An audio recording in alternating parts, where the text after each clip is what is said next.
Welcome to Fiction Audiobooks. If you enjoy the content, like and subscribing would be greatly appreciated. If you have any recommendations for novels, comment below.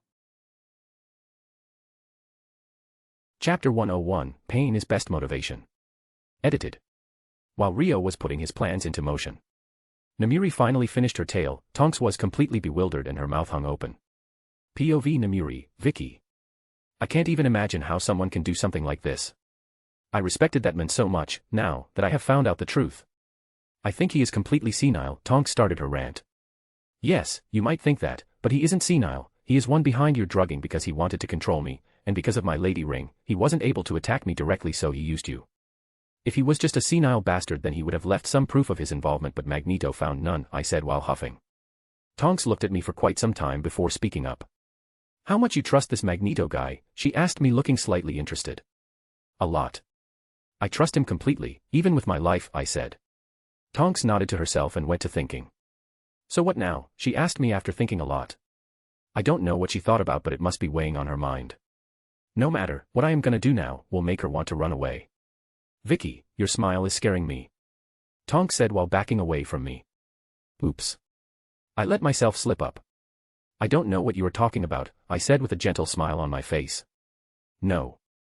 I know, you thought something dangerous just now. I know you too well not to see that. Tonks exclaimed in fear.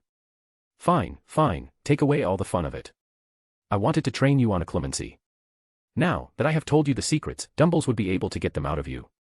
I am still working on the rings I wanted to make, so you have to work with the clemency right now, I said, and a sadistic grin appeared on my face. Tonks tried to back away but couldn't because of the couch. Hey. Vicky. I don't think I am feeling too well. Can I come back later? Tonks asked me, giving puppy dog eyes. He. Tonks looked like a lamb waiting to be hunted. POV Rio, Edgar. Are you sure that she would be here? Amelia asked me. It was already night and I went back to Amelia's office and brought her here with me. Both of us were currently standing over the building of the Daily Prophet. She is a late-night worker. She collects all the stories and scoops she can during the day and then comes back here to add some spice in them, I said to Amelia. Now, how did I know that? Because I ripped the information from some random guy's mind who has been working in the Daily Prophet for about more than 13 years. I didn't tell Amelia, she didn't need to know, but I think she had an idea. Looks like your information was right, Amelia said, pointed towards a blonde woman. My information is never wrong, you know. I pay extra attention while collecting details, I said, and looked towards Rita Skeeter, who finally entered the building. Yes, of course, after all, you like to rip out information from people's minds, right? Amelia asked and gave me a stink eye. Looks like Amelia did have an idea of how I collected information. Well, who cares if she knows or not? But how were you sure that she won't use Flo? Amelia asked me, looking quite confused. I unfolded an invisibility cloak and handed it over to Amelia. She is a gossiper, she likes to gossip, so she always travels on foot if not operating. For your information, I also ripped this little bit of information from someone's mind, I said, and Amelia muttered something about innocent people and all but put on the invisibility cloak. With my powers, I was still keeping notice of where Rita was currently in the building. After waiting for a few minutes, she was completely alone, and from her position, I guess this was her office.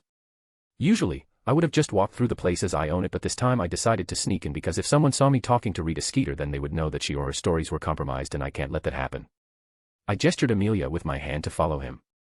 I slowly floated in the air and made Amelia float behind me. I heard a small yelp, hee. I will tease her later with that. Both Amelia and I finally arrived by Rita's office window. Her back was towards the window. She was happily humming some song while writing something. She must be planning to ruin someone. Now that I think of it, the invisibility cloak was completely unnecessary. Well, it's better to have it on hand rather than needing it and not having it. I placed my hand on Amelia's shoulder and used Flash Step to teleport inside Rita's office without tripping the wards. I quickly cast my usual wards along with the strongest silencing charms and Notice Me Not charms around the room. I was behind her and she was currently writing her enchantingly nasty story, so she didn't notice me. Hello, Rita, it's nice to meet you, I said, finally breaking the silence, and Rita jumped up, fell on her table due to the scare. She somehow managed to pull herself off the table and pointed her wand towards me. This was the moment she finally saw me and her face paled drastically. Magneto. What are you doing here? Rita stuttered but somehow gathered her usual journalist courage and asked me. Yeah, you see, I read some of your stories and I thought that I should personally pay you a visit, I said while looking around her office. I didn't seem to pay any attention to her. Amelia was still under her invisibility cloak, so Rita only saw me. You see. I like your talent and I find myself in immediate need of your expertise. I hope you can understand, right? I said, asserting the point of joining me. I would never join a Dark Lord. Everyone will know I would be missing if you kill me, or do something to me. You can't use Imperius Curse because someone would find out and report it to Amelia Bones. At first Rita stuttered and then proclaimed with a smug face. I don't know how the brain of magical people works. They are really fucking daft. Are you perhaps speaking about this Amelia Bones? I asked, and in a dramatic manner, Amelia pulled off her invisibility cloak. Rita's eyes grew completely wide and started at Amelia with a hanging jaw. It's nice to meet you, Miss Skeeter. I look forward to what you are going to write next, Amelia said in a stern tone. How? Rita asked Amelia in a horrified tone. Did she already believe that this was Amelia? In this world anyone can change face with a polyjuice potion, and she didn't think that this Amelia could be a fake one. Yup, there is no hope of magical Britain. You don't need to know, Amelia said and kept glaring at Rita. Fine, what do I have to do? Rita asked, turning her head towards me. She must be really daft if she thinks that I would just let her go. Take an unbreakable vow, I said in a joyous tone. This made Rita even more horrified. No. I won't do that, you can't make me. Rita said, looking completely serious. See, I told you, Amelia said from my side. Yeah, but remember what I told you, I said and pulled my wand and pointed it towards Rita. This made Rita go pale again, but the spell I cast almost made her soul leave her body. Crucio, as soon as the spell hit Rita, she dropped to the ground and started to scream out her lungs in pain while rolling in the ground. Tears started to flow down her eyes. After 15 seconds, I finally lifted the spell and Rita stopped screaming. She was still on the floor, breathing heavily. I will take the vow. Tell me what to say. Rita finally caught her breath and whispered. See, pain is the best motivator, I said, looking at Amelia in a happy tone, showing her my point. A tick mark appeared on her head. Now, the problem was any oaths she takes using my name are useless because there is no way I telling her my real name. I don't mind Amelia knowing it since I trust her now, but it's completely different in Rita's case. Amelia, I think it would be a lot better if she comes under your wing because I won't be always available, so she could find a loophole and write shit about your department, I said to Amelia. At first she looked surprised, but then a small smile appeared on her face. Amelia really hated Rita. Amelia pulled out a parchment from Rita's table and wrote down the oath. Rita took the paper and made an unbreakable vow to Amelia. Amelia immediately gave her some commands that she should not write or tell or say anything related to this night to others. Amelia was a good choice as she closed off all the loopholes that the bug could have used to escape. Now, Rita, I have 2 awesome pieces of stories for you. The first one, you can print tomorrow, but the next should be published on September 1st, I said, and I could immediately see Rita's eyes started to sparkle. I just crushed her for goodness sake, and she is like this. Are all magical people this weird? 3 new Ravenclaw heirs are found. They would be starting Hogwarts this year. Edgar Ravenclaw, Alice Ravenclaw, and Roxanne Ravenclaw. Give them a nice image. I would appreciate that. After all, Ravenclaws are my allies, I said. Hearing me, Amelia wasn't surprised that Ravenclaws were my allies, but she did react when I said that 3 Ravenclaw heirs are found. Rita was a completely different story. She was already writing down everything with stars in her eyes. She didn't even use her quick quill, surprising. Now, what's the next news? Rita asked me, slightly excited. We have to go somewhere else to get you that story. With that, Amelia grabbed Rita's shoulder while I grabbed Amelia's and operaed out. Ha, Harry Potter. Rita was the first one to speak up after arriving inside the Black Mansion in France. Rita Skeeter. I give you an exclusive interview with Harry Potter, I said in a dramatic manner, to which Amelia just snorted. Sirius didn't know what to make of it, and Harry just gave me a blank look. Chapter 102, Beaking News. Edited. POV Rio, Edgar. So, what was the magic you used to make me float? Amelia asked me when I took her back to Bones Manor. It wasn't magic, it was kind of my natural power. I was kind of born with it, I said. I just hope that she gives up on that. No matter how much she tries, no one can learn this magic. I see, so what's your real name? Are you ever going to tell me that? Amelia asked, looking at me intently. Honestly, I have wondered how long I could hide it from her, but she seemed to have found out. It's not that I mind. Amelia is a smart witch, so it would be kind of disappointing if she didn't figure it out. After all, I gave her a lot of signs. Edgar Ravenclaw, I said. Well, now that she had asked it and we have known each other for about 5 years now, I know I can trust her. Amelia was completely surprised when she heard me, but that didn't last for long as she went into her thoughts. You are pretty amazing if you can make a magical oath with a fake name. So how old are you exactly? Amelia asked me with a knowing smile. She must have some idea about my age. I am 11. I am going to attend Hogwarts from this term, I said, and Amelia just nodded her head in confirmation. Now, a lot of people would call me stupid for revealing all these secrets to her, but Amelia is one of my strongest ally, and if she knows the truth she would be able to support me openly. I am not naive that I would think that everything in Hogwarts would be like I have planned. Some could still attack me even with my Ravenclaw title. After all, we would be dirtying a noble name. Amelia could give me her support during a wizard's duel. After all, deaths are pretty common in those. And seeing Amelia's reaction, she must have reached the same conclusion. She connected the dots as soon as I have told her my name. She was there when I gave the information to Rita Skeeter about Ravenclaw heirs. Just one more question, that means when you first appeared you were only 6 years old. How did you have so much information? Amelia asked me, quite curious. There is no way in hell I would tell her that I am from another world, so Namiri had to take responsibility for this. Vicky found out the plot. She was a small kid when Potters were killed and Harry Potter became the boy who lived. Vicky saw everything happening that night. We lived in Gordic Hollow at that time. She really became curious and started researching. I don't know how she did, but she did. I was just 1 year old at that time. I pushed all the responsibilities to Namiri. I guess Namiri won't mind. Amelia didn't say anything and just nodded her head. I used legilimency and found that she believed my story. Then, you are also behind the economic collapse, right? Amelia asked me. Ding ding ding, and we have a winner. I needed to take the money away from Death Eaters. You can't raise war on empty pockets, I said, and finally got up from my seat. But you know that a lot of businesses have closed down because of that. It would be problematic for our society, Amelia said in a stern tone. Yes, don't worry, I am going to place Muggleborns and Half-Bloods there through Vicky. This time the Purebloods won't be able to do anything because if they try to protest then they're losing an important business, I said. Thank God I am wearing a mask or my vicious smile would have scared Amelia. I guess that would be good, so what's next? She spoke with clear determination in her voice. For now, recruit any trusty Aurors. They shouldn't be Dumbledore supporters or pureblood supremacists, I said. That would be kind of hard as Grey supporters are very rare in the Auror force, Amelia said, looking dejected. Numbers don't matter. I just want to have a few more hands when needed. I guess. I will be going, it's quite late now, I said while Amelia nodded to me. After that, I operated out. The next day came early as when I returned I found my 3 lovers waiting for me in the bed. Well, it's quite easy to guess what happened after that. We went to sleep only after the sun was up. I was the one to wake up first. Rumi was over my chest while Namiri was on my right and Momo was on my left. This was a heavenly sight. I honestly didn't want to get out but I had to, it was already noon. With some effort, I slipped out of the tangled mess of limbs and used Score Jiffy to clean them. After a shower and getting dressed I directly went to the kitchen and started to prepare breakfast for ourselves, much to the elves' charging. Only after I let Lipsy help me with cooking she allowed me to stay in the kitchen. After some time Momo, Rumi, and Namiri also arrived at the table and patiently waited for breakfast.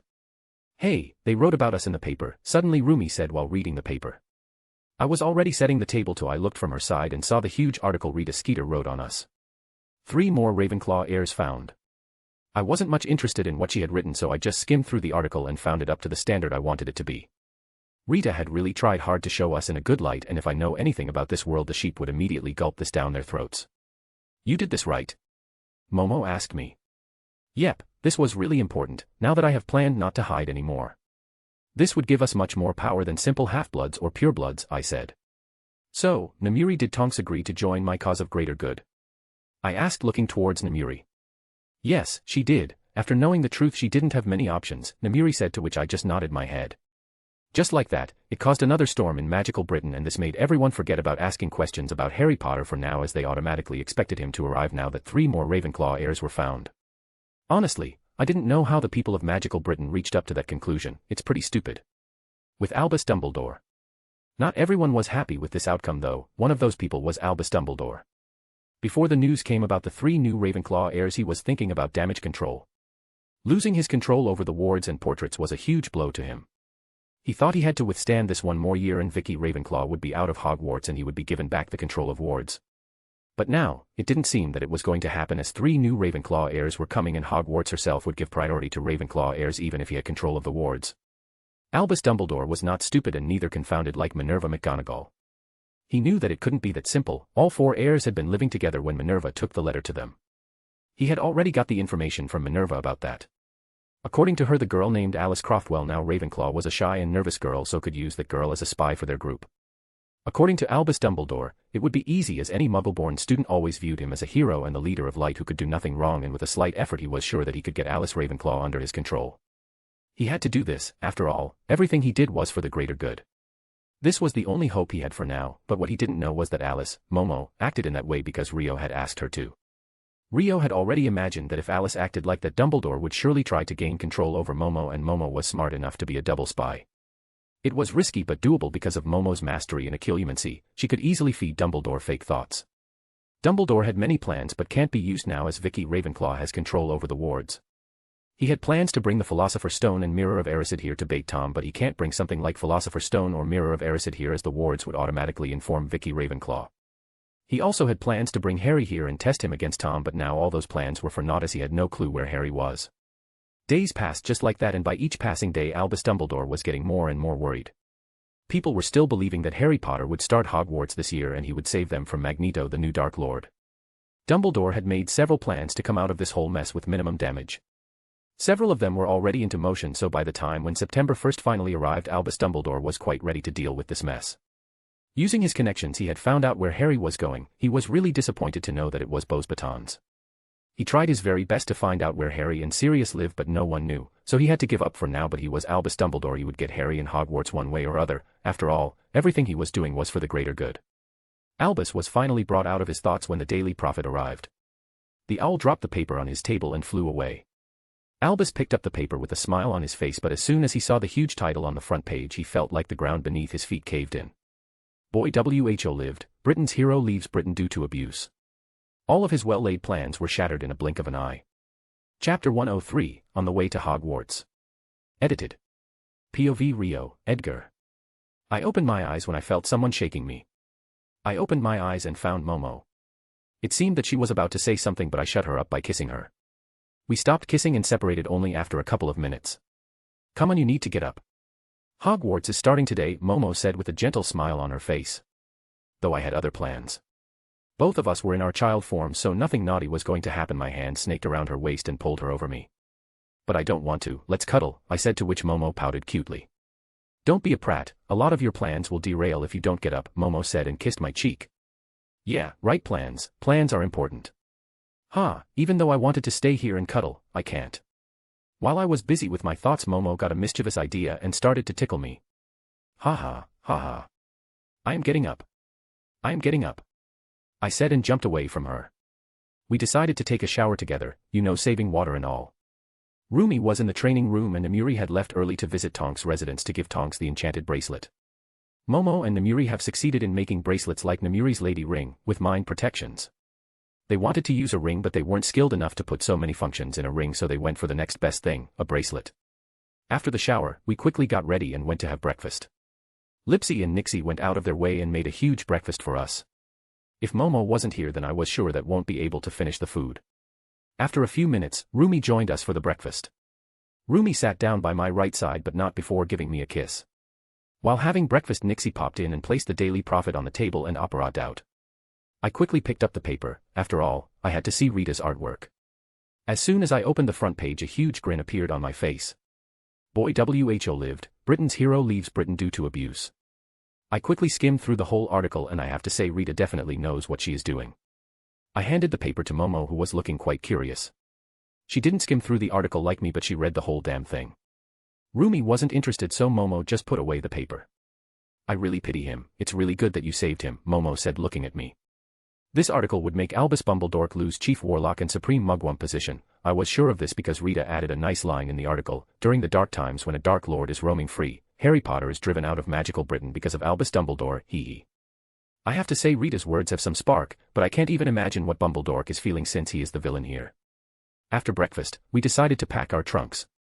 Our trunks weren't big like Namuri's, but they were still big.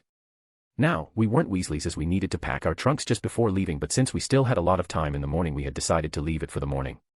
Finally getting our trunks packed, we were ready to leave. So, are we going to apparate? Rumi asked me. Nope, there are Aurors stationed in platform 9 3/4 and we don't have a license. We will apparate to our flat and take a cab from there, I said. Rumi just nodded her head. Momo and Rumi both had their secondary wands, those were trace-free. I had decided to keep using my legacy wand because honestly, I didn't need one, and even this wand wasn't my perfect fit, but it still got the job done, and that was enough for Hogwarts. We shrunk down our trunks and put them in our pockets. After that, the three of us operated into our flat. We quickly left our flat and Momo hailed a cab. Telling him to take us to King's Cross Station, we decided to lean back. It didn't take much time to reach the King's Cross Station. I kept scanning through the crowds to meet anyone from Harry's years, but unfortunately, I didn't see any of them. But I was quite sure that I would meet Hermione Granger.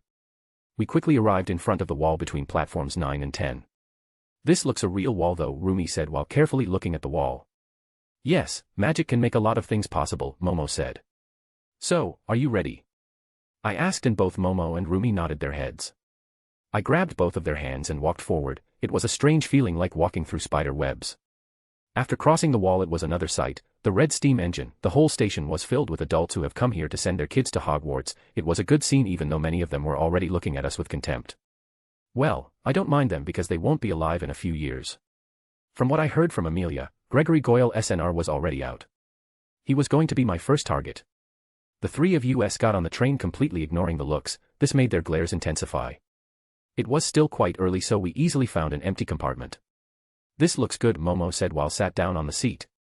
"Yes, I have to say that magical people really know how to spend money," Rumi said. "It was quite odd as we lived in a huge castle. Looks like they have forgotten, so I decided to jerk their memory." "We live in a castle though," I said, but it seemed useless as Rumi was looking outside and Momo had already pulled out her tome on enchantments. I finally gave up and decided to sit down. I didn't wait for Namiri, as she would definitely find me. I wonder if she will bring Tonks with her or not. I quickly got bored, so I started to play with a galleon as I did with coins in MHA World. I don't care if anyone sees me doing this or not. Just like I have thought, Namiri arrived along with Tonks. Tonks was quite surprised that Namiri brought her to a compartment with 3 first years. "Did you read the paper, Vicky?" I asked her. "Yeah. I have to say that Rita Skeeter went quite easy on me," Namiri said, and kissed my cheek and sat down beside me. Tonks still stood at the door looking quite surprised. I decided to greet her. "It's nice to meet you again, just Tonks." Tonks looked really confused. "I am hurt that you don't remember me, myself Edgar Maxwell, well Ravenclaw now," I said to her. Tonks's mind went completely blank. Wait. What the hell is going on? Wasn't Edgar your boyfriend?" Tonks asked Namiri. "Yes, that's him. He was using aging potion at that time," Namiri said, and this made Tonks even more bewildered and face contorted. "Vicky. I didn't think you would so depraved to date your own brother," Tonks said, almost screaming. After hearing Tonks, everything went silent in the compartment until the 4 of us burst out laughing. Tonks was even more confused now. "Well, Tonks, none of us are siblings, we are just Ravenclaw heirs," Namiri said, and pulled down Tonks to sit beside her. I pointed my wand towards the door and closed it. "Ha ha ha. Tonks, your face was golden just now, but all 3 of us love him," Namiri said, pointing towards both Momo and Rumi. "Wait. Let me think for a second," Tonks said, and went completely silent. Seeing that all 4 of us again burst out laughing. Tonks glared at all of us and started to pout cutely. "So, how does it work? All 3 of you are shagging one guy?" Tonks asked, looking completely confused. "Well, he is a great guy and beast on the bed, so it's quite easy for us," Namiri said with a perverted grin. Tonks was a smart girl, so she decided to ignore Namiri, look towards Momo and Rumi for an answer. "Well, it's quite complicated, but now that we have gotten used to it, it works nicely," Momo said, the best answer she could think of at this moment. Finally, the train departed from platform 9 3/4 towards the Hogsmeade station. "Well, what Alice said, it's complicated, but now that we have gotten used to it, it works, and he loves the 3 of us equally," Rumi said, and went back to look outside the window. After that, Tonks kept asking us several questions. Momo and Rumi answered as best as they could. I don't even know why I was being ignored while I was the main character here. Namiri kept making perverted comments from time to time. I cast a strong notice me not and silencing charm on the door and decided to lay my head on Namiri's shoulder, as I wasn't welcome in their chat. Namiri used this chance and pulled my head and made my head lay on her lap. Wow, lap pillow. Just like that. I went to sleep. Chapter 104, Sorting Ceremony. Edited. POV Rio, Edgar. Thank God, my notice me not charm and silencing charm was good enough for anyone to ignore us. Honestly, while I was laying my head over Namiri's heavenly thighs, there is no way in hell that I was gonna get interrupted by that blonde ferret. Though I really wanted to meet Hermione Granger, it was just my curiousness, nothing more, nothing less. If she somehow becomes my friend, then I might try to help her with her attitude. It might help her in the future, but otherwise, I am not gonna go out of my way to help her. By the time Tonks stopped asking questions, I could easily say that she was already halfway into my harem. I don't know how or why that happened, but it did. Tonks kept staring at me, not that I mind. Tonks is an awesome girl and I would happily get together with her, but I still have 1 whole year. No need to hurry. We were finally arriving nearing Hogsmeade Station, so all of us decided to get changed. With the majority being the girls, I decided to leave them the room to get changed while I went to the bathroom to get changed. I am a gentleman. Quickly getting changed into my school robes, I returned in front of the room and waited for the girls to finish changing and allow me inside again. I used Namiri's spell to get out of clothes and wear them. It was really fast. Only after a few minutes, the door opened and I walked inside. The scene inside was quite amusing as Tonks's hair was completely fiery red and she was glaring at Namiri, while Namiri was looking away whistling. So, what happened? I asked curiously, whispering into Momo's ears. Oh, it's just Vicky didn't teach Tonks the spell to change clothes, Momo said, and I immediately understood the situation. Well, I decided to stay out of the best friend's business. We finally arrived at Hogsmeade Station. As soon as we got down the train, we heard the loud booming voice of the half-giant, Hagrid. He is a nice guy but too much of a fanboy of Bumbledork. First use this way, Hagrid shouted. Honestly, it was a really weird accent. The first years quickly gathered in front of him. From the corner of my eyes, I saw Namiri and Tonks head for the Threstle-drawn carriages. Hagrid led us towards the boats. For students per boats, Hagrid said, and climbed into a boat. The half-giant took a whole boat for his own. Momo, Rumi, and I were in the middle of the group. The three of us climbed into a boat and the fourth place was Ronald Weasley. How the fuck did I not notice him? If I had noticed him before, then I would have stunned him and left him in Hogsmeade. Now, why the hell is this jealous kid alone? Yeah. Harry isn't here and everyone tolerated awakens due to Harry's presence. Hello, my name is Roland Weasley. It's too bad that Harry Potter decided to leave Britain or I was going to be his best friend. Ronald spouted loudly. Rumi immediately understood what I was going to do and placed her hand on my thigh. I was this close to banishing this stupid fuck into the Black Lake. Momo was also really disturbed hearing him proclaim things like that. It was similar to what Creeps said. Oh, hello. My name is Alice Ravenclaw. Momo somehow gathered her bearings and introduced herself meekly. Momo, you don't have to act in front of this stupid fuck. Ravenclaw. That means you are into reading books. Ron exclaimed loudly, making everyone look at us. Ron looked completely horrified, thinking that he met a person who read books. Yeah, I like reading books, Momo said. Ron immediately looked towards me and Rumi. We didn't say anything anymore. Ron was by my side, and if Rumi wasn't signaling me not to throw Ron into the lake, then I would have thrown him into the lake. Everyone lower your heads, Hagrid's loud voice was heard again. But honestly, we are just 11-year-old kids. Why the hell we would need to lower our heads while we were so smaller than him? Even adult humans wouldn't have any problem. The sight of the castle of Hogwarts came into our view for the first time. If nothing else, this sight is really awesome. Wow, it's beautiful, Rumi said nonchalantly. Finally, because of the sight, Ron was silent. We finally arrived at the shore and Hagrid led us through the huge doors of the castle. We finally arrived at a giant hall where old Min Gi was waiting for us. Professor. I brought the Fursiers, Hagrid said to McGonagall, who just nodded her head and looked towards us. Thank you, Hagrid, you may leave, McGonagall said in a stern tone. Hagrid nodded his head and left. McGonagall turned her head towards the first years and spoke, all of you maintain order and discipline and wait here, the sorting ceremony will start shortly, McGonagall said and walked inside, leaving the first years in here. Hearing the sorting ceremony, everyone was slightly nervous and scared. Ravenclaw, a voice called out. The three of us turned out heads and found a Draco Malfoy was the one who called us. He strutted towards us like a peacock and was flanked by his buddies from the two sides. Hearing him, everyone was looking towards us now. I hope that you would prefer to choose the right crowd, unlike the Lady Ravenclaw who had chosen mediocrity above us, Draco Malfoy said while looking upwards. His nose was pointing up, like a young rich master from any cultivation world. My lips started to twitch. I wanted to laugh. I wanted to laugh so hard. Finally, Rumi wasn't able to hold it back anymore and burst out laughing. Because of her, I also burst out laughing. Momo was the only one who was giggling. Haha, that was a good one. I didn't know Malfoys were comedians. Please, carry on, tell us another more joke, I said, breathing heavily. After all, I laughed really hard. The hall became completely silent, nobody said anything. Draco Malfoy was shaking by now, I could clearly see his face turning purple. How dare you? How dare you, half-breed? Do you know who Malfoys are? Draco Malfoy said with venom in his voice. Yeah. I know who Malfoys are, they still owe us nearly 1 million galleons. I still remember your father when he came to the meeting asking Vicky for a new negotiation, I said while rubbing my chin. By this time I was really surprised that even after insulting Draco he didn't pull out his wand. Quite surprising, maybe his daddy dearest has told him not to make an enemy of us. My daddy will hear of this. This isn't the end of it. Draco said and walked away along with his buddies. Yeah sure, don't forget to tell him that the interest is increasing, I said. Hearing me, Draco gave me a last look and snorted. Bloody brilliant. That was awesome.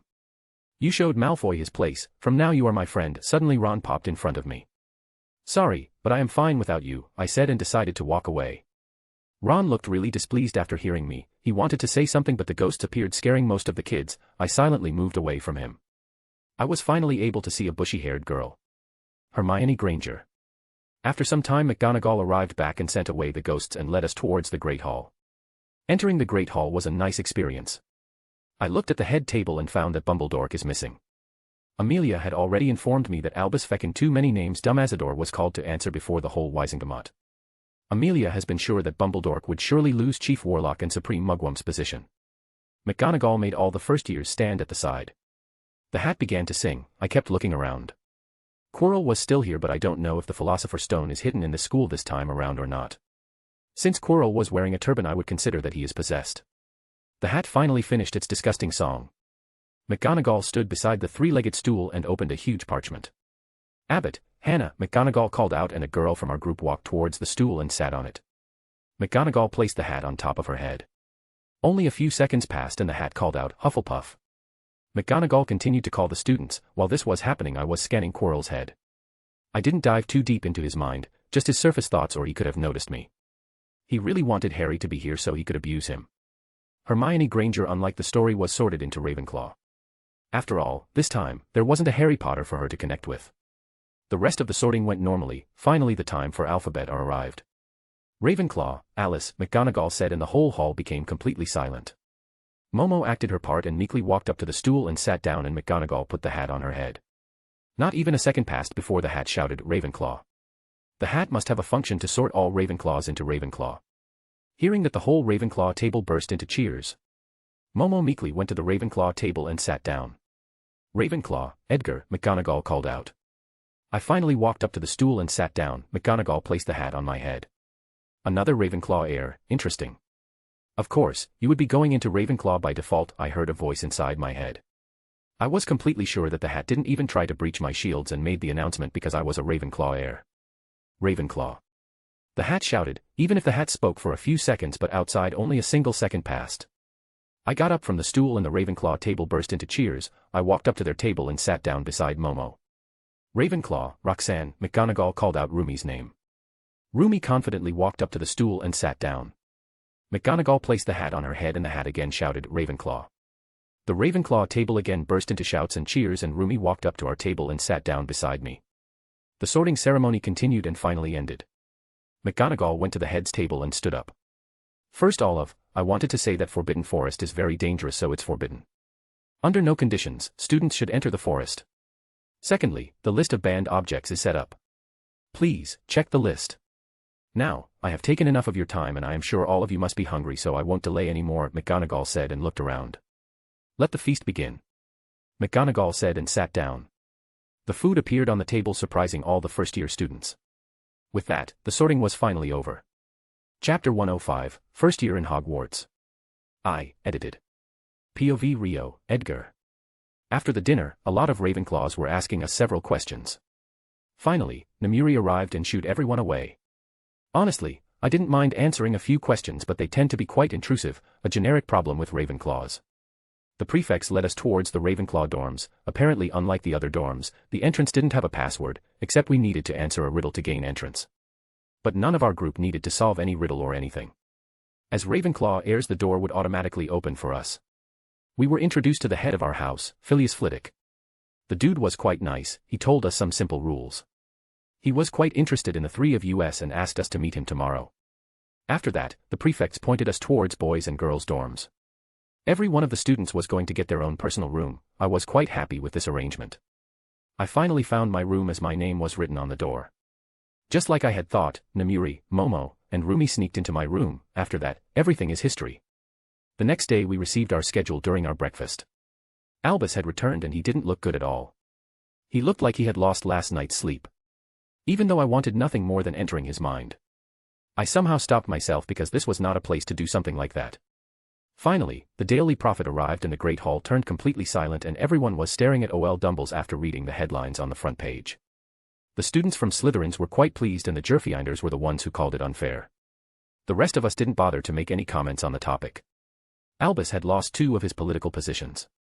He is no longer the chief warlock and the supreme mugwump of ICW. Since Dumbledore family didn't have a seat in Wisengamot, he was also thrown out of Wisengamot. Of course, he wasn't able to claim proxy for Potters because Sirius Black held that position. My plan worked much better than I had imagined. Many people were already demanding to throw Dumbledore out of his headmaster position.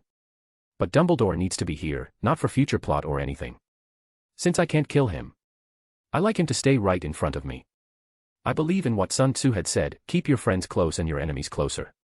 I also need to surf through his mind so that I can locate Snape's location. I am sure the old goat is hiding him somewhere. Well, the days kept passing on just like that. Vicky gave a warning to O.L. Bumbledork that she would be doing a review of his time in Hogwarts. But she didn't do anything except digging out some old documents. She also knew that I wanted Dumbledore to be in here rather than running around outside the school. I have to say, the new Hogwarts is interesting. A lot had changed since Dumbles had lost complete control of the school. Day after day Namiri was quietly and subtly stripping off Dumble's powers and giving them to the 4 head of the houses. Namiri also made an announcement and made Bethesda babbling the new heads of Gryffindors as Minerva McGonagall had 3 positions and she was getting buried under the pressure. Now, a very few cases of bullying was reported and none of them went unpunished. Even though both Slytherins and Gryffindors held their anger, they didn't cause any trouble anymore because of the severe punishments. They all wanted to avoid them and now everyone in the school knew that you won't get away with anything like you did previously. Dumbledore had become just a puppet figure by now and all of the professors knew that. Dumbledore also knew that, but for now, he was biding his time. After all, this was Namiri's last year and he was sure that he would be able to get back control after Namiri leaves the school. According to him, even if he wouldn't get full control of wards, he was sure that he would be getting some powers back from the professors. Well, good luck to him. Now, let's talk about classes. All the classes were completely boring. Well, they were boring because I already knew everything. It was the same for Rumi and Momo too.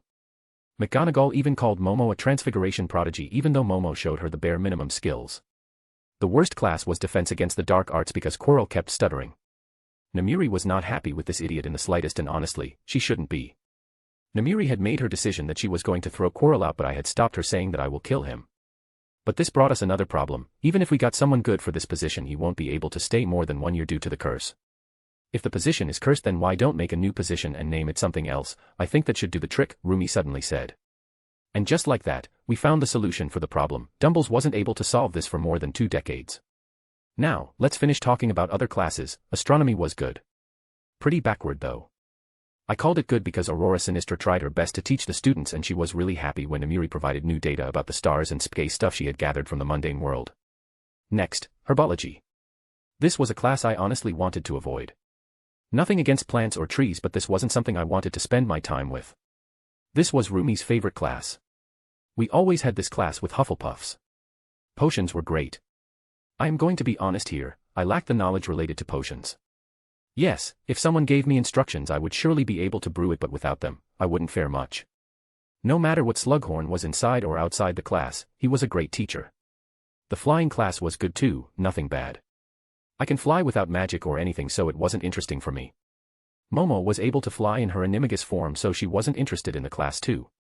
But it was completely different for Rumi, who always loved flying. I still remember the first time I took her flying during the Hosu incident. History of magic was boring as hell and Namiri tried to exorcise it, but for some reason, she was unable to do it. So, she decided to hire someone new and get a completely new classroom for history of magic, and Bins can keep on droning on his own. Now, let's talk about friends. Tonks and I were getting closer with each passing weeks. Well, she was in the 7th year and I was in my 1st year, so it was quite difficult for me to spend time with her, though we got the whole group together whenever we could. Hermione Granger was a bossy know-it-all, so for now I kept my distance from her. For apparently no reason she saw me and Momo as her rival in classes. Momo found it nice and competed with her. Since there was no Philosopher's Stone in the school, this time they didn't need the defenses. So there was no troll incident in Halloween where Hermione could get squashed with the Trolls Club. And since our charms was also with Hufflepuffs, Ron Weasley didn't comment on Hermione. Even though I had a similar image of her, but I am much older than her if I add my age from MHA world, and honestly Hermione was just an 11-year-old girl, and she has a lot of time to grow up and change. So, are you sure that Quirrell is in his room? I asked Namiri, who was laying on my bed. Even though she was naked we didn't do anything, she loved to stay naked, after all, she was an exhibitionist. Namiri, hearing me, closed her eyes and concentrated. I just checked the wards and he is in there. Don't worry, I turned off the alarm in that area so no one will notice, not even the old goat, Namiri said and planted her nose in my pillow and started to sniff. Well, she is ultimately a pervert. I quickly left the room and cast a strong notice me not charm on the door as I didn't want someone random to enter my room. After all, none of doors had good locks on them. I moved through the corridors quickly and arrived in front of Quirrell's office. I wasn't using my adult form or even my armor, though my robes were filled with iron sand. I cast a silencing charm on my foot and used my powers to unlock the door. As soon as I opened the door, 2 stunning spells were coming in my direction. The spells were used in quick succession. If I didn't know that Quirrell was a stuttering fool on his own accord, then I would have never believed this. My hand covered in lightning swatted away the spells. "Hello, Tom. How are you?" I asked in an amused tone. Quirrell was completely surprised to see me swat away the stunning spells. But someone who was sticking in the back of his head was even more shocked. "Get rid of him. Kill him now," a voice was heard in the room, but it wasn't Quirrell's. I knew it was the dark wanker. But before Quirrell could even point his wand towards me again, my wand whisked towards him. Crucio, a single word came out of my mouth and Quirrell dropped on the ground and started to scream in pain. There was a second voice screaming too. After half a minute, I finally lifted the spell and Quirrell started to breath heavily. "Tom, how was it? Did you like that?" I asked him, but he didn't seem to be in the position to answer. Instead of answering, his wand whisked in my direction. "Avada Kedavra," Quirrell shouted and a green light came out from his wand. I just sidestepped to avoid the spell which passed by my side. Petrificus Totalis, I hit him with the petrifying spell. After all, I didn't want him to try AKing me again. Tom, you are really stupid." "Avada Kedavra, really?" "So stupid," I said while shaking my head. There were 12 syllables in Avada Kedavra. I know it can't be blocked, but still, it's a slow spell. Fiend Fire. 9 syllables, much faster and unblockable like the AK. There are a lot of good spells to kill someone other than AK, like the Blood Boiling Curse, Organ Expelling Curse, or Entrail Expelling Spell, Skin Rotting Curse, etc. I moved right in front of Petrified Quirrell and cast the Skin Rotting Curse on Quirrell. His skin immediately started to darken and wrinkle as a dark smoke came out from the back of his head and escaped from the window. After that, I walked out of the room and used Rupture to remove everything from the room. Everything in the room completely vaporized. With that done, I walked away from that place. Chapter 106, First Year in Hogwarts. 2, R18, edited. POV Namiri, Vicky. "I think he ran away when he found out that he was going to be thrown out," I said and looked around towards everyone to see their reaction. "But, I think that something else must have happened to him." Dumbledore began to say, "Haha, he thinks that someone has killed him, that is why he is insisting on this matter." "Fine, let's consider you are right, then what happened to him?"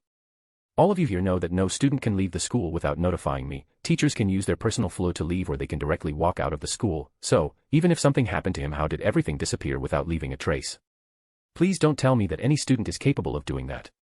Even with control of all these wards, I won't be able to do that," I said heatedly. Dumbledore just gaped after hearing me and tried to formulate something. "Albus. I think she is right. Everything can't vanish into thin air if magic isn't involved, and I am quite sure that without mastery over a subject you can't do that." Phileas spoke up his mind. "Of course, I also completely agree with Lady Ravenclaw," Slughorn said while frantically nodding his head. "Hey, he would always support me after all. I am a famous member of his slug club." "Then, I think we should move on to the next topic of this meeting, Lady Ravenclaw." Minerva decided it was time to change the topic. "Yes, from today Defense Against Dark Arts subject is being shafted. In its place, there is going to be a new subject simply being called Defense. I have arranged someone to teach this subject and he will arrive by evening," I said and waited for everyone to completely understand. Seeing that nobody protested. Dumbledore wanted to protest, but he somehow stopped himself. "For some odd reason I am unable to exorcise the ghost of Binns. Well, no matter, I have employed someone else to teach this subject to students," I said and waited for this to sink in. Nobody said anything to protest anything. The only person unhappy with these changes was Albus Dumbledore. Well, he can fuck himself for the greater good. POV Rio, Edgar. Time kept passing on. Everyone was so excited due to the new teachers that they forgot about the disappearance of Quirrell. The new teacher for defense was Alastair Moody. I have no fucking idea how Namiri was able to get Moody to teach in school. Whenever I asked her, she just smiled, saying it's a secret. I just hope that she didn't use the Imperius Curse. Her magic is really strong, so it was possible for her. There was no sign of Moody being under Imperius Curse. Whatever, I let it go. Simon McCarthy was the history teacher Namiri got. This was the first time I have heard his name, but the thing is, he is really knowledgeable in history, and he is the only person I know who has an O+NEWT in history of magic. The magical world education teacher Quentin Jigger was an old guy.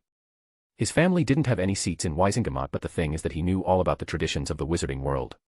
Time kept passing just like and finally the last day of first year arrived and similarly Nemuri's and Tonks' last day in school.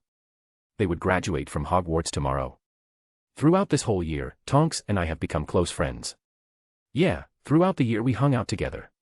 This year Nemuri was extremely busy so she had to leave Hogwarts from time to time because of her ladyship and Wisengamot business. She also had to manage the business we owned or we got our hands on throughout the debt collection. Hermione Granger was somewhat between acquaintance and a friend. We have talked a couple of times, but most of the time she would try to give us a piece of her mind. Rumi would always ignore her. Momo sometimes heard her but let it go. I was similar to Momo. I liked to speak with the bushy-haired girl but whenever she went on ranting it got annoying. Next was Draco Malfoy. From time to time he came to trout around but every time he was smacked down so before he ran away he gave the last sentence, "My father will hear of this."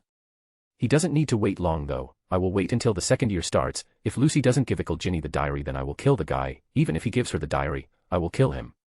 Watcher Edgar. Tonks waved at me and sat down beside me.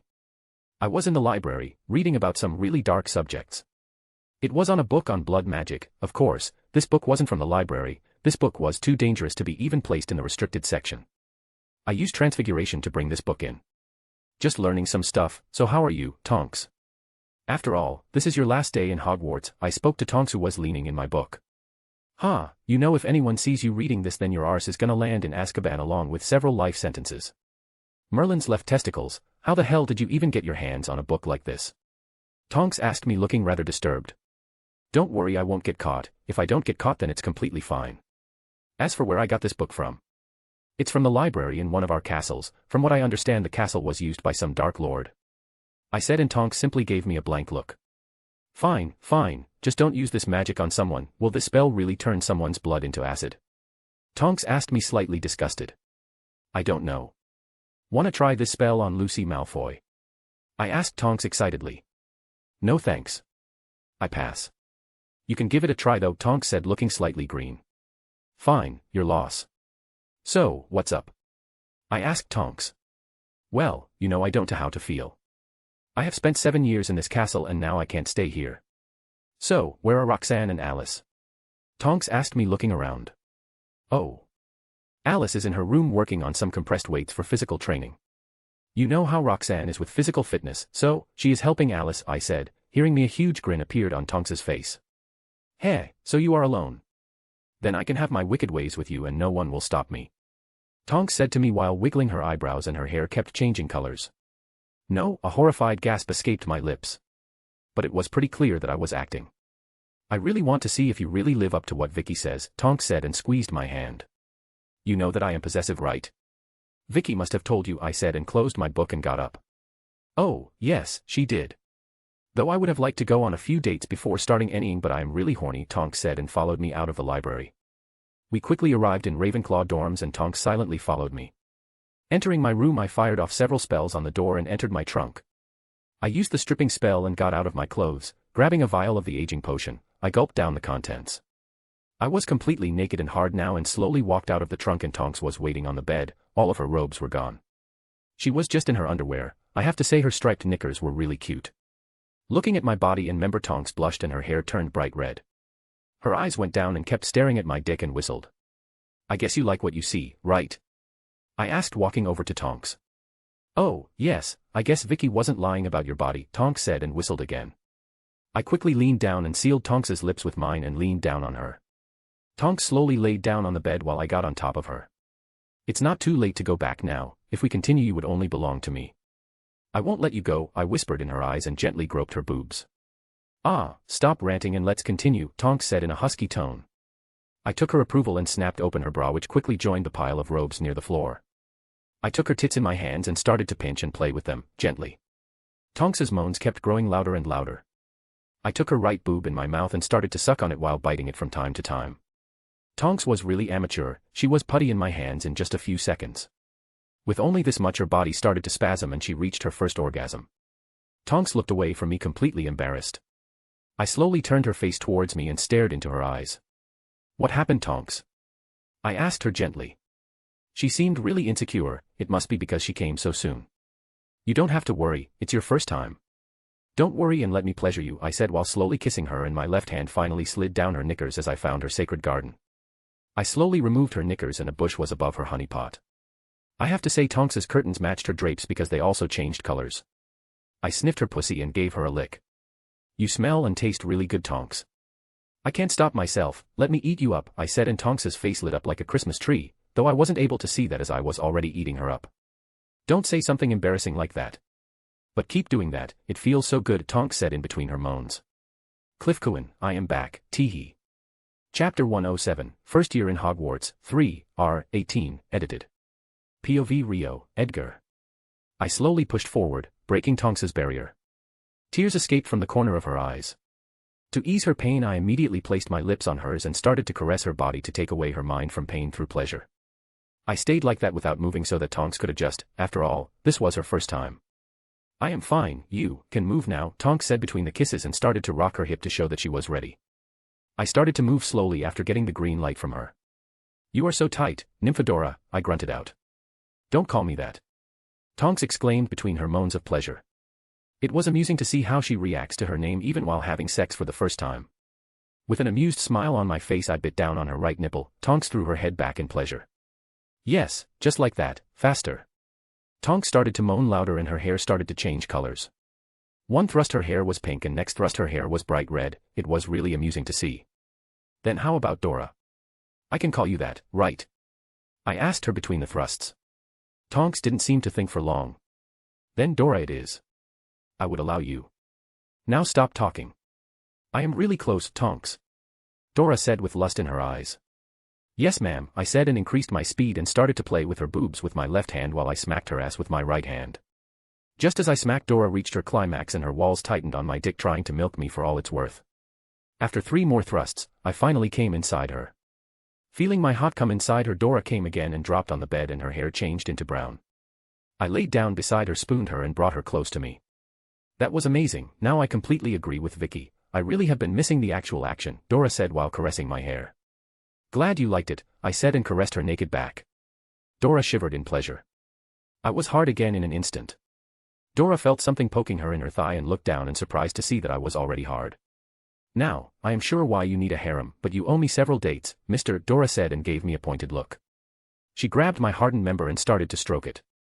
After gathering her breath, she slowly climbed on top of me as she started to push my dick inside her. I will on top this time, Dora said and leaned down to kiss me. Sure my lady, I said and started to match Dora's rhythm of thrusts. We continued for another round before Dora was completely exhausted and fell asleep beside me. I pulled her over my chest and pulled out my phone from my robes and was about to text Namiri, Momo, and Rumi, but suddenly the door opened and Namiri walked in followed by Momo and Rumi. Honey, when I am here you have nothing. Namiri stopped right in the middle when she saw a naked Dora sleeping beside me who was also similarly naked. Namiri's grin immediately turned lecherous. My, looks like someone was having fun, Namiri said and licked her lips, and before anyone could blink she was naked and already jumped into the bed. Momo and Rumi shrugged and went inside my trunk to get the aging potion. And with that, I knew that night was going to be really long. The next day was quite a task, as we had continuous sex even after the sun was up. In the middle of the night, Dora woke up and joined us in our session of debauchery. In the morning only 2 of my lovers were walking funny as Momo and Rumi had taken a potion which took away the soreness sneakily, while Namiri and Dora were busy with a quickie in the morning. All 5 of us had our breakfast in our room. But we still had to walk up to the train, so a lot of students saw Namiri and Dora walking funny. My mom is gonna kill me. Dora whined while rubbing her hips. I think you should have avoided the quickie in this morning, Rumi pointed out. But, it was so brilliant. Dora said and gave me a hungry look. Don't worry Tonks, your mum will just think that her daughter has grown up, Namiri said while cackling in mad glee. After all, Namiri never minded if others saw her walking funny because of intense sex. She was more proud to show her lover's prowess in the bed. Dora just glared at her best friend. Hey. I think that's enough, Alice, why don't you give Dora and Vicky the potion, I said to Momo who had her head buried in a tome. Vicky's and Dora's heads immediately shot towards Momo who had a smug grin on her face and started to rummage through her side bag. She took out 2 vials with sky blue potion in them and handed them to Vicky and Dora.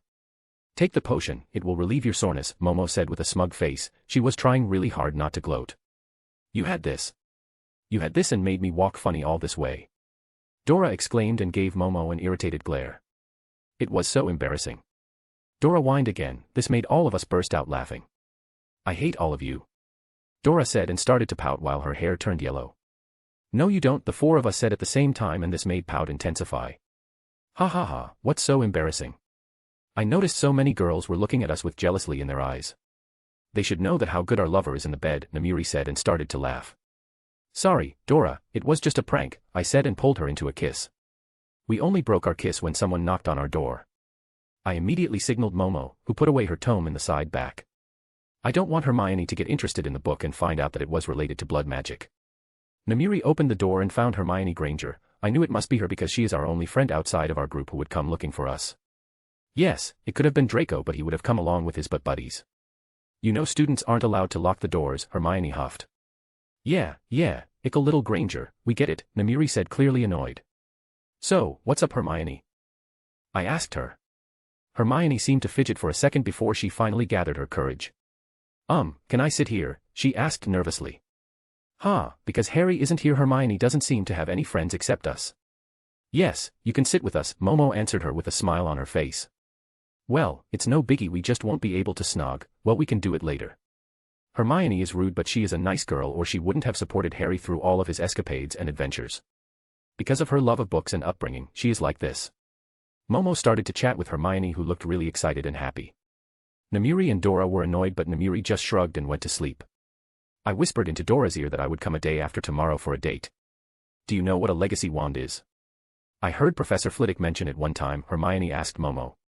Well, it's a wand that belonged to your ancestor. Legacy wands are famous for not having trace, so a lot of children from pure-blood families use them, Momo explained. I knew, Momo is really good in her studies and teaching others. I wonder if she would have become a teacher in MHA world or not. But that's unfair. Hermione exclaimed. Well, if you read the laws of magical Britain, then you would find a lot of things are unfair. Do you know that a lot of pure-blood families use wards which could render the trace useless? Momo asked, and Hermione was about to burst out again when Momo raised her hand to shut her up. Here, take this pamphlet, contact them and they could rise a ward around your house if you want, then you too would be able to do magic in your home even with the trace, Momo said, and an excited Hermione immediately grabbed the pamphlet from her hands with stars in her eyes. Hermione immediately jumped on Momo and gave her a Hermione-patented bone-crushing hug. After some hours passed, we finally arrived at platform 9 3/4. I gave Dora another kiss before she went to look for her mom and dad. I wanted to meet with Mr. and Mrs. Tonks, but Dora thought that we should go on a few dates before the meeting. While Dora walked out, the four of us used a portkey and we were whisked away to Castle Ravenclaw. With that, our first year was finally over. Chapter 108, Taking Over and Sending a Message. Edited. POV Rio, Edgar. Wait, let me get this clear, now you want me to take over the magical market? Namiri asked me incredulously. Of course, after we crushed the economy of magical Britain, a lot of companies and shops have closed down and we have also acquired several facilities to clear the debt. I want to restart them. Use your connection to reach out to Muggleborns who are thinking of leaving magical Britain, I said. Namiri heard my words and thought for a few moments before nodding her head. Okay, even if I agree to do that, you know it's going to be a mess, right? Namiri started to whine after she picked up the list of businesses we owned. I raised my hand to stop her. You don't have to worry about that, love. Momo and I will sit by your side and help you. You just had to use your connection and contact all the graduates of this year, I said. Namiri looked at me and pouted, but she still nodded her head. It has been just one day we came back from Hogwarts. Namiri wanted to follow Dora and join the Auror Corps, but when she saw all the duties she needed to do, she sulked for a few hours before I decided to make it up to her. Of course it was some sort of sexual play. So, after another round of foursome, I asked Momo to make the list of businesses we owned and the ones we have acquired. Of course this time I helped her, but even with the two of us, it took us a lot of time. After the decision was made, Namiri quickly started to write letters. She immediately demanded our help because there were a lot of letters that needed to be sent. Huggleborns and Half-Bloods make more than 80% of the student body. So, Momo, Rumi, and I started to help Namiri with the letters. With the four of us, it took us about 10 minutes. We wrote only one letter and duplicated it with magic, and we only had to write down the recipients' names after that. Namiri collected the letters and operated out to Diagon Alley. To deliver so many letters we needed to use the public all service. POV narrator. Only 3 days have passed and several replies have started to come. All the Muggleborns and Half-Bloods are interested, no exception, as they have graduated and already found out that Muggleborns are not welcome in the magical world after they graduate. The situation with the Half-Bloods wasn't that bad, but they were also discriminated against as they weren't pure-bloods. The difference was only small. To the supremacists who owned the government of magical Britain, Half-Bloods were slightly above the Muggleborns because according to them, Half-Bloods were already tainted with dirty blood. So, Half-Bloods also faced the same problem as the Muggleborns did. Days kept passing, a week was finally over and everyone had replied to Namiri's letter. There was another directive in the letter: if they any other Muggleborns or half-bloods who would like to work in Ravenclaw businesses, then others can also contact us through all post, and they did. A lot of shops which Muggleborns as laborers and workers were now unemployed because the purebloods had to sell their establishment to settle their debts to Ravenclaws. Seeing that there were now enough job applicants that they would be able to start working. But if this happens, then there is going to be a slight problem, not slight, but a huge problem. The purebloods won't be happy. They weren't happy before with the shops or factories that employed Muggleborns and half-bloods and avoided visiting those shops if they can avoid it, but now, if this goes through, then more than 85% of business establishments would have Muggleborns and half-blood employees. And purebloods would never accept this, until there is going to be a strong alliance between a few strong families. Well, Rio had already a plan, but before anything related to alliance could happen, they needed to get employees. POV Rio, Edgar. We hired Gringotts to select appropriate wizards and witches for appropriate positions. The only condition was that the people they employees should be either Muggleborns or half-bloods. I simply wanted to avoid so much responsibility, and now I was planning to cause another incident. Gregory Goyle SNR had been released, and honestly, I wanted to pay him a visit and make an example of him. After all, he tried to kill him. Killing someone in this delicate time would be definitely good for my objective. I wrote a letter to Sirius and Amelia to get some time so that we could arrange an alliance. Blacks were a most ancient and most noble house, Potters were ancient and noble house, Bones were also ancient and noble house, we Ravenclaws were also most ancient and most noble house like Blacks, though our power and political standing were several levels above them. Suddenly the flu flared up and Dora walked out, but unfortunately, she tripped and face landed on the floor. Fuck it. Dora cursed as she got up and cursed once again. I swear every flu out there is to get me, Dora said and pouted cutely while approaching me. How are you, Dora? How was your exam? I asked Dora. I was already in my adult form as I had a mission of killing someone. Dora walked up to me and kissed me passionately. Well, I have been fine, but every stool and flu are out there to get me, Dora said and pouted again.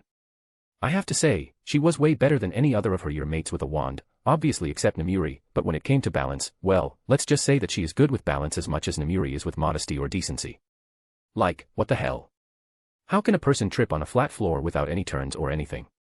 Maybe it is something of a side effect of her metamorphmagus powers. Well, you just have to practice harder. So, how was your exam? I tried to soothe Dora's battered ego and asked about her exam.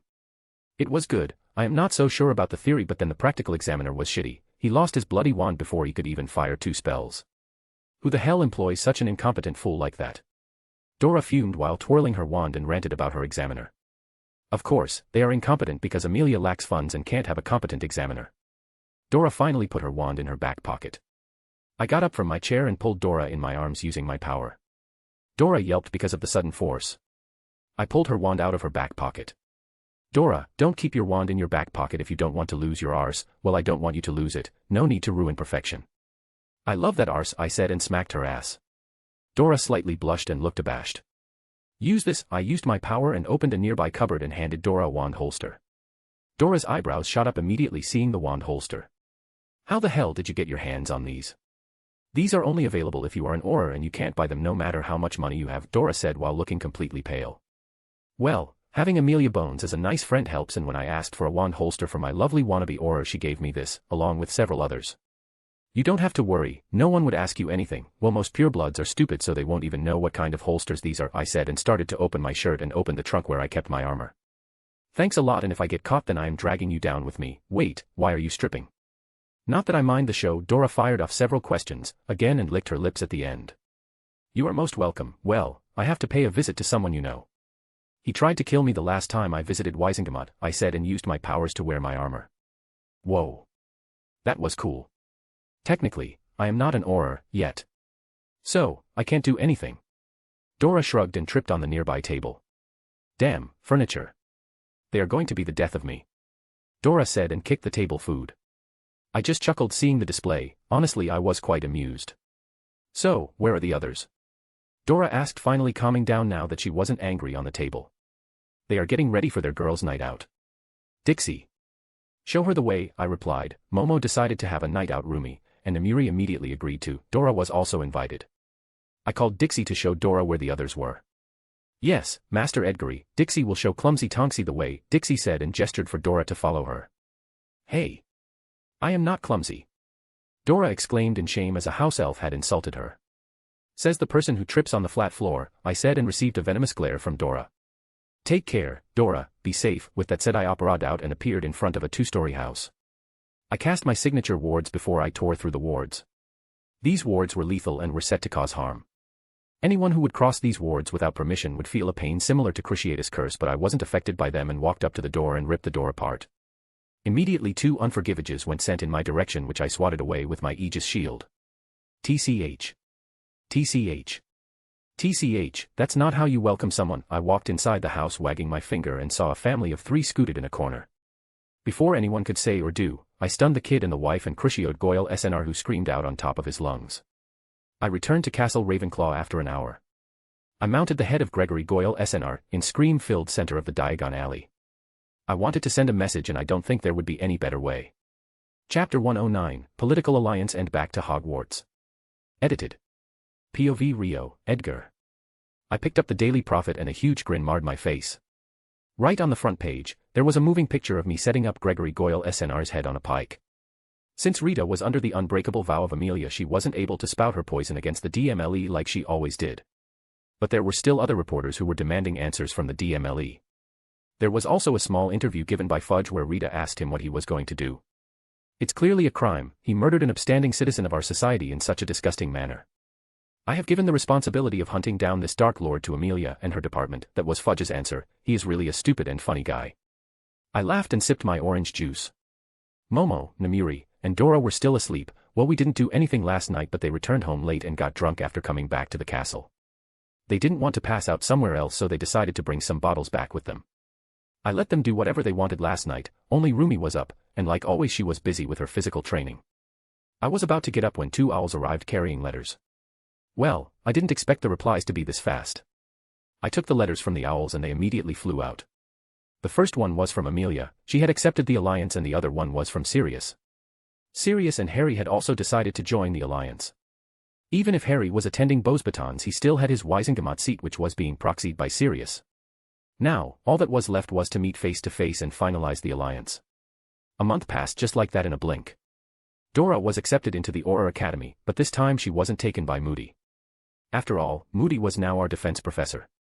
Though currently, he was teaching at the Auror Academy as a guest lecturer. I wonder how surprised the old goat would be when he finds that Moody is still the defense professor. I have finally mastered teleportation via lightning, and honestly, it was sick. When I was able to do it for the first time, I squealed like a little girl, and I ain't ashamed of it. Thankfully, at that time only Momo was in the training room, so after coaxing her with the promise of an ice cream date, she decided to forget that incident. Rumi had already mastered her Animagus form, Namiri and Momo were still working on it. But at this moment it wasn't a priority for either of them, as both of them were learning enchanting. And I didn't have any talent in this department, so I decided to give it up and move on with other things.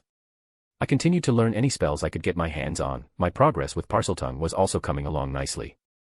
I would say I could hold decent conversations with snakes now, as much as decent conversation they can hold. Well, Amelia wasn't happy with me, as the public was raising fingers at her department. What can I do? I can't hand over myself to Amelia. We had also finalized our alliance when we met together. We visited Sirius's house, and I took Namiri with me, as she is the one who could officiate the alliance, as she is the leader of the Ravenclaws. And like I had imagined, we got some protests because we were only hiring Muggleborns and half-bloods for our all establishments. Only a few supremacists were protesting. It could have something to do with the message I had left in the Diagon Alley. Are you ready? I was finally brought out of my thoughts when Rumi called me. We were going to Diagon Alley to shop for our school supplies. Momo, Rumi, and me, all 3 of us have grown up, but because of the fitting charms in our robes, it won't be a problem for us to use them for the second year. We only needed to shop for potion ingredients and books. I was so glad that Lockhart wasn't hired this time, or I might have killed him because of his stupidity.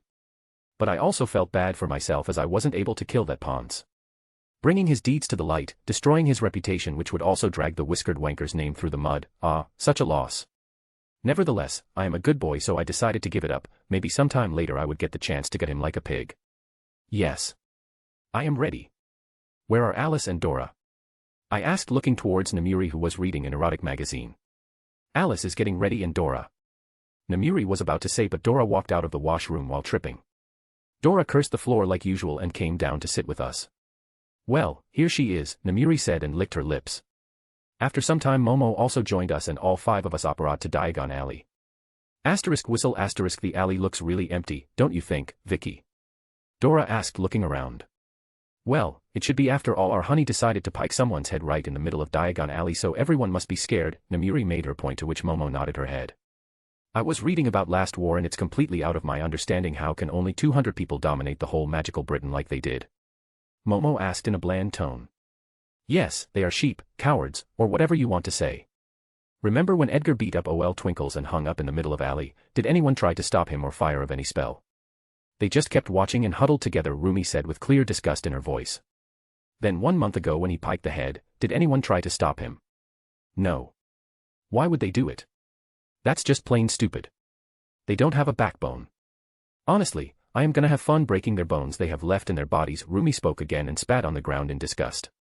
And forget the times when he invaded the ministry like he owned the place. Did they do anything? Nothing. He invaded the place again like nothing, Momo made another point. Well, I think all of us got the point, let's get over with the shopping and get back, I said, and 4 of them nodded, hearing me. Within 1 hour we were done with the shopping, so we quickly went to the ice cream parlor. There is no way that I would miss any chance to visit the place. There is nothing that would replace my love for ice cream. The person who had the idea must have been sent by God as he sent me. Days kept passing like that and it was already September 1st. Dora wasn't able to visit last month because she had to live in the dorms of the Auror Academy. Apparently, Fudge in his infinite wisdom had decided to hire Aurors as soon as possible because of the terror Magneto was causing. So, to complete the Auror training so quickly they needed to live in that place without any leaves. Though the 4 of us spent the last month in a rather lax manner and Namiri seemed like she wanted to empty all the jizz I had. After all, she couldn't visit Hogwarts so she would be able to scratch her itch on her own. She didn't seem to be happy. But she was visiting Hogwarts today to hand over the wards to OL Twinkles, but she won't be giving him full control and the 3 of us would also have the control while I would be able to control them completely. We quickly portkeyed into the platform 9 3/4. Since everyone already knew that we were Ravenclaws now there was no longer a need to hide. We arrived at the platform and saw parents all around looking at us, but this time neither of them looked at us with disgust. Rio, I gotta go and meet that old goat. See ya, later, Namiri said and apparat to Hogwarts. Well, let's go get a compartment for ourselves, Rumi said walking forward. Both Momo and I silently agreed with her, so we quickly followed her. Finding an empty compartment wasn't hard at all. This makes you wonder how desperate Ron was to become Harry's friend. At least that won't be happening this time around. We closed the door and sat down. Only after a few seconds, someone knocked on the door. I used my power and opened the door to find 2 Ravenclaws. Lisa Turpin and Michael Corner, both of them were in our years. They were friends with Momo. For me and Rumi they were just good acquaintances. Can we sit here? Corner asked, looking slightly nervous. Well, I don't have any problem with either of them, both of them are good. Yeah sure, we don't mind, I said and leaned back in the seat. Both of them immediately smiled and sat down beside Momo and started to discuss studies. Typical Ravenclaws. After some time before the train left, Hermione also joined our group. Rumi was resting her head on my shoulder. Both of us were relaxing while the 4 of them chatted happily about studies. I have to say this life is good. Thinking that, I fell asleep. Chapter 110, Second Year, and Conspiracies. Edited. POV Namiri, Vicky. No. And that's final. I have seen what you did when you had full control of the wards and I am not going to let that repeat again. You will get the partial control of the wards like every head of house would, I was saying when Dumbles roared in anger and cut me off. Everyone present in the room except me flinched due to the anger radiating from Dumb Azador, and he also started to release his magical power. My eyes turned immediately cold. So OL Twinkles want to play the game like this? Fine, I also started to release my magical power, which easily suppressed Fumbledork's magical power. Bumbledore was taken aback, along with everyone present in the room. You will do as I say or I will throw you out as I did to your pet Death Eater, and don't try to compete me in strength. You might know more spells than me but you will lose in sheer raw power, I said coldly, said to Dumbledore, who didn't show any outward reaction and kept looking at me with a calculative look. I already had my wand in my hands, after all I won't let him attack me, and even if he does I want to be ready. A few seconds of silence passed but nobody said anything. I finally stopped releasing my magical power and decided to break the silence. Now, as I was saying, I want weekly reports from all head of the houses. I don't want this school to go back to its previous state and bullies should be given harsh punishments, I said and looked around. Except for Dumbles, everyone nodded their heads. Good. Now, I gotta go, after all, I have several establishments to handle, I said, waving at the professors, and I slowly left the room. Hey, if Dumbles believed even for a moment that I would have handed him full control over the wards, then he must have been dreaming. I handed him control over some wards, but now he won't be able to spy through ghosts and the portraits. He also won't be able to order the house elves to do anything outside of their duties. Now, all the head of the houses and Dumbles would be notified if someone casts any kind of lethal spells. Now, I know Dumbles could force the head of the houses to do his bidding, but that won't work, as I am sure that Horace and Flitwick won't listen to Dumbles, and from what I have seen last year, old Minnie Gi also won't listen to him. She was really hurt when the article about Harry came out, and for months Minnie kept glaring at OL Twinkles. Now, even if he forces the head of the houses to listen to him, he can't do that because Rio and my sister wives will give me a report. They could spy through the portraits and ghosts. They would also know when someone casts a lethal spell with whole Hogwarts, so, if Dumbles forces the others not to take any action, then I can put my foot down when I receive the weekly reports. Well, whatever, now that I am free, I am gonna finish my porn collection, hee hee.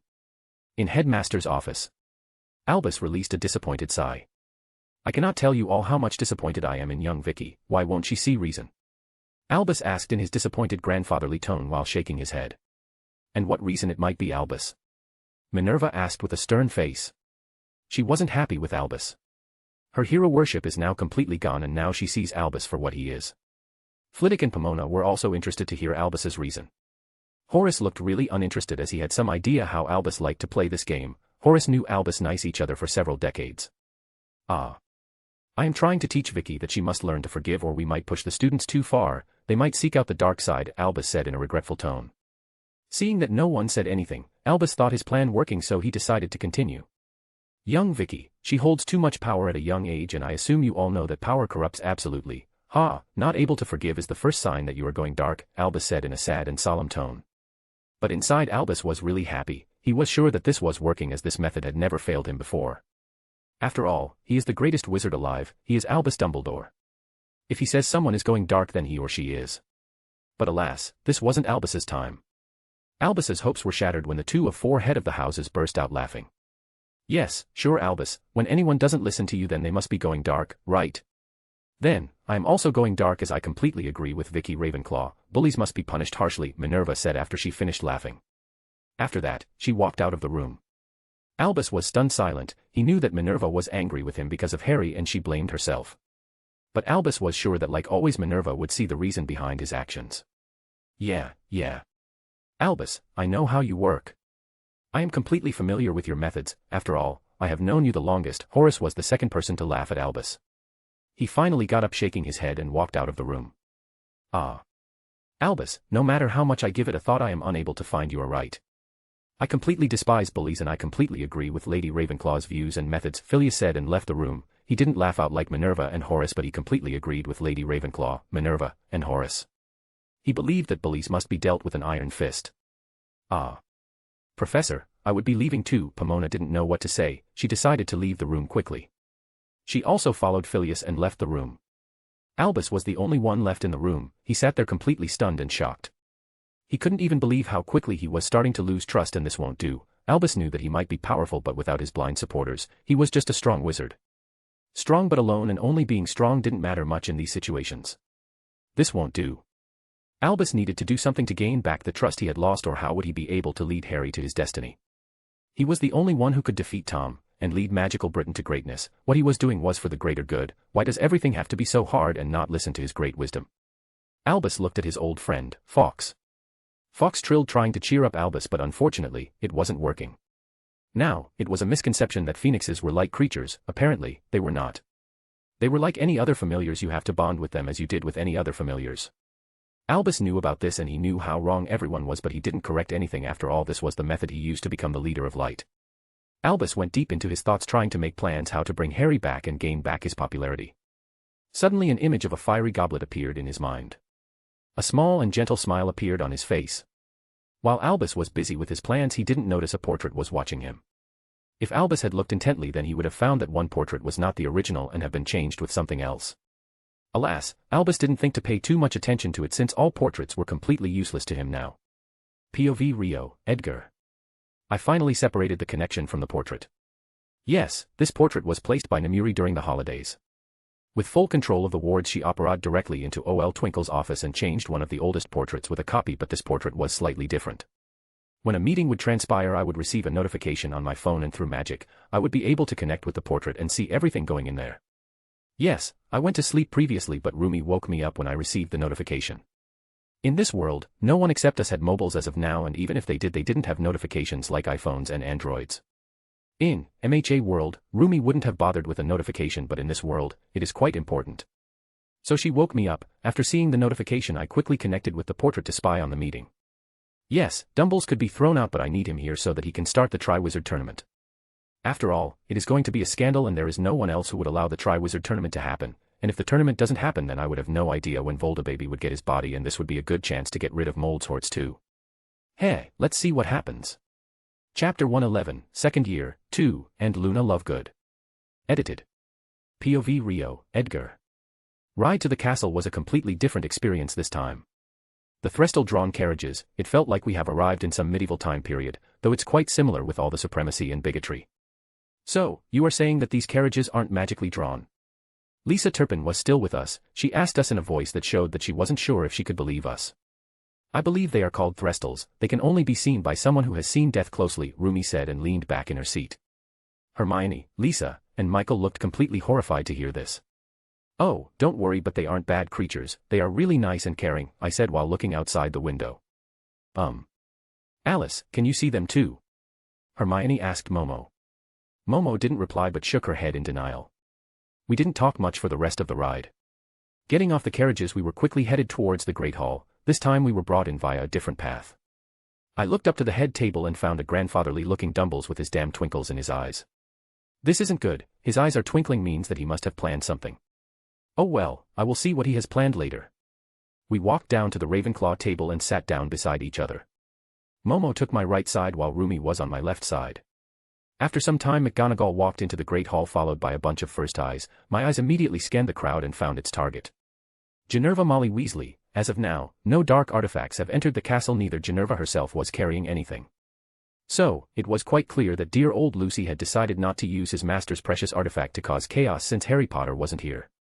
I felt someone's gaze on me and immediately my eyes searched for the person. The gaze belonged to a dreamy-looking dirty blonde-haired girl staring at me with her silver eyes. She had a dazed look on her face, then she turned her gaze towards Momo and then towards Rumi.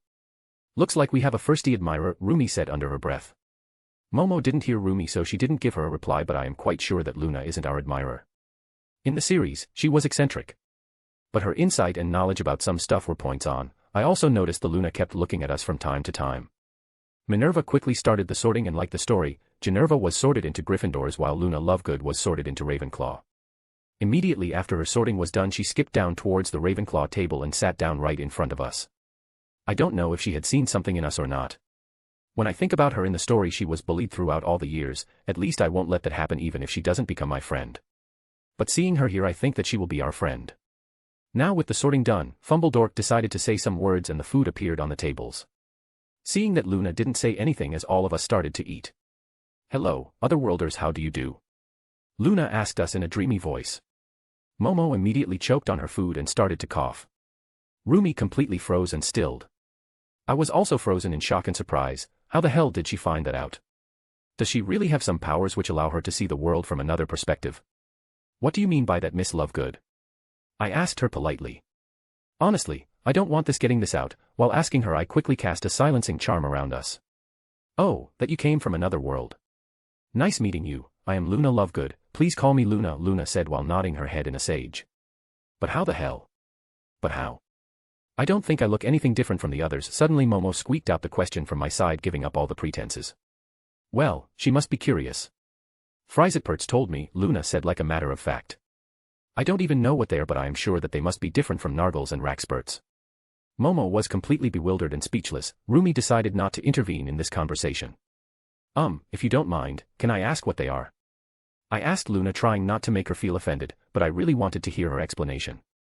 Oh, they are a species of invisible creatures that can read the essence of the world, Luna said while nodding her head.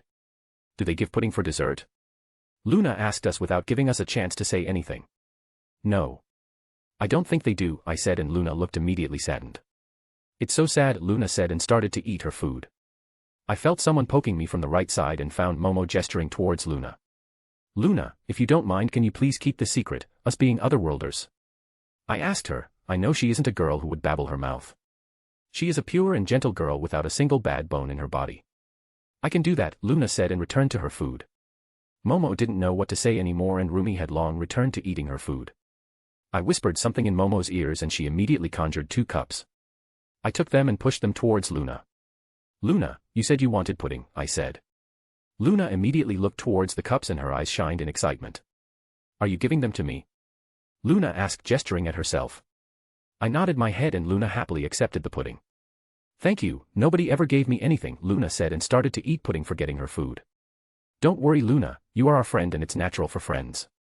Of course, if you want to be our friends, I said with a gentle smile on my face. I never had any friends, everyone called me loony and ran away from me. I would love to be your friend, Luna said while she already finished one pudding cup and was about to open the second. Luna, you need to eat food, you can eat pudding later, I said. Though Luna pouted, she began eating her food again, but her eyes were fixated on the pudding cup. Dinner was quickly over, Luna happily devoured the pudding. After dinner, Dumbles gave his usual tripe speech which most of the people ignored. Now that I wonder, last year nothing related to Norbert happened. Did the absence of Harry mess up the timeline so much? After all, this world is dependent on him and him not being here must have brought huge changes. We returned to the Ravenclaw dorms. The first years were shown the way by the fifth-year prefects. We were behind them. The three of us stayed at the back with a silencing charm and a strong notice me not charm. Was that safe? Our secret could be out. Momo asked me, looking completely worried. You don't have to worry, she is a nice girl. You will see. Well, she is eccentric but she is nice, I said and pulled both Momo and Rumi towards me by their waists. She seemed quite nice even though a little bit weird, Rumi said, trying to make a point.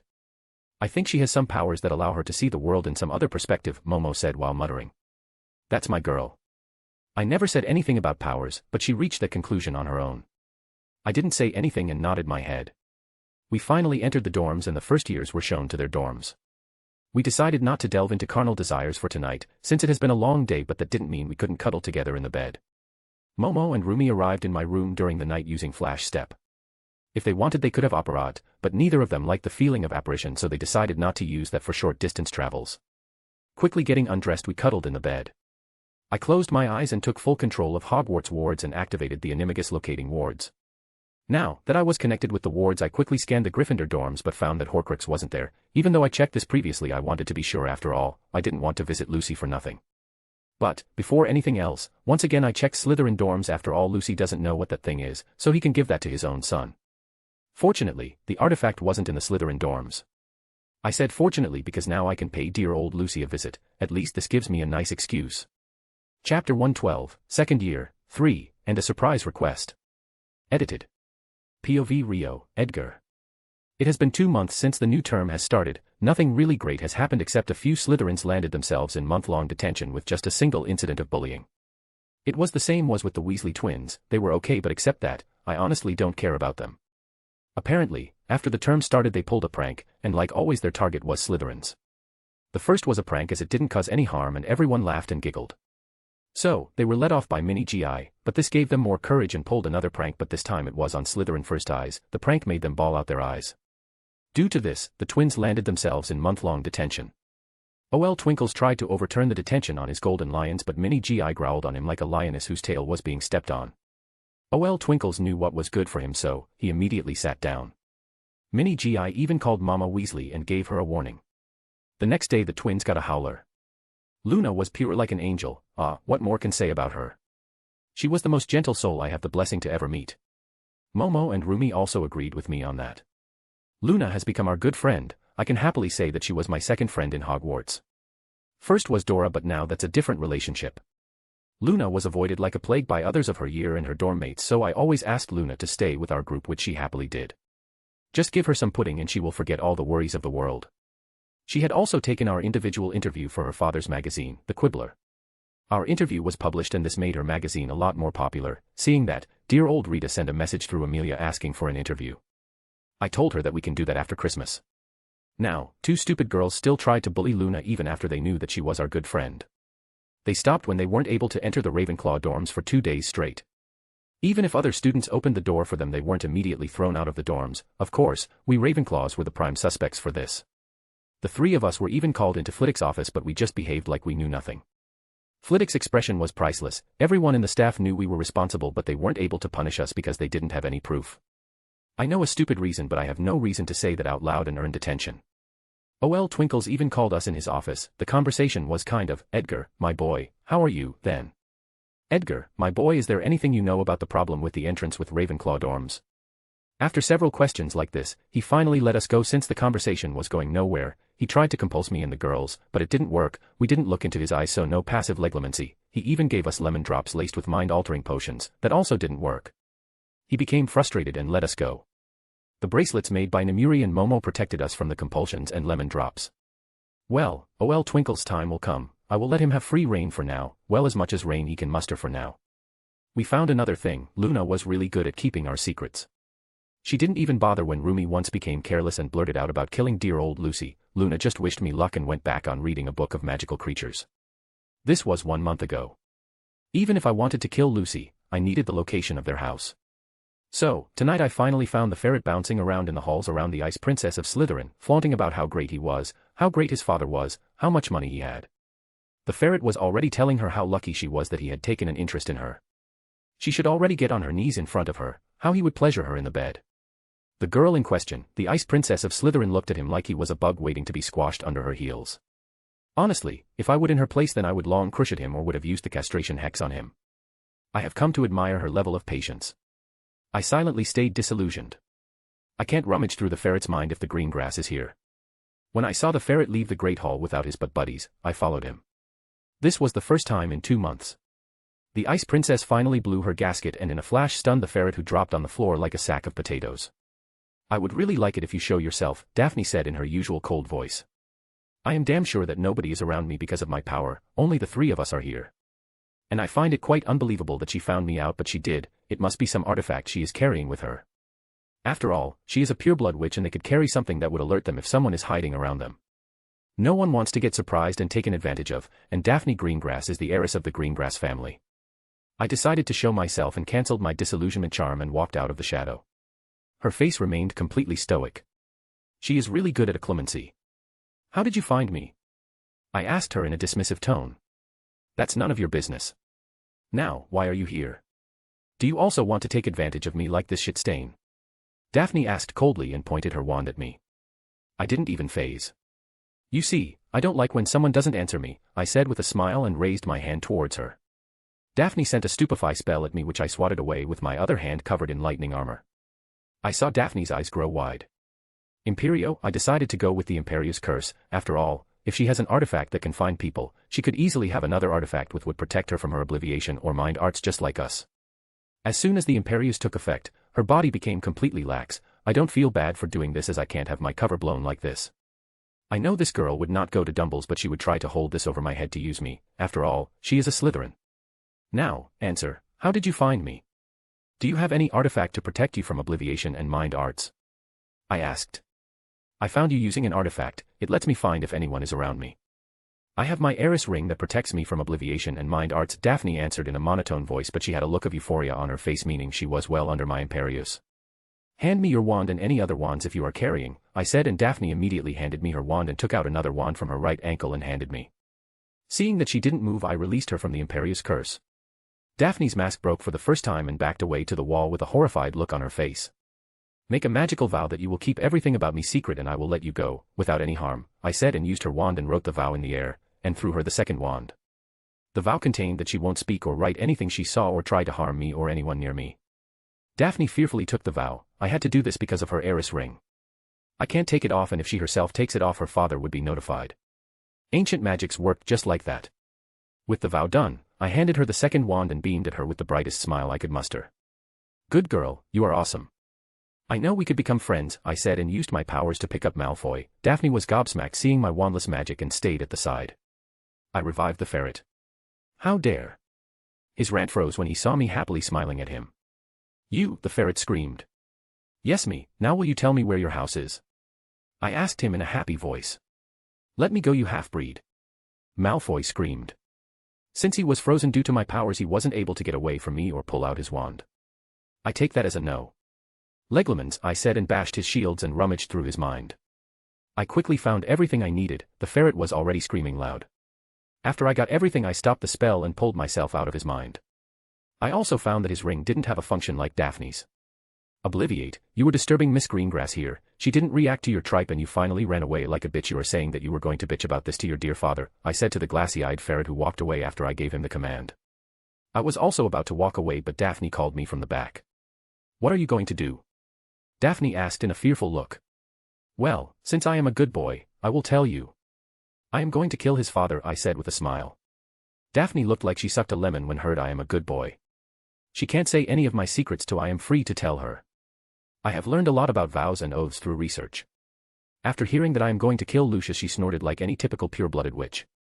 Funny, but if you are able to kill him, then the Greengrass family will owe you greatly, and as the heiress, I promise to draw an alliance with Ravenclaw family. As the heiress, I give you my word, Daphne said, and her ice princess mask was completely back. An alliance with the Greengrass family would be really helpful. The Greengrass family was a neutral family, even in the last war, and always have been a great family. Getting an alliance with them will also help some other families to get together with us. But why? How would it help your family? I asked curiously. After all, in the story, Draco had married her sister. Lucius Malfoy is using his money to bribe the ministry and push my father into a corner. He wants to draw a marriage contract with our family. My father is currently holding back, but he won't be able to for long. If the marriage contract is drawn, then Lucius will get 6 neutral families on his side on the voting block, Daphne said. Oh, okay, don't worry, you will get the good news tomorrow or the day after tomorrow. Now, bye. Don't try to freeze anyone, Ice Princess, I said while walking away from her and received an icy glare from her. Chapter 113, Second Year, 4, and Dear Old Lucy. Edited. POV Rio, Edgar.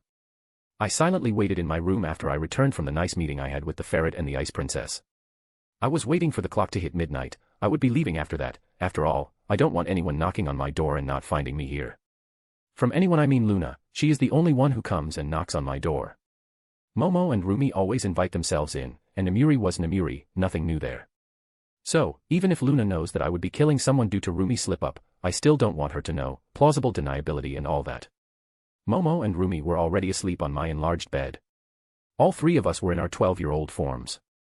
Tonight, I needed to be somewhere else because if we start we won't stop ourselves until we are utterly satisfied. It is also a good thing that tomorrow is a Saturday, so no classes. I wonder if someone would be able to connect the dots with me, but honestly, I won't hold too much hope.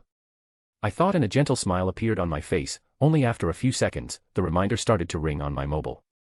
I turned off the alarm and picked up the vial of aging potion that was resting in front of me on the table. With a wave of my hand, I was completely naked. With the clothes removed, I gulped down the aging potion and my body started to age. With the transformation done, I quickly used my powers to don my armor. I checked the locking and noticed me not charm on the door. Seeing the charm still there and holding strong, I nodded at myself and used Flash Step to directly jump out of the wards. Without my armor, I had to jump 2 times to travel the distance, but with my armor on, the distance I can cover with Flash Step increases severely. I brought up the memory of Malfoy Manor using a clemency. The next moment I operad right outside the wards of Malfoy Manor. I cast my usual anti-apparition and anti-portkey wards along with some other important wards. I can't be lax. I can't have them running away after I have worked so hard to hunt down Lucy. With a huge vicious grin which was blocked because of my mask, I ripped right through the wards. Like late Goyle SNR, these wards were also lethal, but I walked right through them like nothing. I used my powers. I found 4 life signs inside the house, 2 adults and 2 house elves. I was quite surprised to see that Malfoys didn't have an ounce of metal on their massive manor doors, quite disappointing. Even though I was disappointed, I didn't allow it to hold me down. Maybe I will blow up the whole manor later. Bombarda Maxima, the spell hit the door and with a huge explosion, the doors were completely blown inside. I walked inside and looked around the manor. I have to say, this is a nice manor. Pity. I located the 2 humans. They were hiding somewhere underground. I knew it was the basement, but I didn't know where the entrance of their basement was. I knew from the story that Lucy kept several dark trinkets in his basement. During the First Wars he also kept muggles in there. I tried to find the entrance for Malfoy's basement for 2 minutes, then I decided to give up. Good, if he wants to hide he can hide, but I am gonna bring his precious mansion down before I continue looking for him. Let's see, what attack should I use? Fiend Fire. Shinra Tensei. Well, with both Fiend Fire and Shinra Tensei, I could kill Lucy and Narcissa without even greeting them. That won't do. Grudgingly I moved right on top of their life signs and iron sand started to come out of my armor. The iron sand started to forcefully dig into the floor while also ripping it up. After a few seconds, all the preparations were done and I ripped apart the floor and found out a luxurious room. Narcissa was calmly sipping tea before I invited myself in, and Lucy was pacing around. Both of them were quite surprised to see me, and from their expressions, they didn't consider that I could find them. Hello, your manners are abysmal. How can you not invite your guest for tea, Lady Malfoy? Lucy, my boy, I am really disappointed in you, I said while shaking my head. Ha ha ha, acting like Albus is awesome. Fuck yeah. When I spoke, Lady Malfoy was completely shocked and then she became horrified. Lucy was shocked, then he also became horrified and finally, he became enraged. He must have noticed that I was copying Albus Fumbledork. Lucy immediately raised his cane towards me, fired off an AK. The spell was stopped by my iron sand wall. I jumped inside the room and looked at Lucy, who fired another spell, but it also met its previous fate. Lucy, my boy, I am so disappointed in you. I came to visit you for the greater good. I hope you understand, my boy, I said in a deep voice, mimicking Dumble's, but inside my mind, I was laughing my arse off. It was so hilarious. Lucy's face turned purple in rage and he started to glare daggers at me. His head immediately shot towards his wife. Don't gawk at him, you imbecile. Attack him. Lucy yelled at his wife. Narcissa immediately fumbled with her wand and fired off a stunning spell on me. I just swatted away the spell with my hand. Ah, such a loss. I tried to give you a second chance, you could have died painlessly, but no. You have to act like this, I said, still in my Dumble's act, as I shook my head. I pointed my finger towards Lucy. Crucio, I said, and Lucy immediately dropped to the floor and started to scream on top of his lungs. I turned towards Narcissa, who yelped in fear. I don't remember her like this in the story. Is she a pathetic scaredy cat? Why did you support him? I asked her, giving up my act. Lucy was still under my Cruciatus curse. I cast a silencing charm on Lucy. Narcissa didn't speak and gave me a calculative look. After a few moments, she finally sighed. I never supported him or the Dark Lord. Yes, I hate the Mudbloods and I would be always superior to them, but I never thought of torturing or killing them. What more options did I have? My family sold me to Lucius Malfoy under a contract, so I could be a typical pureblood wife. I couldn't make or give my own opinion, so I just stayed away but never joined the service of Dark Lord, Narcissa said, and stood proudly like any other pureblood witch. I could see she was clearly scared of me, but A1 for acting. I am a black. I would never bow in front of someone who would brand his followers like cattle, Narcissa said proudly, and now her chin and nose were pointing upwards like any other spoiled pureblood princess. It was quite amusing. I wandlessly used legilimency on her and found out that she at least believed what she was saying. Maybe I should let her go, she doesn't have a mark. I was using the Cruciatus curse on dear old Lucy. Having parallel thoughts has its own perks, like dual casting. Then run, go away from here after you take an oath that you won't go against me. By the time I leave there won't be anything left here. But know this, if I find you that you or your son took the dark mark in the future, then I would be coming for you. I promise you that, I said, and used my wand to write the oath in the air. Narcissa pointed her wand upwards and took the oath. With the oath done, I dropped the anti-portkey ward and threw a portkey to Narcissa. That would take you to St. Mungo's, I said, to which she nodded and activated the portkey and was whisked away. Hee. Now with the oath done, I will later force her to join my alliance when needed. Even if Narcissa is a supremacist, she truly believes that killing and torturing Muggle wouldn't do her any good. I finally turned towards Lucy, who was still writhing and screaming in pain. Oops. I forgot to lift up the curse because of the silencing charm. I wonder when Lucy would snap under the curse. I once again put up the anti-portkey ward and cancelled the silencing charm on Lucy and lift up the Cruciatus curse. How do you feel? Does it feel nice? I asked, looking at Lucy. Please, Mare Mercy, Lucy whimpered on the floor. Hee. Lucy is quite funny, cracking a joke at a time like this. Sorry, out of mercy. Legilimens, once again Lucy started to scream as I ripped into his mind. I needed the location of the diary. Only after a few moments, I got the location, so I stopped using legilimency. The diary was kept in his basement code. I also got the code from his mind even though I didn't need it. Now that he has outlived his use, I wanted to use him for another test. Crucio. I muttered as I resumed Lucy's torture. After about 17 minutes, Lucy's mind finally snapped. His eyes grew wide and started to drool. He no longer screamed when I kept him under the curse any longer. I shrugged as I made my way towards the safe. Only after a couple of seconds, I had the diary in hand as I kept musing about my latest experiment. 17 minutes. Nice, not bad, I said, looking around, and I pointed my palm towards the floor. Fiend fire. I muttered, and a Leviathan made up of flames leaped out of my palm. I gave another look towards the spreading fiend fire and tossed the diary into the fire. Chapter 114, Second Year, V. Edited. POV Rio, Edgar. Before I could apparate or flash step away from the Malfoy Manor or what was left of it, several pops were heard and the whole place was surrounded by aurors. I was a pretty well-known figure in magical Britain, so they recognized me in an instant and pointed their wands towards me. Gentlemen, how may I help you this fine evening? I asked in a cheerful tone. Amelia cleared her throat and glared at me, and ladies, I added, and Amelia's glare immediately softened. What happened to Malfoy Manor? Kingsley Shacklebolt asked me. He was by Amelia's side. I didn't like the design, you know, and how can that sick fuck not have a metal door? It irked me, so I decided to get rid of the manor, I said like it was the most obvious thing to do while nodding my head like a venerable sage. I heard several gasps, a young Auror even peed his pants. "Ah, sorry for scaring you, lad. Madam Bones, you should get more strong-willed Aurors. If you don't mind, I can help you," I said in a gentle and righteous tone. Amelia didn't know what to say anymore, she was just shocked out of her mind. "Dark Lord Magneto. You are under arrest for the murder of Lucius Malfoy." Suddenly an Auror spoke up. He seemed to be full of pride and arrogance. I gave him a nice look and remembered his name is something like Johnny Doglish. Yeah, that's right. He was Fudge's Auror dog. "Ah. Doglish, my boy, Lucius Malfoy needed to die. After all, everything is for the greater good." Once again I mimicked Albus Dumbledore. No matter, I can't seem to get enough of this, it is really catchy. Everyone snickered after hearing my words and the said Auror turned purple in rage. Poor guy must be having an aneurysm. Doglish wasn't able to control his rage and started to fire spells at me. Well, I didn't care much about them and erected my Aegis shield in front of me so that I could defend myself from the big bad righteous Auror. "Doglish, my boy, I am so disappointed in you. I had such high hopes for you, but you became Fudge's dog. I am disappointed to say this, but you have gone dark, my boy," I said while shaking my head in disappointment. I clearly saw several Aurors were already laughing. They were trying really hard to stop themselves from laughing out loud, but their effort wasn't bearing them any fruits. Amelia was also facing similar problems. She was the head of the DMLE, she couldn't laugh at the joke of a Dark Lord, at least not in the open. Her face contorted, she was trying really hard to stop herself from laughing. The rest of the Aurors were completely bewildered at our exchange. Arg. Dawlish screamed in rage as he continued to fire spells at me, but none of them got him any desired results.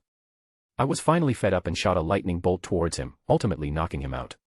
Well, it was quite fun while it lasted, but I am bored now. I am leaving, bye, I said while waving at the group of big bad Aurors, and Flash stepped out of that place. I didn't want to waste an untraceable portkey. An apparition can be traced. So, I decided to get out of the area first, which I did, using Flash Step. I finally stopped using Flash Step when I was a mile away from the Malfoy Manor, from where it used to be. Now that I was at a safe distance, I operated out and appeared right outside of Hogwarts wards. I was about to Flash Step inside the castle, but I froze when I felt someone crossing the wards. Odd. I don't think anyone would be stupid enough to do that, except Dumbles. Considering the person sneaking out to be Fumbledork, I Flash stepped towards the lift sign I am sensing and found that I was right. It was OL Twinkles, but I have only arrived just before he was whisked away by his phoenix. Damn, there is no way in hell that I would be able to find where he went. I might have found OL Twinkles sneaking out of the castle, but I can't follow him because he uses his damn flaming chicken. Blasted bird. But there is nothing to worry about. I will find out what he is up to eventually. I released a sigh and Flash stepped to the 7th floor. I appeared right in front of the tapestry depicting the attempt of Barnabas and Barmy trying to teach the trolls how to ballet. Time to look for the tiara or the diadem of Ravenclaw. I paced in front of the tapestry 3 times while thinking about the room of hidden things, and the door appeared. I entered the room and cursed internally. The room was gigantic and I would have to look for a specific tiara in all this junk. Huge mountains of junk could be seen overflowing everywhere. A/N, guys, I am sorry but I don't know where the diadem is kept inside the room of hidden things. So, I am gonna have to make it with what I have. I quickly pulled up the memories related to the diadem of the Ravenclaw using acclimacy, and after that everything was a piece of cake. A little bit of effort and I had the diadem of Ravenclaw right in front of me. Now, I know that I shouldn't pick it up, so I used the levitation charm to pick up the diadem. I placed the diadem on the ground. I was being careful so that the other things in this room don't catch fiend fire. Fiend fire, I muttered, and a Leviathan made of flames erupted from the tip of my finger and engulfed the diadem. A loud shriek was heard throughout the room and I willed the cursed flames to disappear after that. Ha! Finally done. Once again Flash stepped and appeared inside my room. It was already quite last, so I quickly got out of my armor and stored it inside the trunk. Without even bothering, I climbed into the bed and settled myself in between Momo and Rumi. I finally fell asleep thinking how interesting tomorrow was going to be. Chapter 115, Second Year, 6, and a Small Time Skip. Edited. POV Rio, Edgar. Well, the next day wasn't like I had thought, but it's not that I was complaining. I wished to see how the ferret reacted when he received the news of his father's untimely demise.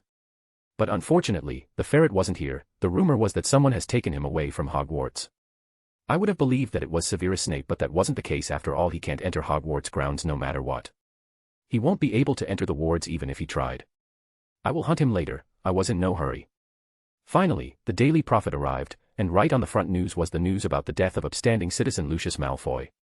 The whole front page was filled with tripe about how Magneto killed Lucius Malfoy, a good and upstanding citizen of the society, and destroyed their manor. Only on the second page, there was some news about Narcissa's survival. Apparently, some mud was also thrown on Narcissa as she has decided to make no comments on the death of her beloved husband. She in fact looked quite indifferent when the Aurors had asked for a statement. Well, Rita is always known to get her hands on stories or scandals she should possibly never get close to. This time she did that too, as she had written the exact statements given by the now widow lady. Malfoy. The whole room broke out in whispers and murmurs. After all, something like this doesn't happen regularly. The teachers didn't bother to say anything or do anything about this. I laid my eyes back on the paper that Amelia was also getting some heat from the moron Fudge, as our dear old Lucy was a dear friend and advisor of the minister. But Amelia was also a good politician, at least it clearly seemed from her statement. I am really ashamed to even admit this, but I have a duty to the people of magical Britain, so I won't shy away from revealing the truth. Last night, along with 21 other Aurors, I confronted Magneto after we arrived at the site of the crime. But it was clear that even with the 22 of us together, we were not able to get Magneto to take us seriously, as I have clearly stated in the reports, and all of us have returned safely except Auror John Dawlish, who was apparently knocked out by Dark Lord Magneto. I have truly come to believe that Dark Lord Magneto can only be defeated by Harry Potter, the hero of Wizarding Britain, as he had previously defeated you-know-who. But we all know that our hero has left our country because of the abuse he had to go through because of Albus Dumbledore.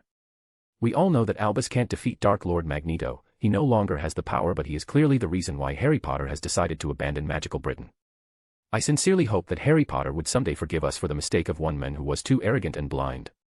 That's all, thank you. I am sure that this article would make Amelia to be criticized by light families who were still avid supporters of Albus Dumbledore. Of course, I received regular reports of Wisengamot sessions from Nemuri, Amelia, and Sirius, who was managing both Potter and Black seats in the Wisengamot. And honestly, I was disgusted and appalled to see that still about half of Wisengamot worshipped the ground Albus Dumbledore walked on. Yes, he was voted out of the positions of Chief Warlock of Wisengamot and Supreme Mugwump of ICW, but that was only because of the public outrage. Most of the families had even openly stated that Dumbledore must have a reason to do it. Though there were some light families who blamed Albus and were angry with him, but they believed that Albus's age must be finally catching up to him. They named this as Albus's first failure and chucked it under the rug only a few months after the news of Harry Potter leaving Britain came out in the Daily Prophet. Ruining Albus would be too much fun, no arguments there, and everyone in our alliance agreed on that. But I had decided to wait for the right moment to strike the blow. After all, I wanted to be so severe that he would be destroyed and even his memory would bring disgust to people. There was another thing I needed to take care of before I needed to take care of Albus. Too many names. Fumbledore, his phoenix.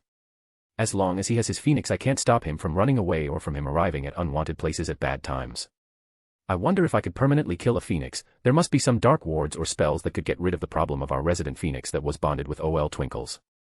I also needed to figure out where our dear old headmaster was going on his late night prowls. I needed to find out what kind of hideous plans he was brewing. After all, he was being forced into a corner, and I know how someone can react when they are cornered. I finally pulled myself out of my thoughts and looked over at the head table. OL Fumbles looked like he was having a severe case of constipation after sucking a lemon drop. Ugh. Disgusted with the thought I inflicted myself with, I face-palmed. You know, you should avoid Blumberins. They are really nasty creatures, Luna said to me. She was sitting exactly opposite to me. She has been happily devouring the second serving of pudding she was able to coax out of Momo. Firstly, I had no idea what in the world were Blumberins, and secondly, I was quite sure that Luna could give me a nice explanation of the eccentric creature. Momo was also interested to know the description of these new creatures. Rumi didn't even react, as she has given up long ago to figure out Luna for the sake of her sanity. Of course, Rumi never thought that Luna was crazy or insane, but she found that all this extra knowledge about these eccentric creatures to be out of her understanding. Rumi reached the conclusion that Luna was gifted and stopped thinking after that. Luna, can you tell me what these Blumberins are? I asked Luna, who immediately got excited that I was interested. Well, they are small bugs that would fly around your head and give you disturbing thoughts and images. I am quite glad that you lost them, Luna said in a happy voice and went back to her pudding treat. I was certainly disturbed by the fact that bugs flying around my head could give me disturbing thoughts and images. I looked over to Momo, who just shrugged her shoulders and went back to her breakfast. I also decided to do the same, as Luna has grown up to us and we have gotten quite used to her. The rest of the day was pretty normal until before dinner Daphne Greengrass handed me a note asking to arrange a meeting between Lady Ravenclaw and her father. From the note, I understood that she had found that there was a connection between Magneto and Ravenclaw family, but she hasn't mentioned anything about that to her father. I wasn't even worried about this fact. After all, she can't even tell her father about our meeting the previous night because of the magical oath she took. I smiled happily now that we were getting 6 more votes on the voting block, and I, along with Momo, was quite sure that this would slowly bring more parties to our alliance. After all, most of the businesses were now owned by us. Yeah, even the Greengrass Alliance was a surprise, but I have to say that this was a good one. Time skip 4 months. It has been 4 months since I have killed dear old Lucy, and I have to say I gained a cunning ally through this. Narcissa Malfoy was the most cunning and business-minded woman I had ever seen. And others in our alliance completely agreed on that matter. The alliance with Greengrasses was ironed out quite easily, as they didn't ask about a lot. Their business was related to food. They had massive farms and fields supplying foods to the population of magical Britain and some parts of magical France. Yes, there were still some parts or some families where the food came from other sources, but mostly came from the farms of Greengrass, the reason they were named Greengrass. They wanted to use our channels to minimize the transport cost so that they could maximize their profit. Until now, Lucius Malfoy was using whatever power he had left to oppress their business. Apparently, they had previously used some of the businesses we have acquired to do their business, but that went out of the window as those businesses were handed over to our family before we shut them down. Yes, we have started to employ workers for our businesses, but it would take time to start all of them.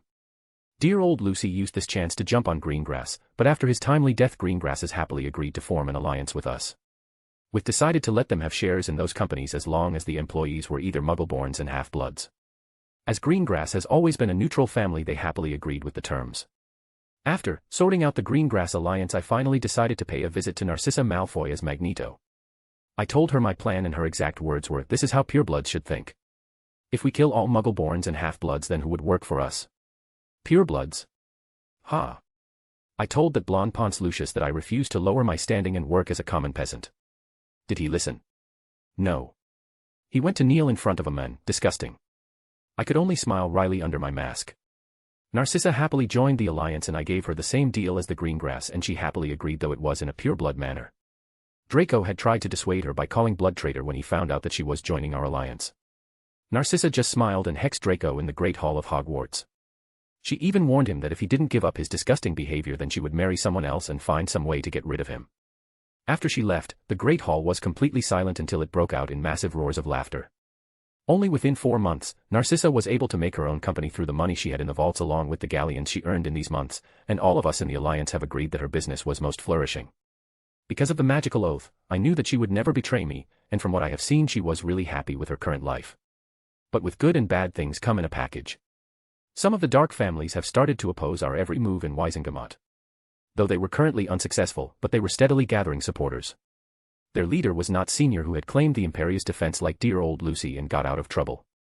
He was also the most vocal against Narcissa for betraying their cause. Narcissa didn't even give him a second glance, as she was happy with her current life. Though Draco was now a joke in Slytherin House, he still had the support of Crabbe, Goyle, Parkinson, Knott, and several others, as they had a similar aims. That was to attack us inside the school when no one was looking. They only met with failures, but it was still annoying. I was sure that they or their fathers would pull some stunt in near future. Well, I will see when I cross that bridge. Chapter 116, Second Year, 7, and Preparations and Rituals. Edited. POV Rio, Edgar. Well, I chatted enough about the stuff going on the political side and business side. Well, Dora is still busy with her Auror training and won't be able to come back to get leave until she completes her training. Well, she regularly texts and calls us at night after her training ends, but honestly, I still miss her. With just a few weeks, she kind of grew a place in my heart. I don't know if this fast-paced training would do any good to her. At least Amelia also thinks that this would be waste of time, as nothing like this should be half-baked. No matter, as soon as she finishes her Auror training and joins the rank of Aurors, I will ask Rumi to handle Dora's training. Namiri would have been my first choice if Dora wasn't already corrupted enough into the world of depravity. No matter how much I love either Namiri or Dora, I still don't want 2 Namiris in my harem. It would be too much for me to handle. In these 4 months, both Momo and Rumi had completed their Animagus training, and now they can freely transform. At first, I felt slightly bad that I didn't have a talent for this particular skill, but now it doesn't matter to me any longer. I found it to be a quite problem to manage all the powers I already had, even with my pirated version of Zenkai Boost. Firstly, magnetokinesis. I have mastered almost everything I could have related to this power. Force field, Aegis shield, done. Control gravity, done. Well, I can already pull the shit Pain did, and I can move the tectonic plates as I want, but I don't want to cause mass destruction and death, so I let it be at this moment. Next is absorbing and creating electricity. I have also mastered that long ago. Metal morphing is also done. I can easily morph any metal into any form of my liking. Black holes and portals are also done with, but seriously, I don't have the courage to jump inside one of them to find out if my portal is working or not. Some would say that I am a pussy for not having courage, but I call it bullshit. I am having a happy life with the loves of my life even with these missions, so please forgive me if I don't want to stick out my neck unnecessarily. I would happily say no thank you. It's not like I don't have other means of travel. The electromagnetic spectrum manipulation, the well is the shitty long and dangerous name. Well, this power is also the most dangerous ability of magnetokinesis. After all, it has to do stuff with electromagnetic radiation and I don't want to dabble with anything related to radiation. Again, this power has the high priority of me kicking the bucket while mastering the powers. So, I decided to ignore this topic. Yes, I know that I might have to use this power sometime and would regret not mastering it now, but I ain't taking chances with my happy life. Now, Law of Lightning, from what I have researched along with Momo that I haven't even scratched the surface of my powers. Currently, I have only mastered lightning armor, transforming my whole body into lightning. With this, I can avoid physical attacks, but I am not so lucky with magical attacks. After all, if stinging hex can hit me, then AK can also. The next power is converting my whole body into lighting and teleporting or traveling at the speed of lightning. Well, that's just it. Since I was already done with my parcel tongue, I invested these 4 months into a ritual that would forcefully sever a familiar's bond with its master without harming either. I needed to prepare this because I knew that Dark Mort had entered the chambers and used the basilisk to kill Myrtle and petrify students. So, I wasn't sure that if there was a connection or not. You should always make extra preparations if you know that things could go really awry. I had only 2 projects in the time period of these 4 months. The first one was the ritual and the second, I looking for anything that could rid of a phoenix. I gave up training new powers and concentrated on mastering all the powers I currently had up to a subconscious level. And these 4 months finally gave me a fruit. I found a way to kill a phoenix, permanently, but the ritual is so sick that I decided to hide the book so that the girls don't ever find this book. I have read several dark and evil rituals with variations of sacrifices like virgin women and all, but this one was the most sickest ritual I have read. I locked away every strand of memory related to that ritual in a trunk made of vibranium and stowed it away in a corner of my mind. I also find a way to prevent Phoenix from bypassing wards. Well, this was quite simple if you ask me. You just need to draw a ritual circle using bone dust. Any kind of bone dust could be used. I would happily use bone dust to ward my castle and other properties. Even if I had to murder innocents to get the bone dust, it would still be a lot less evil than the ritual I needed to use to kill a phoenix, permanently. Now with the ritual prepared to sever the connection between familiar and its master, I only had to wait for OL Twinkles to leave the castle. Momo had found several monitoring and alarm charms in front of the entrance. Now, it was quite clear that Fumbledork already knew the entrance of Chamber of Secrets. I kind of suspect that he might have even known Tommy Boy entering there and releasing the Slytherin's beast in this castle, but if I had to consider this, then OL Twinkles made what Tommy Boy has become now. I know what happened between him and Gellert Grindelwald, and I have dug up lots of stuff with help of Rita. Rita was shaking in her boots and she nearly fainted when she found out what kind of chaos she could build with this story. Well, I am happy about the bug. Now, back on the topic, what I found wasn't nice at all. If I put everything in order, then OL Twinkles knowingly sent Gellert Grindelwald down the path of Dark Lord and waited for the moment when everyone would come begging him to act. That is exactly what has happened here. OL Twinkles hid inside Hogwarts while the war was raging outside. When everyone went begging him to act, he still waited. Only when Gellert has already lost his army and the Muggle side of the war had already ended did Dumbles decide to take some action. So, it was pretty clear what happened here, and I have to say, Rita might be a bug, but she really has some guts. After she found out that Bumbledork didn't kill his dear ex-boyfriend Gellert Grindelwald and had stowed him away in Nurmengard, the prison Grindelwald had built himself, Rita gathered her courage and went to take an interview. Gellert Grindelwald was too happy to reveal every secret he knew about OL Twinkles, and what we had found from Grindelwald definitely pointed in the direction that OL Twinkles made Grindelwald a Dark Lord so he could defeat him and gain political power. Now, with all this new information, I was quite sure that dear old Tommy also must have been manipulated by the old goat. Rita researched everything she was able to get her hands on. She got into the archives of Daily Prophet. They had every record of unedited or uncut articles there that had been written since the year 1945. The year in which Daily Prophet was established after Gellert Grindelwald was defeated. She dug up everything article she could get her hands on and found that it was true. It was OL Twinkles who allowed Tommy Boy to rise. For now, Rita was preparing her biggest hit with all this stuff she had. The days kept passing in a blink of an eye before it was already the last day of second year was already over. I was casually sitting on the roof of the astronomy tower. In the story, Harry used to come here to clear his mind, and from what I have found, it works. It seriously works. Today was the best chance to visit the Chamber of Secrets as OL Twinkles was visiting an ICW meeting.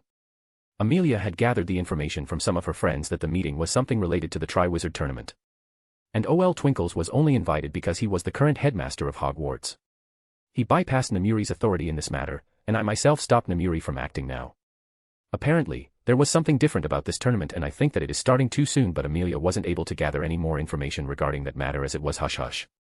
I blinked and a huge vicious grin appeared on my face as I felt OL Twinkles leave through the floor. I got up and stretched my body. Let's go and meet my new familiar, I said to myself and got down from the tower. Chapter 117, Second Year, End, and Attila. Edited. POV Rio, Edgar. After seeing that OL Twinkles left the ground, I quickly made my way towards the Ravenclaw dorms, but I didn't need to reach there as I met Momo, Rumi and Luna in the way. They are also connected with the wards, so they must have felt OL Twinkles leave the Hogwarts grounds. I wasn't worried about Luna. I am damn sure that she won't betray my trust. Did you get everything? I asked, looking towards Momo. Yes, everything is ready, Momo said while gesturing towards the satchel she was carrying. Edgar, can I come too? Luna asked in a cheerful voice while she had a goofy grin on her face. Do you know what we are going to do? Before I could say anything, Rumi asked Luna curiously. Oh, yes. You are going to tame the Slytherin's beast. I wonder if you could find some other creatures there, Luna said as a matter of fact while nodding her head sagely. Rumi just nodded her head and backed away. Both me and Momo also decided not to care about this anymore. Then let's go, I said, mimicking an army officer. Luna giggled while Momo started to chuckle and Rumi started to follow me with a gentle smile on her face. The four of us quickly arrived in the girls' loo on the second floor.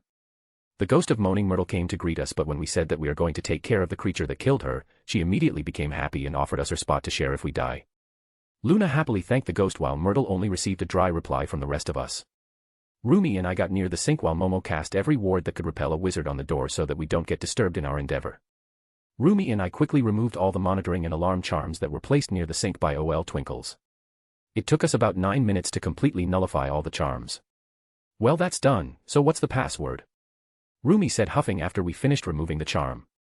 A/N, I am gonna use $4 Parseltownge. $open, I hissed at the sink and the sink opened wide, making a gateway. The four of us peered down and found a slide filled with filth and grime. No. No, there is no way in hell that I was going down on that.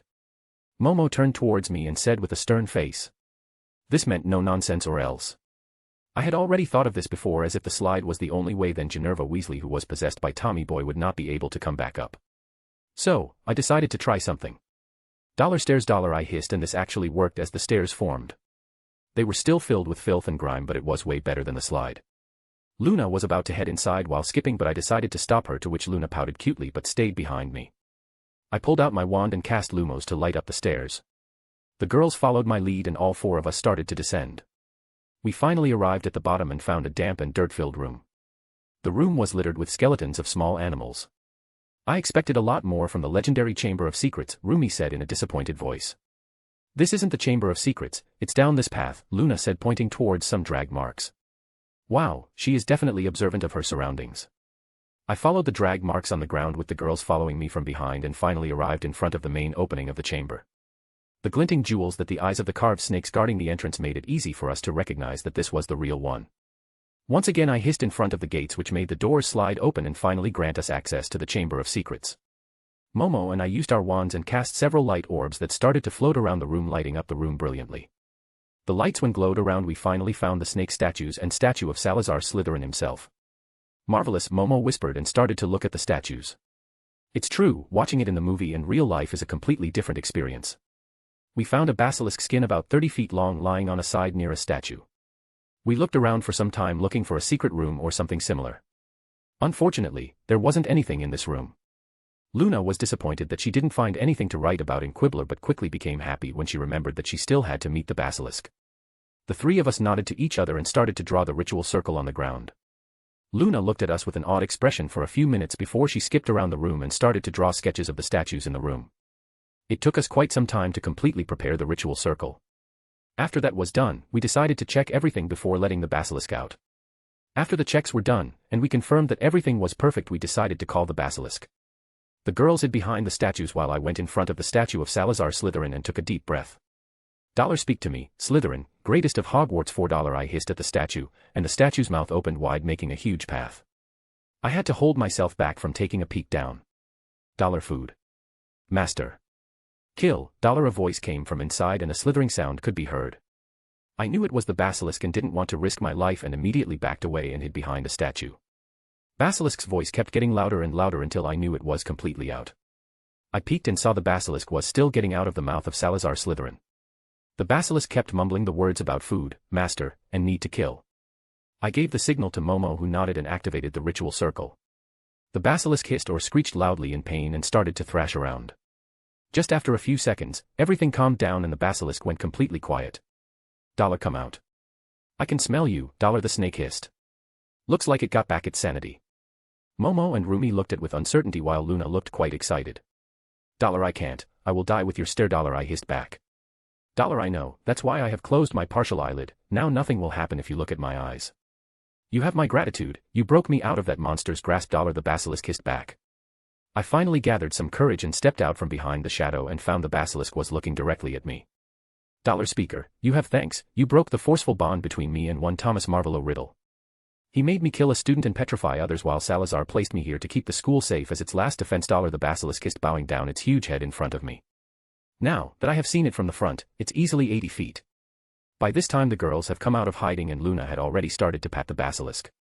The basilisk seemed to like the attention. Dollar, speaker, I need to head outside to get some food. I have not eaten anything in the last 70 years, Dollar, the basilisk seemed to whine. But, honestly, I can't let this out anywhere near the school grounds. Dollar, I am afraid you cannot, there are students outside the grounds and I don't want an accident and you could be hunted down, Dollar, I hissed back. The basilisk looked devastated. Dollar, but, I haven't been outside for so long, it is so boring in here, Dollar, the basilisk hissed again. Luna was still patting the basilisk. Dollar, I can get a safe place for you, but you need to form a familiar bond with me, you can roam there freely and hunt as you wish, Dollar, I hissed to the basilisk. The basilisk seemed to think for a few seconds before nodding its huge head. Momo handed me a nice rune-etched knife which I used to slice my hand. As soon as the blood flowed, I placed my hand on top of the basilisk's head. A faint glow surrounded both me and the basilisk and felt a bond form between me and the basilisk. Dollar, what's your name, Dollar, I asked the basilisk. Dollar, Salazar always called me Miss Snaky, Dollar, the basilisk said proudly. I immediately understood that Salazar's naming name was shit. But I was completely bewildered that the basilisk was a female. Dollar, you are a female. You are so huge, Dollar, I blurted out unknowingly. Dollar, that's rude. I will let you know, I am beautiful and majestic, Dollar, Miss Snaky hissed at me looking slightly offended. Dollar, I am sorry, it was rude of me. So, can I give you a new name, Dollar, I asked the basilisk and I refused to call her Miss Snaky. Dollar, you can, after all, you are my new master, Dollar, the basilisk hissed her answer. I thought for a few seconds before I decided on her name. Dollar, Attila, I name you Attila, do you like it, Dollar, I asked the basilisk. Dollar, I like it. The name is perfect for my status, Dollar, Attila said proudly and nodded her huge head. After that out of the way, I asked Momo to give me the portkey which I had prepared beforehand to send Attila back to Castle Ravenclaw. I placed the portkey on her and after telling her that this was going to be unpleasant, I activated it and Attila was whisked away. I called Dixie and Lipsy to take care of Attila. For the next 3 hours we continued looking around the chamber but didn't find anything, so with that we finally decided to head back. With that, second year was also over. Chapter 118, Wizard's Duel, I. Edited. Inside Knot Manor. A crowd was gathered inside a huge meeting room and even some amateur would be able to tell that everyone gathered here was pureblood supremacists to the core. If someone like Amelia Bones or Alastair Moody would take a look inside here, then they would find that everyone present in this room has claimed the Imperious defense. But the topic of the meeting was not a good one, it was completely clear with the atmosphere in the room. We need to do something about this and quick. Amicus Caro decided to say when he saw that the entire room was silent and was sulking even before they were speaking. A lot of family heads nodded their head in agreement with Amicus. Yes, we know, but we need to be careful with this too, Lord Smith said from the other side of the table. He wasn't a Death Eater, but he was a pureblood supremacist to the core along with his family. After all, they still pride themselves to have a connection with Helga Hufflepuff. Of course, they weren't direct descendants, so they weren't able to claim ownership of Hogwarts like the Ravenclaws. Yes, if there was a direct descendant of the Hufflepuff line, then the Ravenclaws would have to share Hogwarts with them. Both Ravenclaw and Hufflepuff would have half control over it. But time is the one thing we don't have, Lord Smith, Lord Parkinson said, hearing Lord Smith's argument. Yes, he agreed that they needed to bide their time to gather more information, but time was the one thing that they didn't have. I completely agree with Lord Parkinson here, time is the one thing we don't have. In the last 3 years, how much have we lost? And just think how much are we losing with each passing moment. If this keeps going on, then within next year we would be nothing. Lord Knot spoke for the first time. His voice was solemn and filled with venom at the same time. So, what are we going to do now? Walden McNair asked. At this moment this was the most important question and no one expected McNair to ask such an important question. The problem was they can't attack the factories as they have found out that none of the factories could be found. Some of them even forgot the location of those factories which Ravenclaws took over during the debt collection. They only had the location of shops and store, and no matter what they can't destroy them openly after all the glory days were gone when they would openly kill, rape, torture, and destroy. There wasn't a Dark Lord this time after all. Even if they attacked the shops, they would gain nothing as each store was run by the max of 5 Muggleborns or half-blood wizards. Yes, if they attacked all the stores and destroyed them, then it would have been a great blow to the Ravenclaws, but the problem was that they can't do that as they didn't a huge force to attack in such coordination, and a few months ago those damn Ravenclaws with their Merlin-damned alliance had passed a bill that would shopkeepers to retaliate with lethal force if someone attacks them, no matter who the attackers are. This bill was a sour topic for everyone in the room. They had heard some previous report that no matter how nonchalant, perverted, or aloof Lady Ravenclaw looked, she was a vicious politician and knew how to bend her words to get something done when needed. But they were wrong, as Lady Ravenclaw might have spoken those words, but they were taught her by someone else. When the bill was introduced, all of them were completely livid. All of them were thinking the same thing. How dare she take our right we get being a pureblood from us? But the argument Lady Ravenclaw gave shut them up, as if any one of them had protested then they would openly be insulting themselves, and there was no way in hell that their ego would let them do it. Lady Ravenclaw's words were, "I know upstanding and respectful citizens like you would never do anything like this. I am doing this because of thieves and other degenerates. All of the respectable members would be visiting these shops from time to time. We can't lower our standards, right?" It didn't need someone with a 3-digit IQ to figure out what she was pointing at. And with this bill passed, Lady Ravenclaw donated a huge sum of money to Madame Bones for her department. So, the bill was passed, and here they were unable to attack the shops. We need to attack the Ravenclaws directly. Filthy mudblood scums don't know their standing in this world. They are the center of that filthy alliance of blood traitors, Electo Caro spat in blinding rage. No one in the room disagreed with her. For them, it was true, as Ravenclaws were the easiest target, and if they were able to kill them, then the alliance they had made would collapse on their own. Yes, the factor that Muggleborns were able to claim the lordship of such a prestigious family was another blow to their pureblood ego. I have been making a plan for last 6 months regarding this matter, and last week I have finally found a solution, Lord Knott said in a smug voice and leaned down on the table. So, what is it? Be out with it, Yaxley said impatiently. Everyone else in the room shared his emotions, as they were also interested in hearing the plan. Let's say if we send a letter of challenge to Lady Ravenclaw saying that I or someone else in this room is wishing to challenge her to a wizard's duel. Lord Knott was saying, but he was cut off by Lord Parkinson impatiently. Yes, we all know that, but we all know that she has the Lady Ring which gives her magic, Lord Parkinson said. Are you scared of a girl now? Jugson mocked Lord Parkinson, and a shouting match began between Lord Parkinson and Jugson. Finally, unable to hold back, Lord Knott silenced the room and began to tell his plan again. Yes, we would challenge her, but we would be adding a small clause about being a man and accepting the challenge. If she accepts, then instead of her the challenge will pass on to second-year student Edgar Ravenclaw.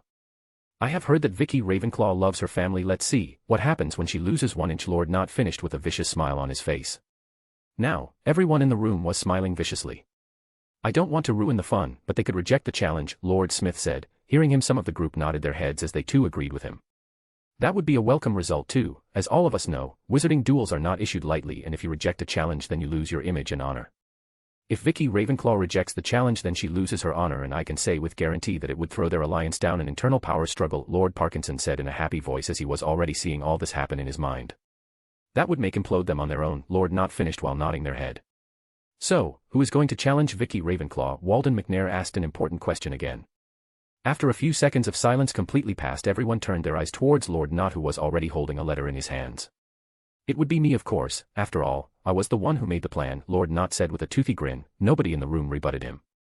Yes, anyone to defeat the Ravenclaw family in a wizarding duel would gain some respect, but they decided to sit back and watch the show for the moment. With the decision done, Lord Knott sent the owl with the letter of challenge and another letter to the Daily Prophet to let them know about the challenge. After all, they can't let this matter get buried.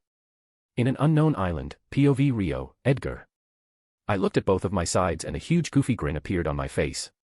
After all, won't have a goofy grin if you would be getting a tan with your lovers on a private beach where all of you could be completely naked so that no 10 marks are there. Currently, there were only 5 people on this island. Me, obviously, Momo, Rumi, Namuri, and Dora, who finished her training just a week ago and became a full-fledged junior Auror. She came to the island via Portkey the day before yesterday. After the day I came back from Hogwarts, I decided to spend some gold and brought this small island near Costa Rica. After buying the island, Momo and I spent about 5 days to completely ward this island and made it completely unplottable. So, now owls would be able to find us here, but that could be a problem, so we decided to take mailbox from Gringotts, who were happy to provide their services, with a discount this time because our business was flourishing, which meant their own accounts were flourishing too. Suddenly the mailbox vibrated and Momo pulled out the letter without care. We weren't worried about curses or something on them, as the letter came through Gringotts, and in Gringotts they took their jobs seriously, no matter what. Momo opened the letter and with an amused smile, she handed the letter to Namuri. Namiri read out the letter out loud and she found it really stupid that they thought that she wouldn't find out that if she accepted the challenge Rio would be the one fighting. Of course, we knew wizarding people were stupid. What more do you expect from them? So, what do you say? Namiri asked me. Accept it. What else? I should make an example of Lord Not after all. It's a rare chance to kill a lord legally and get away, I said with a gentle smile on my face. Chapter 119, Wizard's Duel, 2. Edited. Just like Lord Not has assumed, the news about the Wizard's Duel hit magical Britain like a thump. Most people were happy that the Ravenclaws were being pegged down. No matter how friendly they behaved, a lot of families, even the Greengrass, didn't like them, as they have also lost a huge amount of financial resources to pay back the debts they owed the Ravenclaw family. But for someone like Amelia Bones, who knew exactly who Edgar Ravenclaw was preparing for another shitstorm, but she was so glad that this time Edgar was going to kill someone legally that meant she wasn't going to land herself in the heap of dragon dung. She would just sit in the audience and watch how easily Edgar Ravenclaw defeats Lord Not, and later she would enjoy a glass of premium sherry. Yes, it was a happy day for her. News about the acceptance of the duel was also published, and only this time it was openly written that it would be second-year Edgar Ravenclaw who was going to fight. Yes, Edgar's second has finished, but his third-year classes didn't start, so he was still a second year. Some were already sure that Ravenclaws were going to lose a family member, as no one with a sane mind would ever think that a second-year student could defeat a fully grown and experienced wizard. Narcissa was immediately worried and sent a letter to the Ravenclaws. She knew that if Ravenclaws were going to be taken out, then she would have to go back to her previous life. After all, Narcissa was a businesswoman, not a fighter, and she had no delusions that she would be able to fight everyone who was opposing her on her own. But the Greengrass side of the alliance was quite happy with the development. They were opportunists through and through. They don't like the Ravenclaws because they lost a lot of money, but they weren't going to act on it themselves, as they were business partners now. They decided to show that they supported Ravenclaws, and after the Ravenclaws lose, they would get everything they could get from the alliance, and they would try their best to become the leader. Yes, it would be quite hard with Amelia Bones and Sirius Black there, but it won't be a loss to at least try. Sirius and Harry also got worried, but they were reassured by both Vicky and Amelia that it would be completely fine. Sirius wasn't stupid. He exactly knew what would happen if the Ravenclaws lost. Their well-built alliance would implode because of internal struggle. But he also knew that something was up, as he knew Amelia wasn't delusional, as she would think that a second year would win against Lord Not. He knew something was going on. The news of Ravenclaws inviting the ICW to officiate the duel was the next best news. The minister in other was Cornelius was angry on this, as he believed that no one should contact ICW without his own permission. But now, he can't do anything, as ICW was going to take the lead and the duel would take place between Lord Not and Edgar Ravenclaw in an ICW-assigned arena. But before any of that could happen, there was going to be a meeting between Lord Not and Edgar Ravenclaw on a neutral ground assigned by the ICW to decide the terms of the duel. POV Rio, Edgar. Tell me why I am dressed in these robes. Fuck. This is so heavy, I whined as Momo and Namiri were setting up my regal robes. I looked like a fucking peacock. I hated this at so many levels that I could outright kill Not today and be done with it.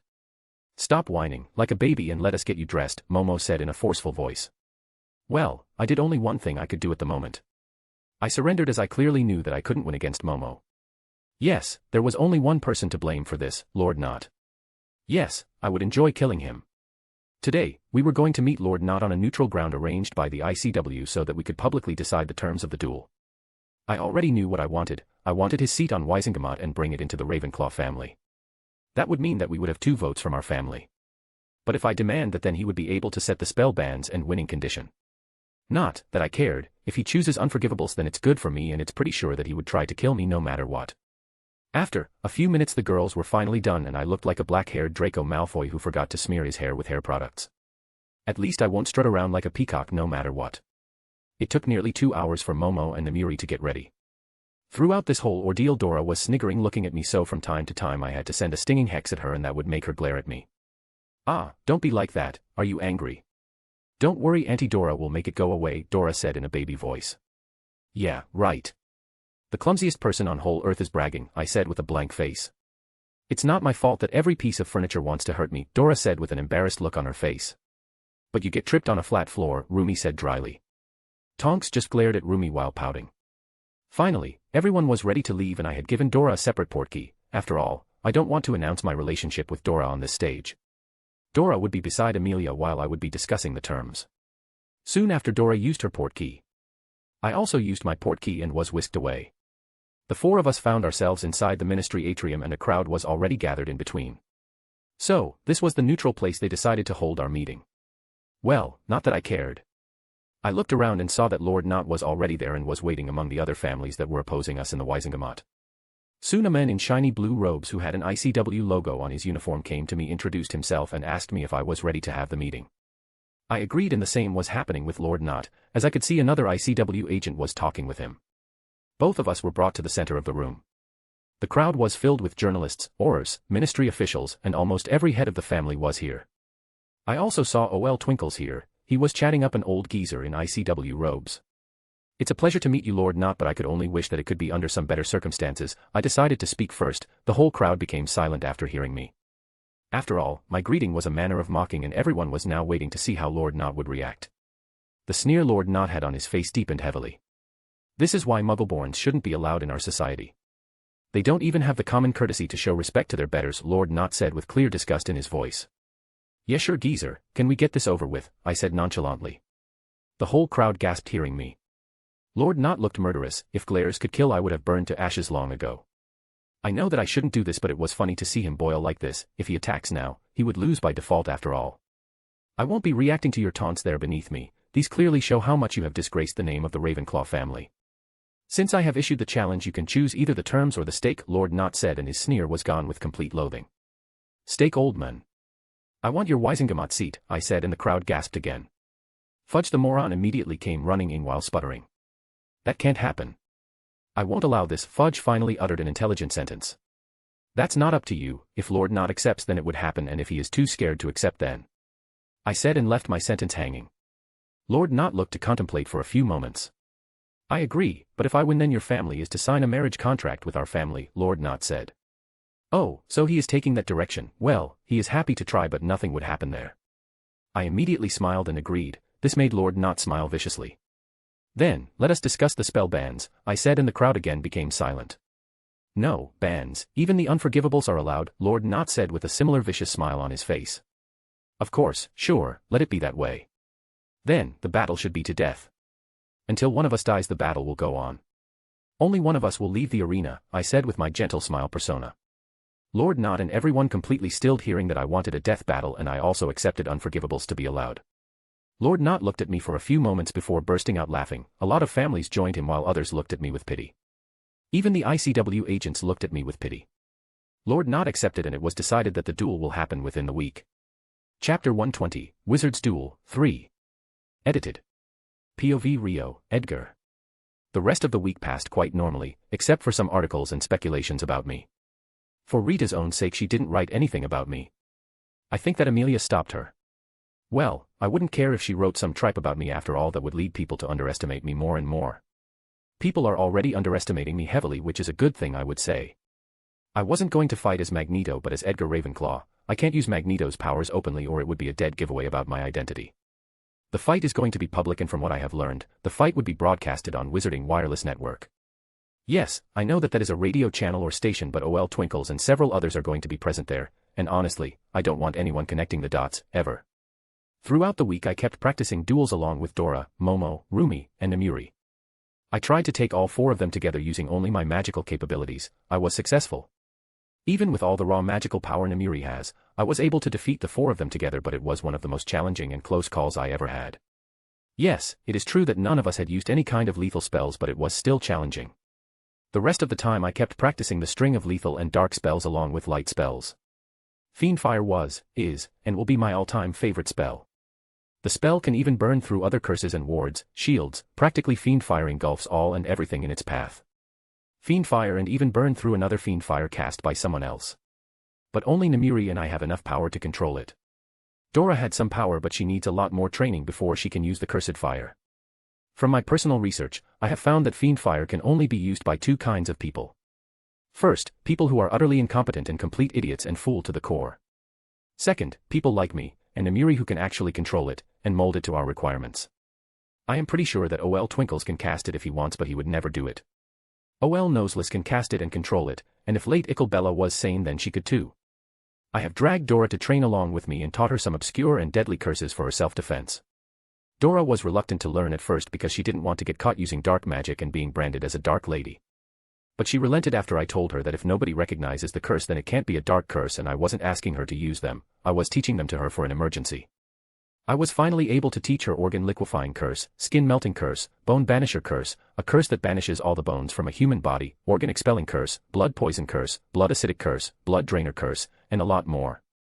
Luna finally returned from her trip to Croatia. She along with her father had gone to Croatia to look for new and eccentric magical creatures, namely crumplehorned snorkak.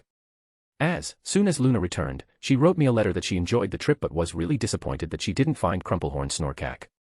She also heard about my duel and was worried and wished me luck. I happily replied that she shouldn't lose hope in her ventures and I was going to be fine. Finally, the letter from ICW arrived just before the day of the duel along with portkey. The duel was scheduled for 12 noon. We were instructed to arrive at the venue by 10 a.m. because of potion check. The arena was chosen to be in Sweden. There was no bar for carrying a secondary wand or any other kind of weapon, but potions were banned as per the ICW official rule. Yes, if our duel would have happened under the British ministry, then we, the participants, had to decide beforehand if potions are allowed or not. After the letter arrived, I could easily tell that the girls were quite nervous and they really have a good reason to be worried, so I can't blame any of them.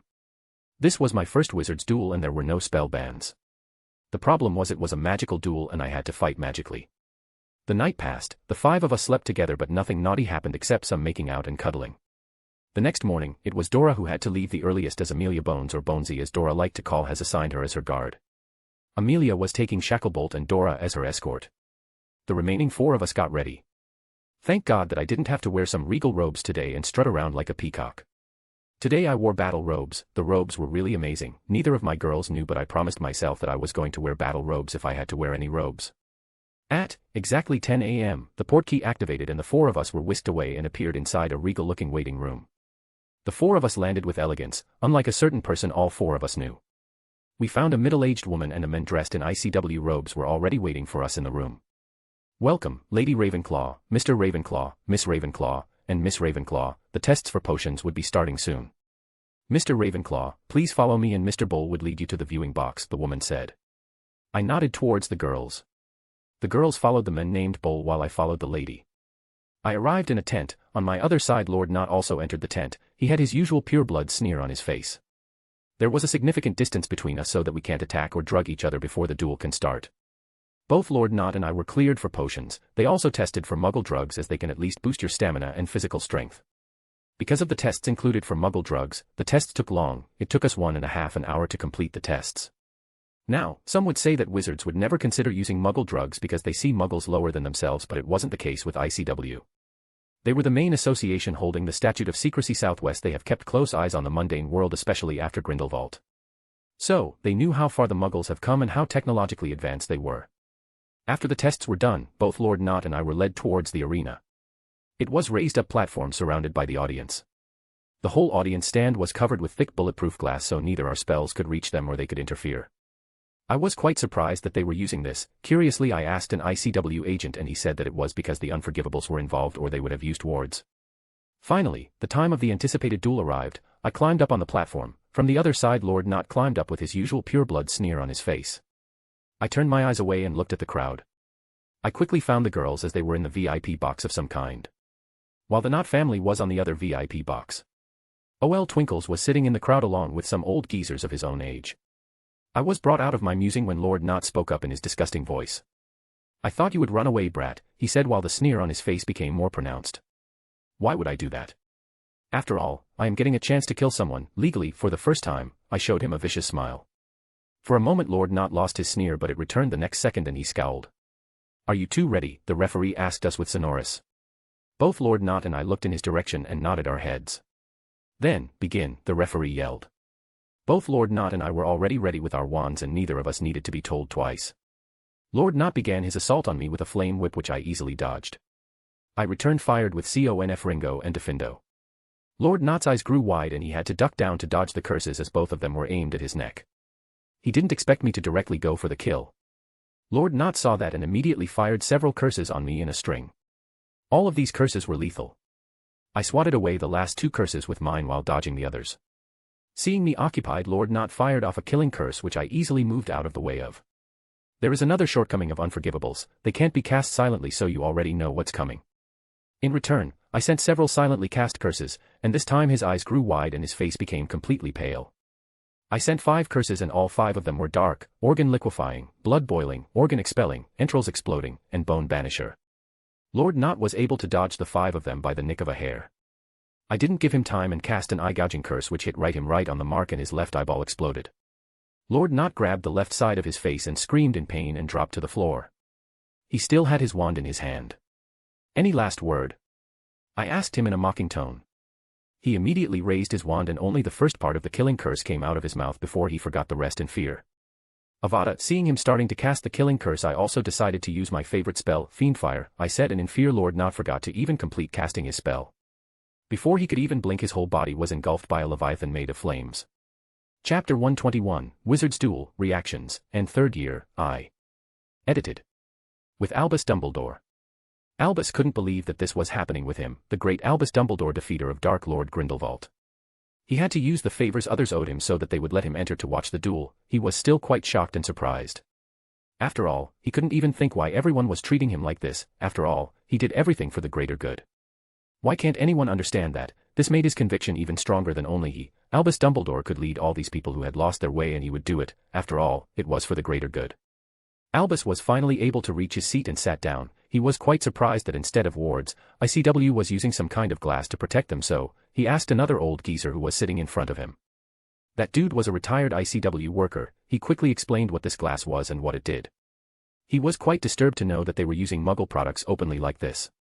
Yes, everyone knew him as a Muggle lover, and darker families even called him a Muggle-loving fool. But in truth he didn't even care about Muggles. In the retrospect, he subtly allowed the purebloods to pass laws that would oppress the Muggle-borns. He was chief warlock for Merlin's sake. If he wanted, he could have stopped any of those laws from passing, but he didn't. After all, he wanted the wizarding world to stay as it was without any developments. He had used most of his powers to let things stay like they were when he had any positions. But now it was clear that everything was different. He quietly sat down and contemplated over this topic, but he could do them later, as currently he only needed to get Harry Potter under his control. He had been making trips to Beauxbatons during the night with the help of his phoenix, and he had found quite a lot about young Harry. It wasn't something hard. He used some compulsion charms along with his usual stupid grandfather persona and was able to get everything he needed. But he decided to bide his time. He couldn't bring Harry Potter forcefully. Yes, he could memory wipe him and bring him here, but that could raise a lot of problems. That was the reason he was using his power as headmaster to push forward the Triwizard Tournament. He would put Harry's name in the goblet, and after that, no one would be able to stop or protest Harry coming here. Yes, his name and reputation would get another hit, but he could withstand it. After all, everything he was doing was only for the greater good. He was damn sure that Tom would also want to use this chance to get Harry and would come out of his hiding. Finally, the duel was about to start. He looked at young Edgar with regret. After all, he could have used him to control the Ravenclaws. In retrospect, he could also use this chance to show Vicky the error of her ways. He was quite surprised to see how unfazed Edgar was when Lord Not used the flame whip. He, along with the crowd, was completely stunned when Edgar returned the attack, and both attacks were deadly. What happened next was even more shocking and surprising for him. Not only Edgar was able to dodge all those curses and the killing curse, he returned the attack with his own set of even darker curses. This wasn't good. How can someone so young know these kinds of dark curses? He needed to talk with Edgar as soon as school started. He can't let this stay unattended. But it was literally the last straw when Edgar cast Fiendfire. The whole crowd was completely stunned silent after that. No. How can someone control those cursed flames with such mastery? He needed to get Edgar under his control. POV Rio, Edgar. Ah, the stupid duel is finally over. I looked around the crowd and saw that everyone was stunned silent and all of them were afraid. I could clearly see fear in their eyes. I looked over to the referee, who was completely horrified to even declare the results. Not that I cared. After all, this duel was till death. Even the ashes of Lord Not were gone, hence the duel had finished. I used the insane control I had over Fiendfire to put it off, and like I had thought, nothing was left here. Only the charred platform. I didn't wait for anyone to declare the results and quickly walked down the platform and returned towards the tent. The Medi-Wizard ran some diagnostics and let me pass. After that, I was led by ICW agents towards the room we had previously arrived in. Namiri informed me that she was handed the rights of the Not seat in the Wisengamot. With that done, we quickly decided to return. Ah. I wonder what kind of image they're going to paint me in now, next Dark Lord or already Dark Lord or something similar. It's needed to see now. The days went on like usual, and finally, September 1st arrived. Nothing monumental happened in the remaining days except we brought Luna for a trip to Castle Ravenclaw. She was really happy and she liked the trip a lot. She enjoyed the whole day skipping around the castle. Ah, she is so sweet and innocent. I had also asked Amelia to get me some time turners. She told me she could only get 2 or 3, nothing more, as they are heavily controlled and managed by the ministry. Yes, there were some time-turners outside of Ministry's control, but it was only there because no one knew about them. If Hermione was caught with her time-turner, then she would have been immediately shipped to Azkaban for possessing that. I wonder if Mini Gi would still give her the time-turner. And, just like I had thought, the Daily Prophet had called me a Dark Lord in Rising for about a week. Seeing that they are not getting a reaction from me or the public, they stopped. I have no idea why the public stopped trusting them. Even if the public reacted, I wouldn't have cared about it. With everything ready, we finally portkeyed into platform 9 3/4. All the eyes immediately turned in our direction, as I have made quite a name for myself. Most looked at me with fear in their eyes. I don't care anymore, as the Muggleborns and Half-Bloods are quite supportive of me. We quickly found an empty compartment and got inside, like we knew. Luna joined us as soon as she boarded the train. Luna demanded her pudding treats and Momo gave her 2 cups of puddings, but with a stern warning. I sometimes wonder if Luna lives on pudding. So, Edgar, do you care for an exclusive interview with the Quibbler? Luna suddenly asked after she finished her pudding treat. No, let's meet in the common room later, I offered, to which she happily nodded and went back to read the Quibbler. I have seen her doing it regularly, so one day I asked why she reads her own paper. Apparently, she likes to read the Quibbler from a reader's perspective. I say that it is quite nice if she thinks like that. After some time, we were joined by Hermione Granger, who immediately fired off several questions about me fighting someone in a death battle and how barbaric it was. Honestly, I was getting annoyed, and Momo must have seen that, so Momo decided to intervene and explain the matter to Hermione. Yes, I understand that all these traditions are really old and should be stopped, but this doesn't give her any rights to insult someone else's traditions. She has to know that in different countries and different regions there are different traditions. Some are modern while some are backward. Yes, they should change, but as an outsider, Hermione shouldn't insult them. Because of these reasons, Muggleborns were mostly looked down on in magical Britain. After some time, we were joined by Michael Corner, Lisa Turpin, and Terry Boot. Terry Boot became our friend during second year. He was also a nice guy. The current problem was Hermione, only. Sometimes she was really annoying. Honestly, I have started to wonder if it is worth it or not. Chapter 122, 3rd Year, 2. Edited. POV Rio, Edgar. The start of this session was apparently quite normal, except the first day we arrived in Hogwarts. After the dinner, I was immediately called into Headmaster's office. I was kind of expecting that, since I was quite sure that OL Twinkles won't allow someone like me to roam around freely in his school. Flashback. After dinner, the 4 of us, Momo, Rumi, Luna, and I were directly heading towards the dormitories. A prefect informed me that Professor Flitwick had asked me to meet in Headmaster's office. The girls wanted to join in, including Luna, as she had never seen Headmaster's office and she was really curious. No need, I will be fine, and Luna, I will take you someday later when Dumbles would have left the office, I said to the girls. Momo and Rumi nodded and agreed. Luna thought for a few seconds before happily nodding her head. After separating from the group, I went directly towards the Headmaster's office. Professor Flitwick was already waiting for me there and was looking at me slightly warily. He must have seen the duel. I don't see any other reason that makes him wary of me. I won't put it past OL Twinkles that he had shown the memory of duel to everyone to get everyone against me. Hello, Professor, how have you been? I asked Flitwick. He was one of the professors I liked, and honestly, I didn't mind him getting wary of me, since I am near other students. It has been a calming and nice holiday, only Merlin knows how much I needed it. Now, let's go inside, the others are waiting, Flitwick said, returning to his usual quirky personality. Did he just say, others? Maybe all the professors or other head of the houses. I should have checked the portrait before coming here. Well, who cares? Flitwick gave a password to the gargoyle moved past. I could have gained access even without giving a password, but that would have drawn unnecessary attention towards me. Flitwick and I arrived in front of the door, and Flitwick was about to knock when "come in" was heard from inside. Of course, there are runes to notify him. I shrugged while Flitwick opened the door and I followed him inside. Like I had thought, only the head of the houses were here. Edgar, my boy, it's nice of you to join us, please take a seat. OL Twinkles greeted me and offered me a seat. Honestly, I hate it when he says, Edgar, my boy, and all. It's really annoying and gets on my nerves. Lemon drop? Dumbles asked me, gesturing towards the bowl containing lemon drops. No, thank you, and I would appreciate it if you remain formal with me, I said and leaned back on the chair. Dumbles looked like he had eaten a sour lemon while Mini Gi seemed her usual self. Hearing me, Slughorn had a huge grin on his face, and Flitwick and Sprout looked slightly worried. Ah, can we skip these smaller details? I think there is something more important to discuss, Fumbledork said, trying to dismiss my argument. I decided not to give him a reply regarding this matter, and the battle of wills began. None of us said anything. The first one to speak anything would lose. I know it's stupid, but it kind of has a subconscious level of effect. Both Dumbles and I kept staring at each other, The other professors also knew what was happening and decided to stay out of it. I found it quite surprising that Mini GI didn't take the first chance to defend the old goat. Yes, I have heard from Namiri that Mini GI and the other head of the houses have changed, but it seems that it was really true. Fumbledork finally sighed and shook his head in a disappointed grandfatherly manner. I am truly disappointed in you. I just wanted to ask, where did you learn the spells you used in the duel? Fumbledork said in a manner that I have done some crime or have kicked his puppy.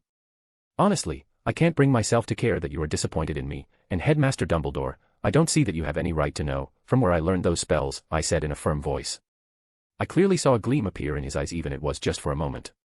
I clearly found that Slughorn didn't like Albus. Mini GI still had her stony expression on her face. Flitwick and Sprout were completely worried now, but they still didn't intervene and stayed back. You will find it well within my right to ask you that, as I am the headmaster of this school. O.L. Twinkles leaned on his table and said. The usual twinkles in his damn eyes was completely gone now. His grandfatherly tone was also gone as he spoke to me in hardened voice. No.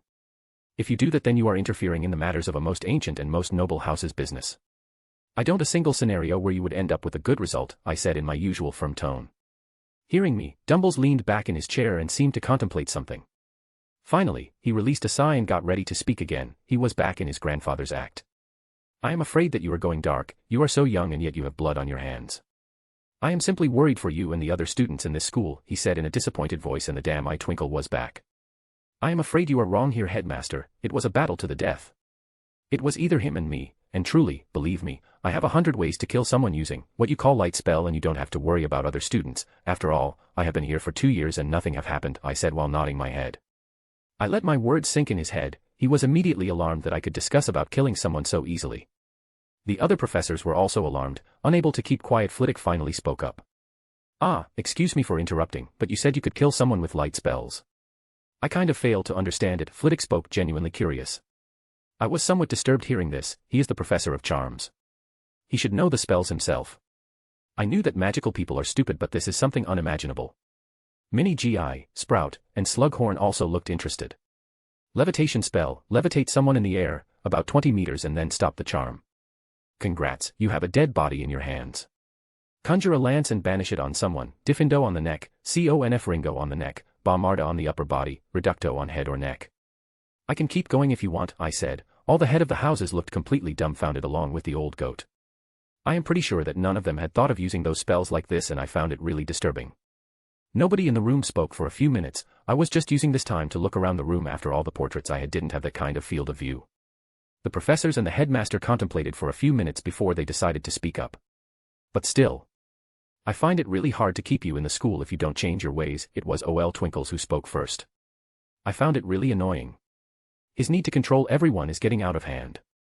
I am sorry, headmaster, but I think you are mistaking something here, I said in my usual firm tone. O.L. Twinkles immediately got curious and leaned on the table, looking quite interested in what I was going to say. You are forgetting that who owns the school. This is what I needed to say, and O.L. Twinkles leaned back on his chair looking completely lost and pale. Slughorn had a rather smug grin on his face. Mini GI looked at me appraisingly while Flitwick and Sprout looked really worried now. I used legilimency to read their surface thoughts and found that their worry was genuine. They were worried about what would happen if I happened to retaliate to some student's attack. You don't have to worry. I am not going to attack someone on my own, and if it isn't for my safety I won't be attacking them.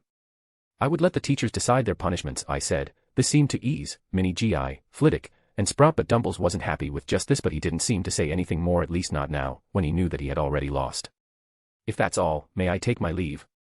I asked our respected headmaster, who reluctantly nodded his head when he found no support from the head of the houses. With that I got up and left his room. Immediately after walking past the gargoyle I flash-stepped into my room and activated the portrait to see if anything was going on or not. Apparently, after I left the room the others also walked out. Flashback end. The days kept going on without any more interruption from our esteemed headmaster. It was the final day of the term. The Christmas holidays were about to start tomorrow. There was an odd thing I noticed, that Theodore Knott, son of Lord Knott, has tried to approach me several times but have backed away seeing the others around me. I didn't know what he wanted, but he looked kind of nervous and grateful, another thing to ponder on a later date. Chapter 123, Christmas Holidays, I. Edited. POV Rio, Edgar. I groggily opened my eyes and found myself tangled in a mess of female limbs. I am the luckiest guy. What else could I say? For beautiful girls were sleeping along with me after a night of passion. From the sunlight it was clear that it was already noon. The 5 of us went to sleep only after the sun was already up. I untangled myself with quite some difficulty and got out of the bed. I covered the girls with a blanket and walked into the shower. After a nice and long relaxing shower, I finally got out and got changed into casual muggle clothes. Last night we had decided to stay in our flat, which was now under a Fidley use. Rumi was our secret keeper and only 4 people knew the secret, including Dora.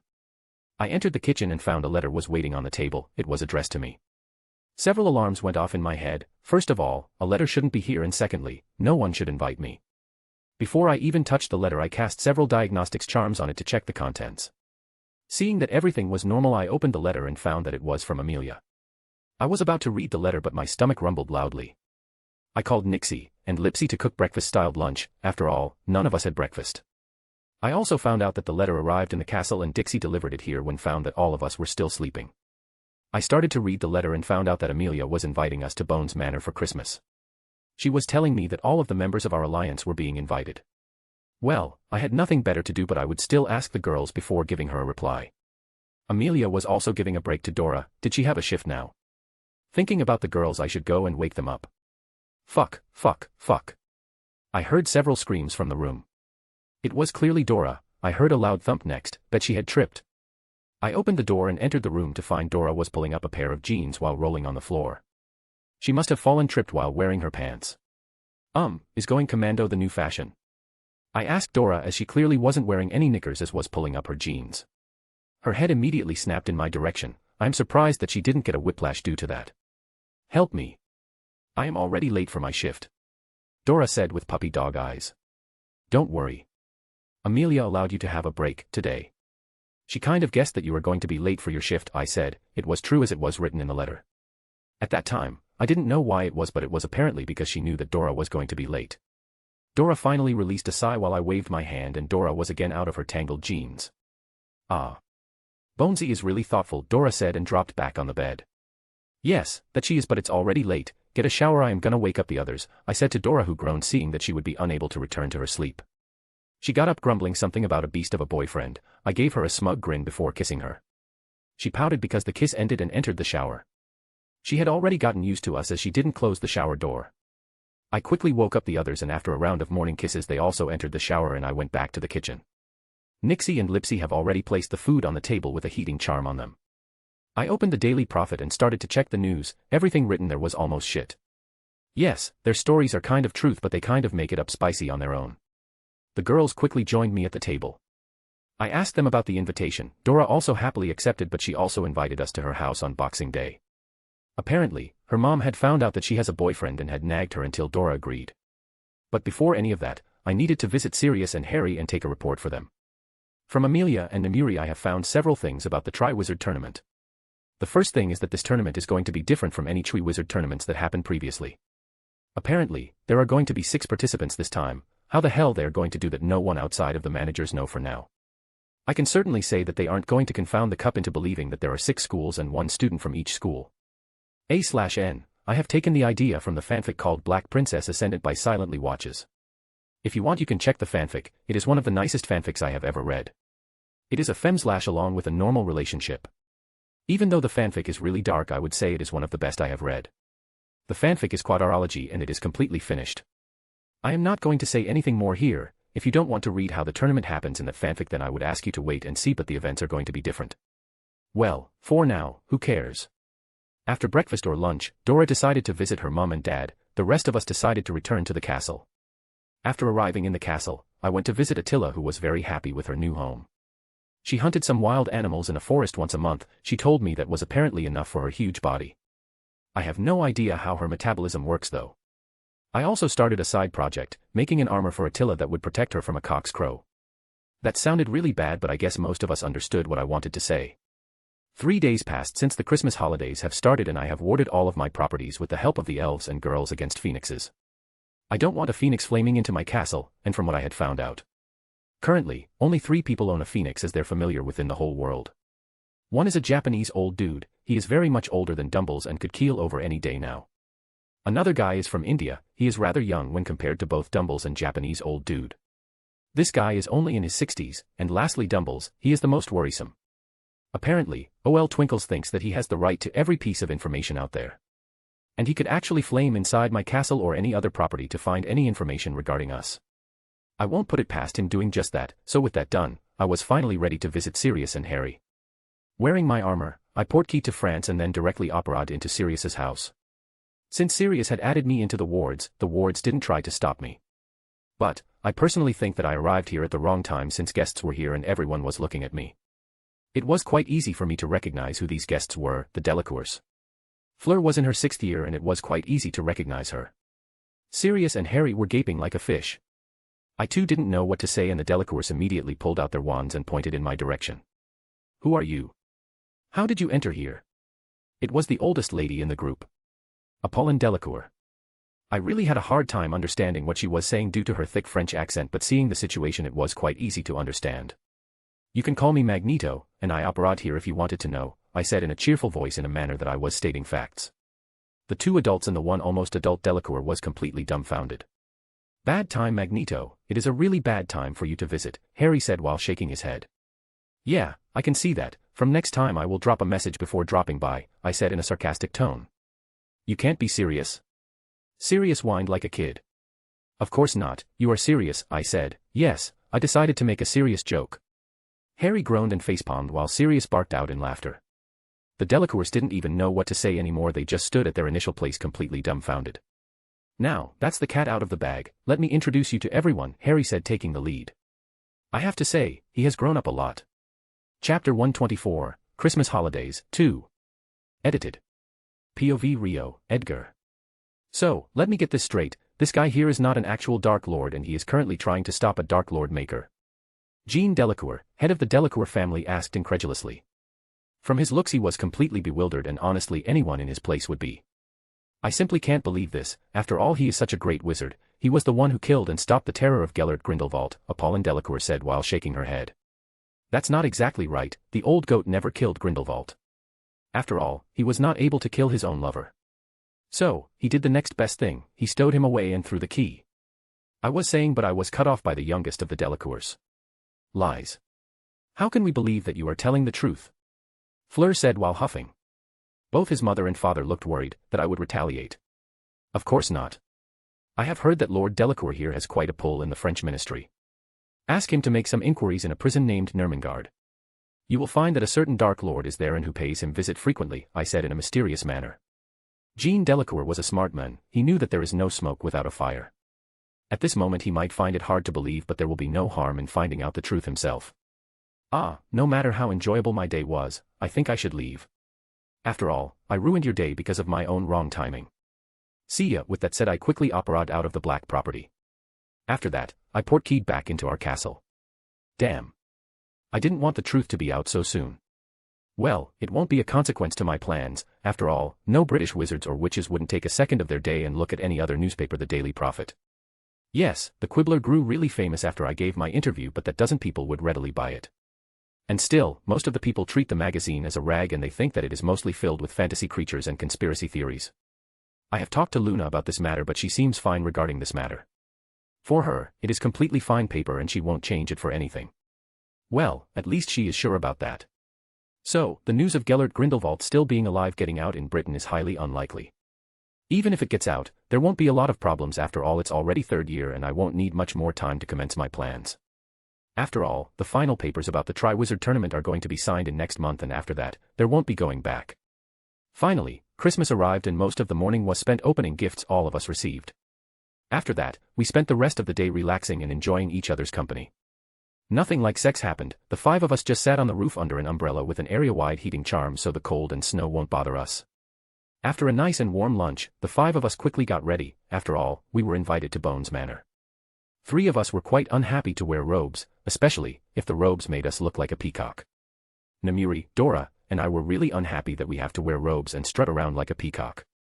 At least Dora and I were, after all, Dora didn't like to pose in any pureblood manner. I also didn't like looking like a peacock. But, Namiri liked looking like a peacock, the reason she was unhappy was because robes were truly conservative and she is an exhibitionist. Rumi didn't care a lot because she didn't need to wear these god-awful abominations for quite long. She herself accepted that she didn't mind sufferings for a few hours. Only, Momo was different as she completely liked this robe's fashion. It was new for her and like always she liked trying new things. I grabbed some flu powder and threw them into the flu and called out Bones Manor and walked into the flu. I elegantly arrived in the Bones Manor and immediately met with the sights of several guests. Sirius and Harry were already here, the green grasses were here too, the girls quickly arrived after all, and Dora in her usual elegance tripped and sprawled on the floor. Dora quickly got up grumbling about mean floors and all. Is that you, Nymphadora? Sirius saw Dora and immediately called her out after recognizing her. Don't call me that. While dusting her robes, Dora exclaimed and turned her head towards her recent offender who dared to call her using her first name. Dora quickly recognized Sirius and greeted him, but not before warning him about using her name. I noticed Amelia quickly heading towards us. Lady Ravenclaw, Merry Christmas, thank you for accepting the invitation. Everyone has been waiting for you, Amelia greeted us. She needed to greet Namiri first, after all she was the family leader. Amelia clearly knew who the true family leader was, but if she greeted me first then she would have been insulting Namiri, and some might even connect the dots. After all, we can't have others finding that out now, and not everyone in here were our friends, just allies. After that Amelia happily greeted us and found Dora bickering with Sirius. Thankfully both of them were silent enough not to disturb the others. Amelia sighed and shook her head before taking Namiri to introduce to others. Momo, Rumi, and I decided to look around. We quickly found Susan Bones happily chatting away with her friend Hannah Abbott. Dowager Longbottom and Neville were also invited to the party along with several other Grey and Light families. After some time, Narcissa also showed up. Some didn't like her, but nobody dared to say anything because she was a part of our alliance, and most of the people in this room have seen my duel against Lord Nod and how easily I killed him. We were mostly left alone throughout the party. I have to say that Amelia didn't pull any punches and went all out for the party. From what I have heard from Susan, her auntie was doing this almost after 15 years. The food was just mind-blowing. Every lady asked Amelia for the recipes. We finally returned to Castle Ravenclaw. Not even a few seconds passed before I arrived and I was already naked. I wasn't able to stand those ruddy robes anymore. Everyone except Momo did the same. We decided to take a nice bath before heading to bed. Nothing perverted was done between us except a few teasing and touching. Namiri had to be bound so that we can stop her. All of us were tired and wanted to just sleep. Also, we had to visit the Tonks household tomorrow. After the bath, all of us crashed into the massive bed. Namiri was still tied. Before going to spell I helped her get a release. After that, she happily went to sleep. The next day all of us woke up early, and after completing all our morning rituals, we quickly got ready to visit the Tonks residence. From what Dora told me, Sirius and Harry are also going to be there. I wonder if I need to reveal that I am Magneto. I am also quite nervous if Dora's parents would accept me or not. No matter how heartless I am, these matters are really worrying. After getting ready we operated into the backyard of Tonks' residence. Come on. Let's go inside, Dora said and started to drag all of us inside. After walking inside, we found out that Dora's parents, Sirius and Harry, were already there waiting for us. How are you, Nymphadora? Mrs. Tonks asked and pulled Dora into a smothering hug. Dora's hair immediately turned red in embarrassment. Moem, don't call me that, Dora whined while Mrs. Tonks just swiped away her daughter's request or concern. Sirius, who was snickering in amusement, yelped when a stinging hex hit him on his shin. I don't understand, Nymphadora, it is such a beautiful name, Mrs. Tonks said while looking at her daughter. Our group was also amused by the exchange going on. Ahem. Why don't you introduce us to your friends? Mr. Tonks finally cleared his throat and asked Dora, who immediately got slightly nervous but still decided to carry on. This is Vicky Ravenclaw. You have met my best friend before. This is Alice Ravenclaw. This is Roxanne Ravenclaw. And finally this is Edgar Ravenclaw, my boyfriend, Dora finished quite nervously. Mr. and Mrs. Tonks happily watched the introduction until it came to me. Mrs. Tonks looked really worried. I was also worried seeing them reacting like that. I don't know what I would do if they don't accept me. Why is being a Dark Lord easier than meeting a girlfriend's parents? Both Mrs. and Mr. Tonks didn't say anything and looked around their house for a few moments until a smile appeared on both of their faces. All of us were slightly confused by their reaction. Thank God the FBI or the MI6 isn't here. Mrs. Tonks said, releasing her breath. Did she just say that? A/N, sorry guys, I wasn't able to hold myself back from making the FBI and MI6 joke. Chapter 125, Golden Cup and Silver Cup. Edited. POV Rio, Edgar. What happened in the Tonks residence was embarrassing in the least. Honestly, there is no way in hell that I would become so young in any other world. That shit ain't happening again, fuck world and fuck plot. After that, the rest of the day was quite normal. Sirius made some more fun, but after getting hexed into the backyard by Dora he decided to keep his mouth shut. Harry is a good boy, even though he grew up with Sirius he didn't say anything. Good for his health I guess. The rest of the day was spent quite normally, chatting and having fun and all. With Boxing Day over, Dora had to return to her job. You can't take too many leaves no matter who you are. Because of me, Dora still got some leaves, or still have to work even on Christmas Eve. Cops don't get too many holidays. I invested the rest of my holiday sneaking around ICW headquarters. It was so easy that I honestly didn't want to do it again. Even if these guys were much smarter than ministry guys, they are still stupid. Yes, their wards were strong and they can't stop Imperio, so I casually Imperiused a guy and made him tell me the structure of the building. I know I shouldn't do it, but I never said that I was someone good. Now, the reason I was doing this was so that I could find anything related to the Triwizard Tournament. After all, because of the changes, I wanted to gather all the information. And I was at least impressed with security there. There were several trigger spells on the cabinets. If anyone without permission touches the file, then the words will vanish. Nifty trick. So, seeing that I reached a dead end, I decided to visit my beloved Ministry of Magic. Contacting Amelia, I found that the information was already there in the Department of Magical Games. She easily whisked the guard details for me. Ah, having someone inside is so nice. Invading Ministry of Magic was easy like it always had been. I was so disappointed that they still haven't improved them. I wanted to have some action, no matter how small it was. With an invisibility cloak over me, and several charms to mask my sound, heat, and smell, I easily entered the Department of Magical Games. I quickly rummaged through the files related to Triwizard Tournament. As soon as I found them, I started to make copies as I wanted to leave quickly. With the copies done, I quickly headed towards Amelia's office. After all, she asked for a copy herself. As the department head of magical law enforcement, she was really curious. But, reaching the DMLE floor, I think Amelia had decided to prank me because the security was fucking strong. My face contorted like a sucked lemon. Fick it. I won't lose to that old bag of bones, no pun intended. Deciding to greet Amelia, I directly stepped into her office, ignoring everything, and found that she was sitting in her chair with a smug grin on her face, which she was happily tapping her fingers on the table. Oh, so this joke for? I will give her a joke if she doesn't die due to a heart attack. I quickly moved behind her and took off my invisibility cloak and cancelled all the charms and leaned down behind her ear. Boo. Just as I said, Kya, Amelia screamed like a little schoolgirl who had seen a ghost and jumped on her table and flopped down on the floor. I almost felt bad for her, almost. Amelia immediately shot up and pointed her wand in my direction and finally lowered it after seeing that it was me, but her cheeks also reddened in embarrassment. Fuck you. Fuck you, Edgar. My heart almost jumped out of my mouth. I can still feel my heart around my throat, Amelia said, putting a hand on her chest and plopped down on the guest chair as she started to breathe heavily. Sorry, it was too good of a chance to give up. It's only fair after you decided to prank me, I said and sat down on Amelia's chair. Fuck you, bastard. Morgana's saggy tits. How the hell did you get behind me? Amelia exclaimed while glaring at me. Language, I said in a scolding tone and opened the cabinet where Amelia kept her fire whiskey and pulled out a glass and bottle for her.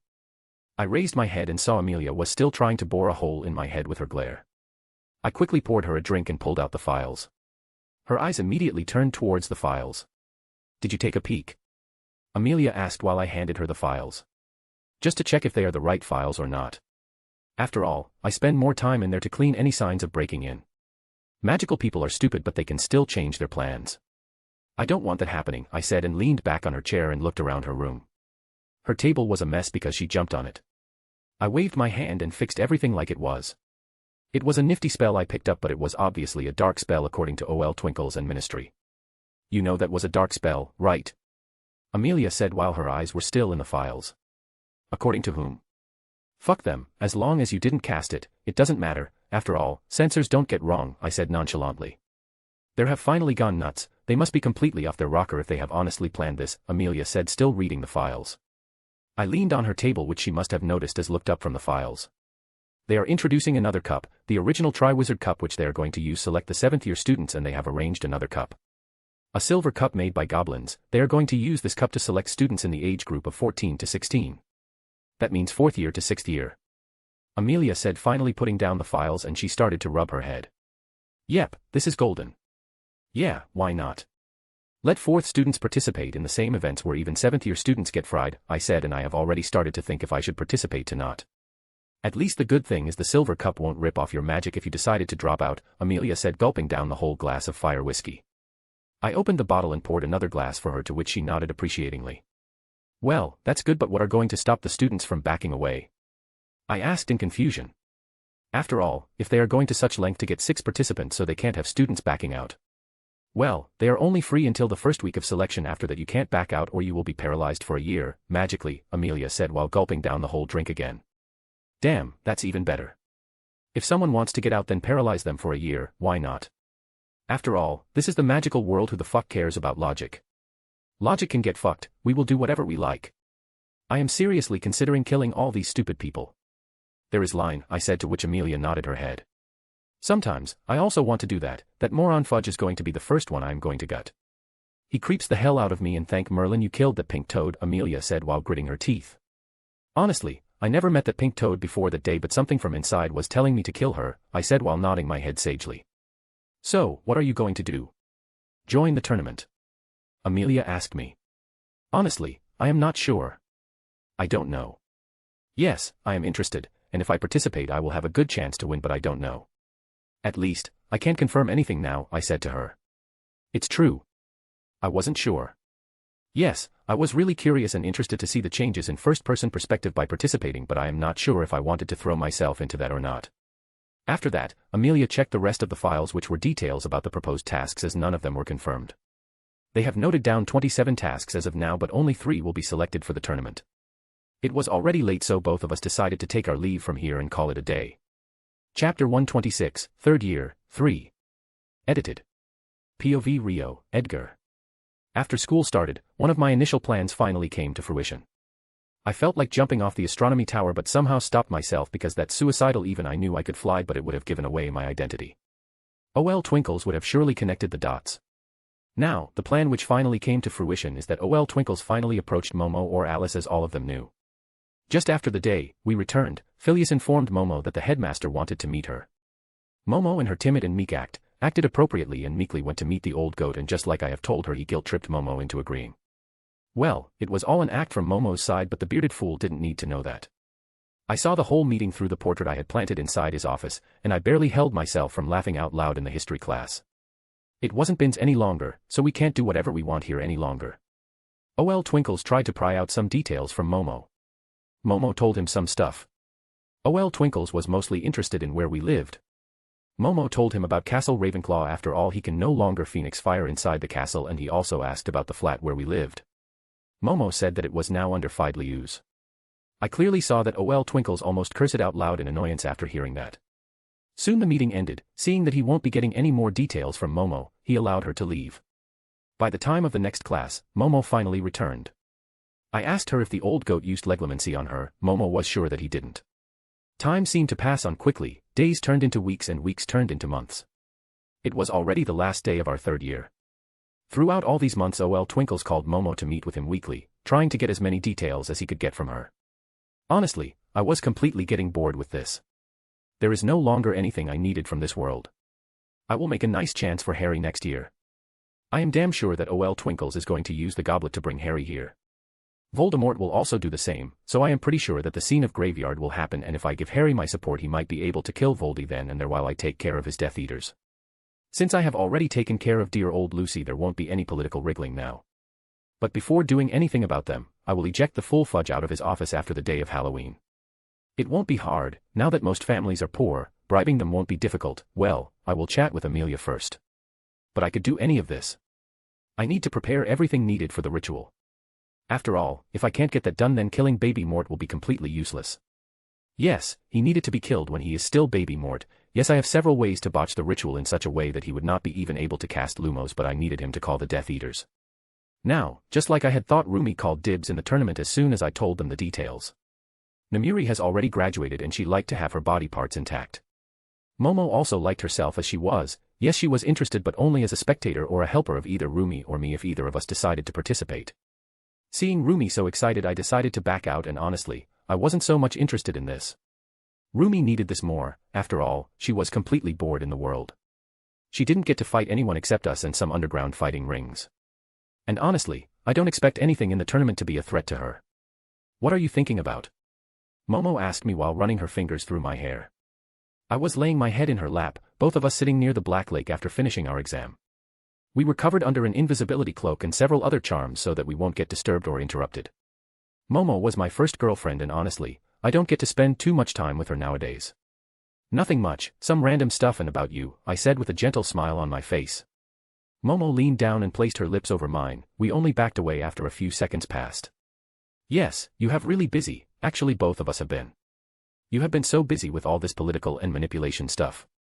I have been busy with studies. The knowledge about magic has opened several doors for me and I don't want to leave any knowledge untouched. Momo spoke softly and swiped her locks behind her ear. That was damn sexy. Don't worry, love, only one more year. After that, I will be completely free, then I will be able to invest all of my time on you, girls. Maybe plan some stuff about the future too. I said while getting up from her lap. I sat beside her, pulled her on my lap. Future like what? Momo asked curiously. Like building a family, our family, I said and put more pressure on the word our family. I didn't kiss her or anything after that. I just pulled her closer to me and hugged her tightly. Sometimes just a hug can relay all the feelings you need to. Well. I have been waiting long for that, Momo said with a bright smile on her face. Both of us kept sitting down there looking at the lake and didn't speak anything.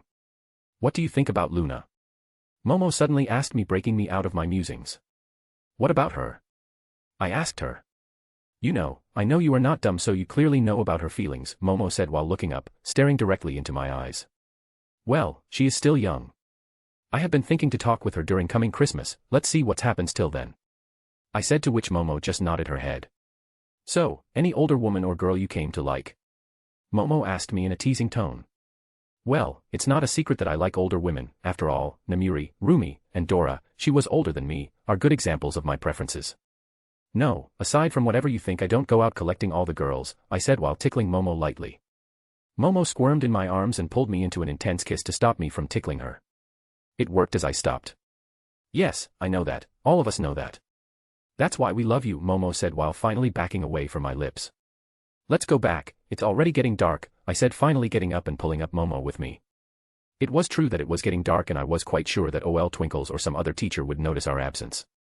And honestly, I don't want OL Twinkles to figure it out. Since he has lost control of the wards, his information network was heavily damaged. Because of this, he is also unable to rescue the students. Some of them who were usually getting detentions were Draco Malfoy, who has now lost his position as the biggest snake in Slytherins. Honestly, I found it quite disturbing. How the hell did he manage to get into Slytherin with that attitude? I found him to be a Gryffindor through and through. Next was Pansy Parkinson and her two butt buddies, Goyle JNR, and Crabbe JNR. Well, after Malfoy got hexed by Narcissa, they decided to abandon him and become Parkinson's lackeys.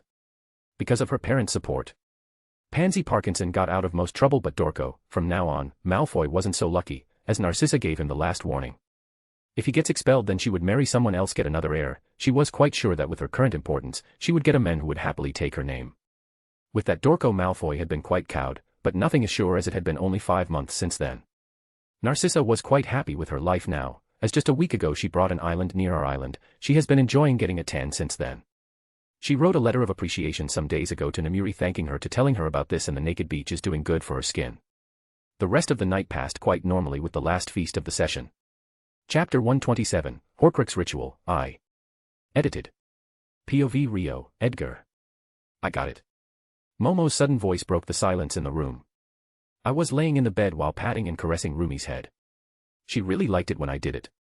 Namiri was busy with some business meetings, making some new plans along with Narcissa. I have said this previously, but Narcissa is one hell of a businesswoman. What's got you so excited? Unable to hold back my curiosity, I finally asked Momo, who was waiting for me to ask the question. Momo got up from her study table along with her notes and crawled into the bed. Well, you know that I was working on a new spell, right? Momo asked me, to which I nodded my head.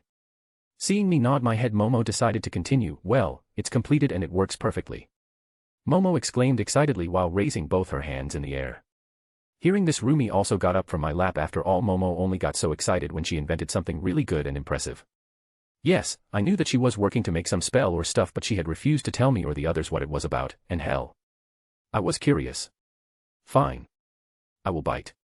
So, what is this spell you have been working on? Before I could coax Momo, Rumi decided to pitch in her thoughts. Well, that works too, I guess. Yes, we know that there are spells to mask sounds and scents, right? Momo asked us. Damn. She really knows how to play the game. Fine. Yes, we know, I said, looking slightly irritated.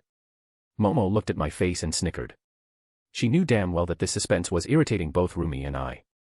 Well, so if someone hides his sound and smell and uses an invisibility cloak, then he or she will be completely best sneaker in the whole world, at least speaking in magical terms, Momo said, making her point. Well, I agree with her. After all, I have myself used this method several times during sneaking around. Yes, revealing charm works, but there are some times that you have no idea if someone is actually there or not, and using that spell will let the person hiding know that you will find him and use this chance to attack. But there is one thing they still can't hide. Momo paused dramatically. Both Rumi and I rolled our eyes. Body heat. Yes, you are speaking about body heat, Rumi finally said, unable to hold herself back. Yes, well, I didn't make only one spell. I actually made 2 spells. Look, this spell can be used to nullify hominum revelio, Momo said and handed us some of her notes. Rumi wasn't someone who could understand the working mechanics of a spell, but she could learn it. I took the notes from Rumi, she happily allowed me to examine them. I have to say Momo had worked really hard to make this spell, and this was huge. My invisibility cloak had only 2 weaknesses. 1. Someone can use Accio to summon my cloak, and 2. Someone used hominum revelio and I am out. Well, now it solves at least one of the problems. Wow, this is really impressive, Momo. I don't know what to say, I said and pulled Momo into a searing kiss which she happily returned. Well, if you are happy with just this, then see the next spell, Momo said and handed me the remaining notes. I checked the notes and I was completely speechless. Heat vision. You made a spell to see in heat vision, I said excitedly. Damn. This is insane. This spell will make my work so much easier. If I can see how many people are inside, then it makes it so much easier to invade. Yes, I can sense the iron in their blood, which lets me know how many people are there, but I can only know their position and approximate stances. But this will much better. The girls don't have powers like me, so this will be really good for them. And it can also help to look through the Fidelius. After all, Fidelius only hides the location as a secret, but it doesn't hide your body heat or other heat inside the house. This is a weak point of Fidelius' charm. You have been really working hard, I said, to which Momo puffed out her chest. This made her already impressive chest look more impressive, and I had to hold myself back from groping her. Hee hee, so, for my hard work I will expect a date, Momo said and laid down her head on my lap. Well, I was already planning to take them to dates. This works. Rumi just shrugged her shoulders and laid her head just beside Momo. I laid back on the bed, decided to take a nap. But not before telling the elves to wake us up when Namiri and Dora returned. The elves woke us right before dinner as Dora and Namiri returned just before dinner. Only 2 days have passed since we have returned from Hogwarts and Dora finally moved into Castle Ravenclaw. After completing her aura training, Ted Tonks, Dora's dad, helped Dora to rent a flat, but she rarely stays there, so her galleons were getting completely wasted, so she decided to give up the flat and move in with us, permanently.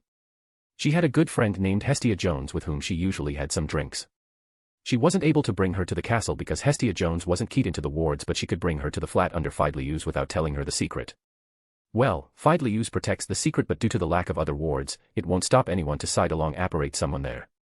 So, Dora mostly spends her time in our flat when we are back in Hogwarts. Days kept passing just like that. 1 week of the summer holidays was already over. During this week, I visited Sirius along with Amelia. I showed them the list of ingredients needed for the Horcrux expulsion ritual. Most of the ingredients were really hard to get, but not impossible. Amelia had some really good sources. After all, she was the head of DMLE, and with such a high position you would know several shady people. Sirius didn't care about the money and agreed to pay whatever was needed to get the ingredients. I could have also gathered the ingredients, but it would have taken a lot more time. After all, no matter how much money I had, I didn't have contacts like Amelia. All things can't be solved by strength. I have to know the right person to scare or to persuade.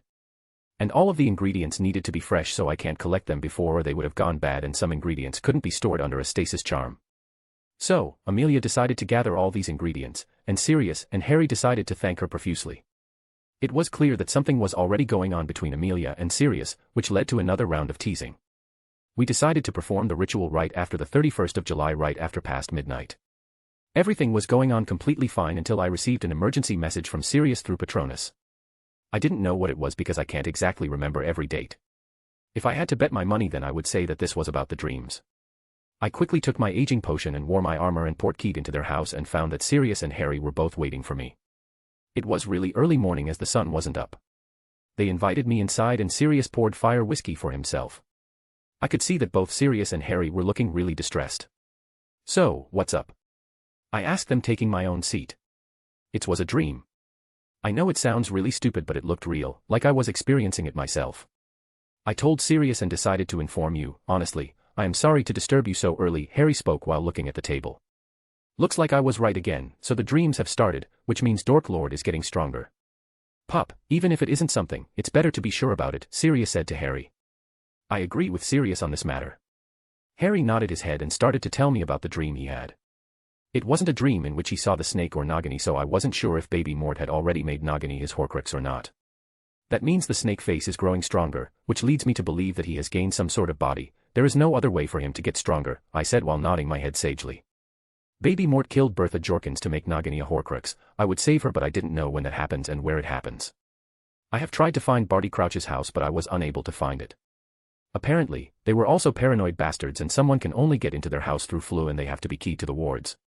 Yes, I could ignore their wards and enter the property, but I needed to know where their property was. Barty Crouch SNR was outside the country most of the time after Sirius's trial fiasco. So, I was unable to get my hands on him. Harry, the connection between you and him is growing stronger, so with time you will start having more defined dreams, so I want you to see and tell me everything you see in the next dream, if you have a next dream, I said to Harry, to which he nodded his head. This Harry was much stronger than the story one.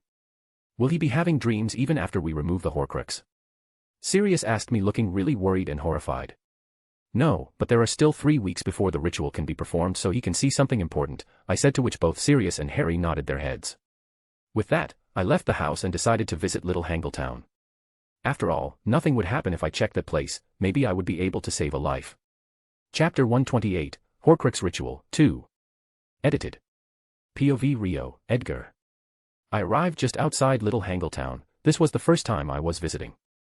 So, I apparate just outside the town. The reason was quite simple for doing this. I didn't know any places or buildings here, so I hoped to avoid apparating inside someone's house or directly into a wall. After arriving, I quickly donned my invisibility cloak and applied scent masking charms, noise-cancelling charms, and hominum revelio nullifying charm. Finding the Riddle Manor was not hard, but there was another problem, as the Riddle Manor was completely empty for now. I didn't even need to sneak inside, and from the dust and filth inside it was quite clear that no one has entered this place for a long time. So, I went to the next location they could be using. Little Hangletown Graveyard. I didn't expect them to live in the graveyard, but I wanted to check if Frank Burse was still alive or not. If he was alive, then Baby Mort was yet to arrive here. After all, he was killed after Nagini informs Baby Mort that someone heard his plans. I quickly found Frank Bryce's small shack just outside the graveyard. I leaned through the window and memory charmed the guy.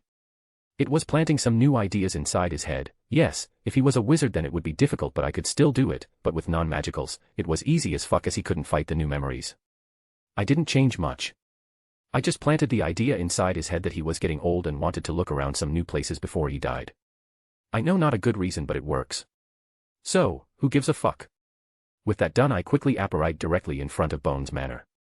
The sun was already up, as I had spent a lot of time in Little Hangletown looking around.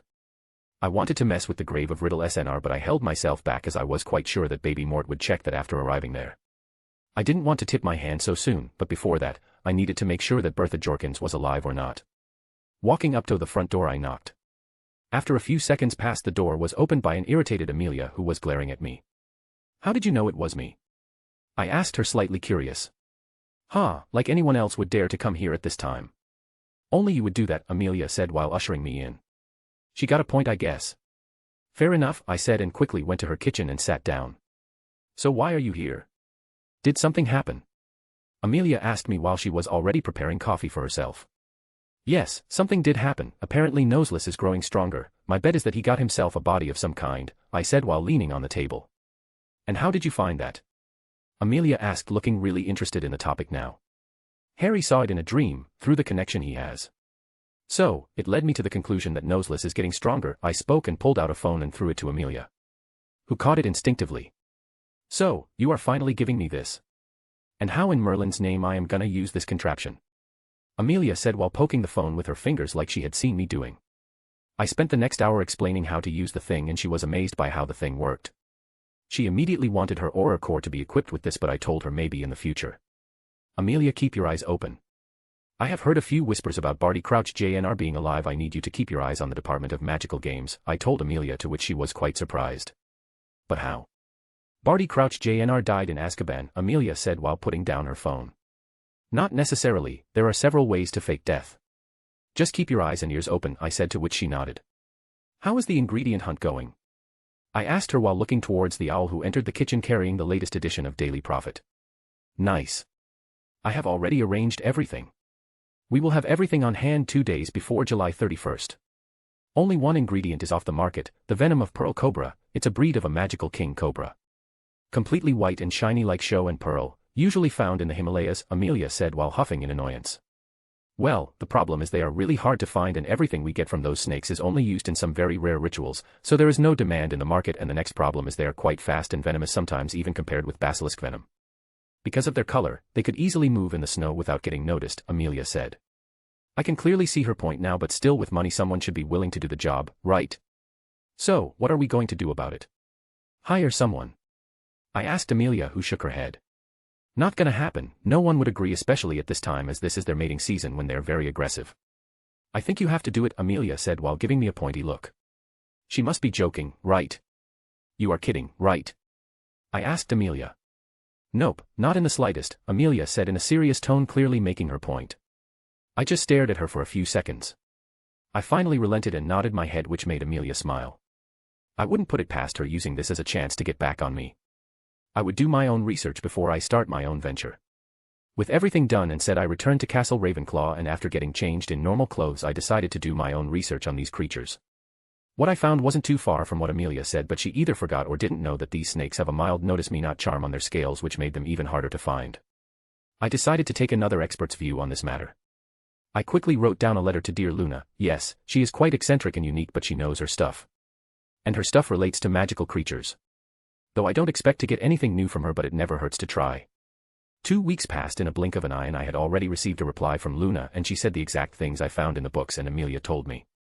It was true that it was their mating season and no one would risk going after a pearl cobra now. So, the last verdict was if I needed to get their venom then I had to do it myself. Quite annoying. Honey, what's eating you up? I heard a husky voice behind me and 2 arms snaked around my body. While one was stroking my chest and other went directly into my pants and grabbed my dick and started to stroke it gently. I didn't need to be a genius or use my powers to figure out who this person was. Just planning to have a trip on the Himalayas. I told you all about the pearl cobra, I said while sighing. Her hand on my member felt great. Ooh, is that so? It looks like you have some tension here. Let me help you out, the husky voice spoke while caressing my balls now. Namiri finally moved in front of me and sat down on my thigh. She was already out of her clothes. It's not like she wore any inside the castle most of the time. I already knew what was going to happen and I would be a dumbass to complain. 3 days later. Why did I agree to accompany you? Dora asked while shuddering in cold. Because you won the rock paper scissors and you thought that a date on a mountain would be romantic, I said dryly. Both Dora and I finally arrived in the Himalayas. We used a portkey made by goblins to arrive here. After all, I wanted to keep my trip a secret. Yesterday, the girls held a rock paper scissors competition to decide who was going to accompany me. Dora won the competition, and at that time she thought that it would be romantic, but it didn't end up as she had imagined. When both of us arrived, Dora ended up face-planted in the snow. And now she found out that her heating charm was not strong enough to nullify the cold here, and she had also underestimated the cold here. I cast a heating charm on Dora. With my heating charm, Dora finally seemed to relax. The portkey goblins gave us dropped at the safest place as it was quite flat without any kind of slant. I wonder if goblins themselves use this place. After all, there are several kinds of rare plants, animals in the Himalayas which are sold at very high prices because of their rarity, and goblins are interested wherever gold or money is involved. Let's look around. We still have a lot of time, so don't worry. Let's use the heat vision to look around, I said to Dora, to which she nodded. Yes, I know that snakes don't have too much body heat, but they have enough body heat so that we can distinguish between something living and snow. I quickly cast the spell on myself and Dora, and both of us started to walk upwards while holding hands. It was lewd, I know, but there was no one around us to see. Chapter 129, Dora's Feelings and Horcrux Ritual, 3. Edited. POV, don't call me that, Tonks. God damn it, fuck it all. I hate snow. From now on, no fucking mountains, only beaches. Now, why the hell did I agree to come here? Oh yeah, to spend time with my boyfriend. Good Tonks, have a biscuit. How long do we have to walk? I asked Edgar while whining. This was so tiring. Dora, we just started, you know. It has been only 30 minutes since we have been here, Edgar said dryly. 30 minutes. Only 30 minutes passed since we arrived here. No. No. This can't be happening. I would freeze and die. I am too young to die. I can't feel my legs anymore, I said and dropped on the snow dramatically. Hee hee. I watched this in a movie, there is no way this isn't going to work. Now, I just have to look hurt. With my morphing abilities it's quite easy. Dora, your acting skills are quite bad, you know. Edgar asked with a smile on his face. Did he catch me? Nope. I am gonna continue to act. This was supposed to be romantic, at least I can make him carry me. And adding a pout on your face doesn't increase your acting skills. Edgar smiled wryly, but he still placed one of his hands under my knees and the other behind my back. He picked me up in bridal carry. My pout instantly faded. Damn. I have never thought that he would pick me up bridal style and carry me. I was just kidding. Carrying me like this could be a problem and burden for him. I don't want to do that. Damn it, Tonks, you are the older one. Act like it. You can let me down. I can walk on my own. I was just kidding, I said and tried to get down, but his grip on me tightened. Yes, as I said previously, I saw through your act at the beginning. I am carrying you because I want to, and I myself think that it is kind of romantic. Who said that we can't have any romance during woke? Edgar leaned down towards my ear and whispered sweetly into my ears. Yup, meeting Vicky was the best thing. After all, she was the one who introduced me to Edgar. I just meekly nodded my head and let him carry me while I snuggled closer to his chest. I could clearly hear his strong heartbeats, and he felt so warm. I know I love him, but somehow I feel that my love is increasing for him. Love you, Edgar. I screamed in my mind while I snuggled more. When I first met him. I mean the original him. It was during my final year. He was starting his first year when Vicky dragged me to his compartment. When I first found out that this first-year kid was Vicky's boyfriend. The most perverted human being on this planet, self-proclaimed, and her boyfriend was a kid, I didn't know what to say. Yes, I have met him previously, but at that time he was using an aging potion. It was hard to imagine an 11-year-old kid with that image. Then the next thing I find is that this guy is Dark Lord Magneto. I have met Magneto. Vicky called him after she saved me from getting our asterisk ped after being drugged. I was so scared at that time. At first, I didn't believe that he was the good guy, and why would Dumbles do this? But Vicky told me to ask my parents about this, and I did ask them. Vicky is my best friend, sister, wife in the future, and she saved me from a nightmare. Why wouldn't I trust her? What I found from my parents about the whiskered fool was world-changing. I always knew that my mom didn't like the guy, but hearing everything about him was completely different. So, I did what I could throughout my final year. I kept watching Edgar closely. Yes, it was quite odd to be friends with the first year, but it worked out well. Honestly, I don't even know since when I started to fall in love with Edgar, but I finally decided to sleep with him on my final day. I wanted my first time to be with him. But since it happened, I never looked back, and I am sure that I would never regret it. I don't know why I did that. Maybe it was because he wasn't like other guys who would ask me to morph into some other woman. Maybe it was because he never looked at me like I was some freak show. Maybe it was because he was the best guy I could get my hands on, even with the sharing thing. Whatever happened, happened, but one thing is clear though, that I am in love with Edgar Ravenclaw. POV Rio, Edgar. A few hours passed, but we didn't find anything. It's kind of pushing it when I say we. After all, Dora is in my arms and she ain't looking around. I have already noticed that Dora's eyes were looking at my face while she had a huge goofy grin on her face. I don't know what she is thinking, but from her hair color, it is probably something romantic. After spending so much time with Dora, I have found out some of her traits, and honestly, I won't ask her to change for anything. We finally arrived at a glacier river. I have been walking for quite a while carrying Dora in my arms. It would be good if I take some rest. Let's take some rest here, we can leave after that, I said to Dora while putting her down on a stone. Sure, let me clean this place, Dora said while waving her wand and cleaning the place. I sat down and activated my heat vision to look around. I had deactivated it some hours ago. It was giving me a headache. And lucky me, looks like I found some snakes coiled together. I quickly patted Dora and pointed her towards a direction and activated heat vision for her. She gasped in surprise but didn't do anything more. We decided to circle around the stone the snakes were coiled under.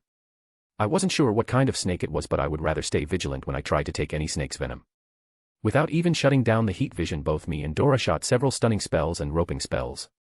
Finally turning down the heat vision, we found the snakes, and they were pearl corbas. There were 4 of them. It was kind of surprising, but the snakes were still conscious, but they were kind of droopy. Merlin's pants. I shot them with about 10 stunners. Dora exclaimed from my side. I completely agree with her. After all, I also shot the same. Let's shoot some more before getting any near, I said to Dora, to which she nodded. We shot a few more spells. The snakes were still conscious, but they looked like they were using their full will to just stay awake. I tried to grab a snake, but it didn't like that as it shot towards my hand with its fang out, but unfortunately for it, I stopped the snake in midair. After all, these snakes also have blood, and their blood was also rich in iron. Seeing this, Dora quickly pulled out a vial from her robes and handed me. I stuck the snake's fangs in the vial, and the vial started to fill up with its venom. I was really surprised that the snake still had the power to attack me even after so many stunners. Even in this size, they are quite magic resistant it seems. With the vial filled, I used my powers and placed the snake back in its place. The snake glared at me while hissing. "Let's go back," I said to Tonks and pulled out a galleon. It was our return port key. It was charmed to take to our flat under Fidelius. Dora grabbed my arm while grumbling about port keys. I activated the port key and felt the familiar feeling of hook around and navel and was whisked along with Dora. I found myself on my feet while Dora wasn't so lucky as she found herself kissing the wall in a kneeling position. I don't know if I should feel pity or laugh. Dora got up cursing, and a string of profanities came out from her mouth. I am sure that she would make any sailor ashamed. "Are you fine?" I asked her and Dora immediately glared at me, which made me snicker. "It is not funny," Dora said while glaring at me. I raised my hands in surrender.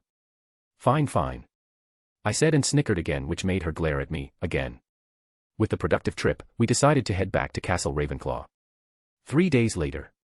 3 days passed quickly with all the preparations going on. Momo, Rumi, and Namiri spent most of their time preparing the ritual circle in the Black Vacation House. With Momo, Rumi, and Namiri preparing the ritual circle, I had to come clean with Sirius and Harry about my identity. Both of them were quite surprised to see that I was 14 years old like Harry and still strong like this. Sirius asked me if I could kill Voldemort in place of Harry, but Amelia along with others pointed it that it has to be Harry, with the prophecy. Honestly, I don't believe in that stuff, but God clearly told me not to kill the bastard, only help Harry on his mission. And there is no way in hell I am gonna mess with fate or destiny. From what God told me, they are real entities in this world. Everything was finally prepared and it was almost midnight. Harry sat between the circle without any clothes and runes drawn with unicorn blood on his body. Harry was embarrassed, it was putting it mildly. He was completely tomato red, but none of the girls cared anything. I don't know the exact reason, but strong rituals end up in a mess if they anything on their body.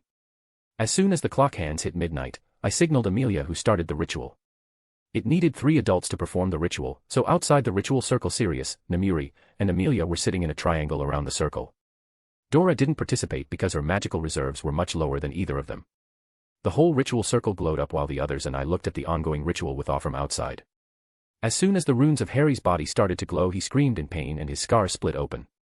A cloud of black gooey smoke came out of the scar while screaming and vanished. Just after that, the whole ritual circle and runes disappeared and Harry dropped on the floor unconscious.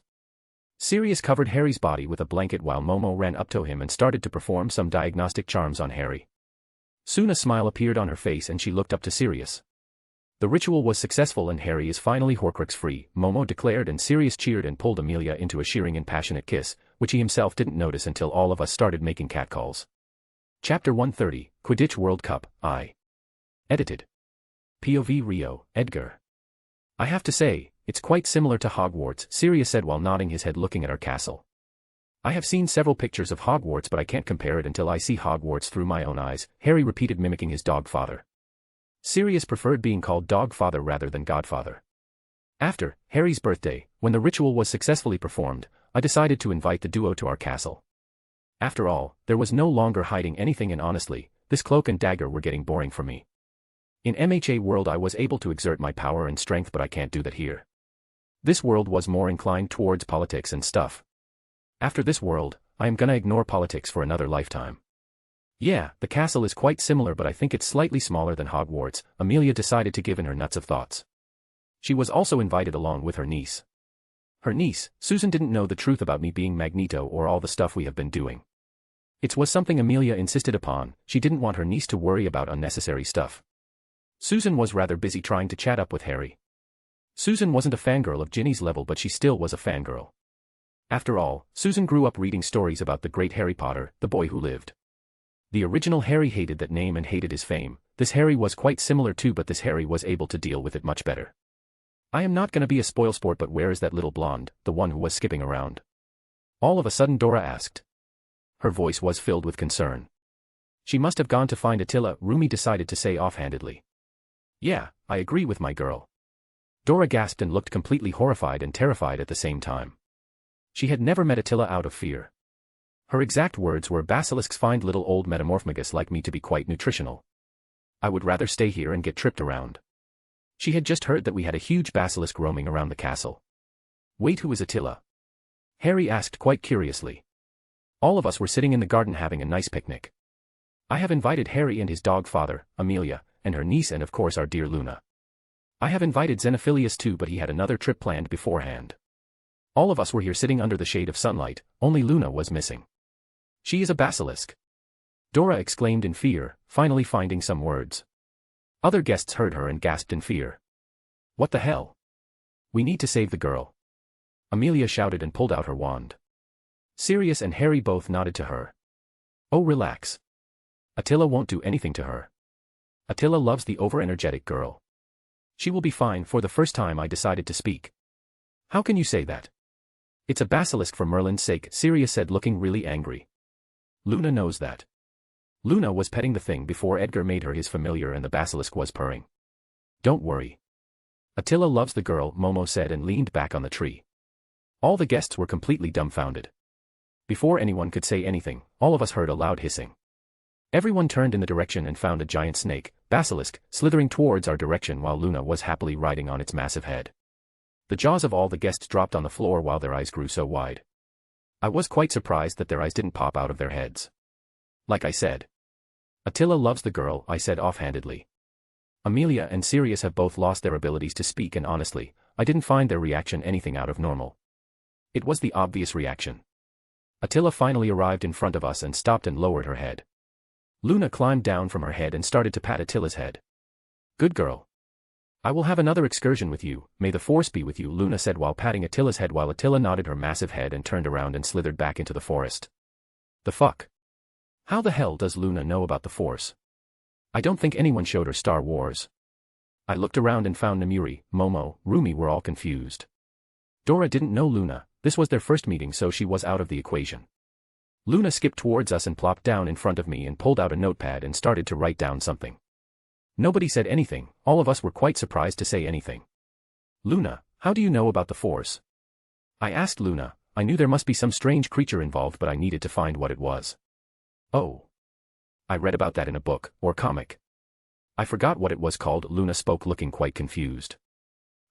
This was the most genuine explanation I have ever heard from her. It's quite natural that she had got her hands on a Star Wars comic or something. Everyone present there looked at each other and shrugged. Amelia, Sirius, and Dora didn't even know what to say. The rest of the picnic was quite normal, it passed without any other incidents. So, Amelia, do you have any plans for the Quidditch World Cup?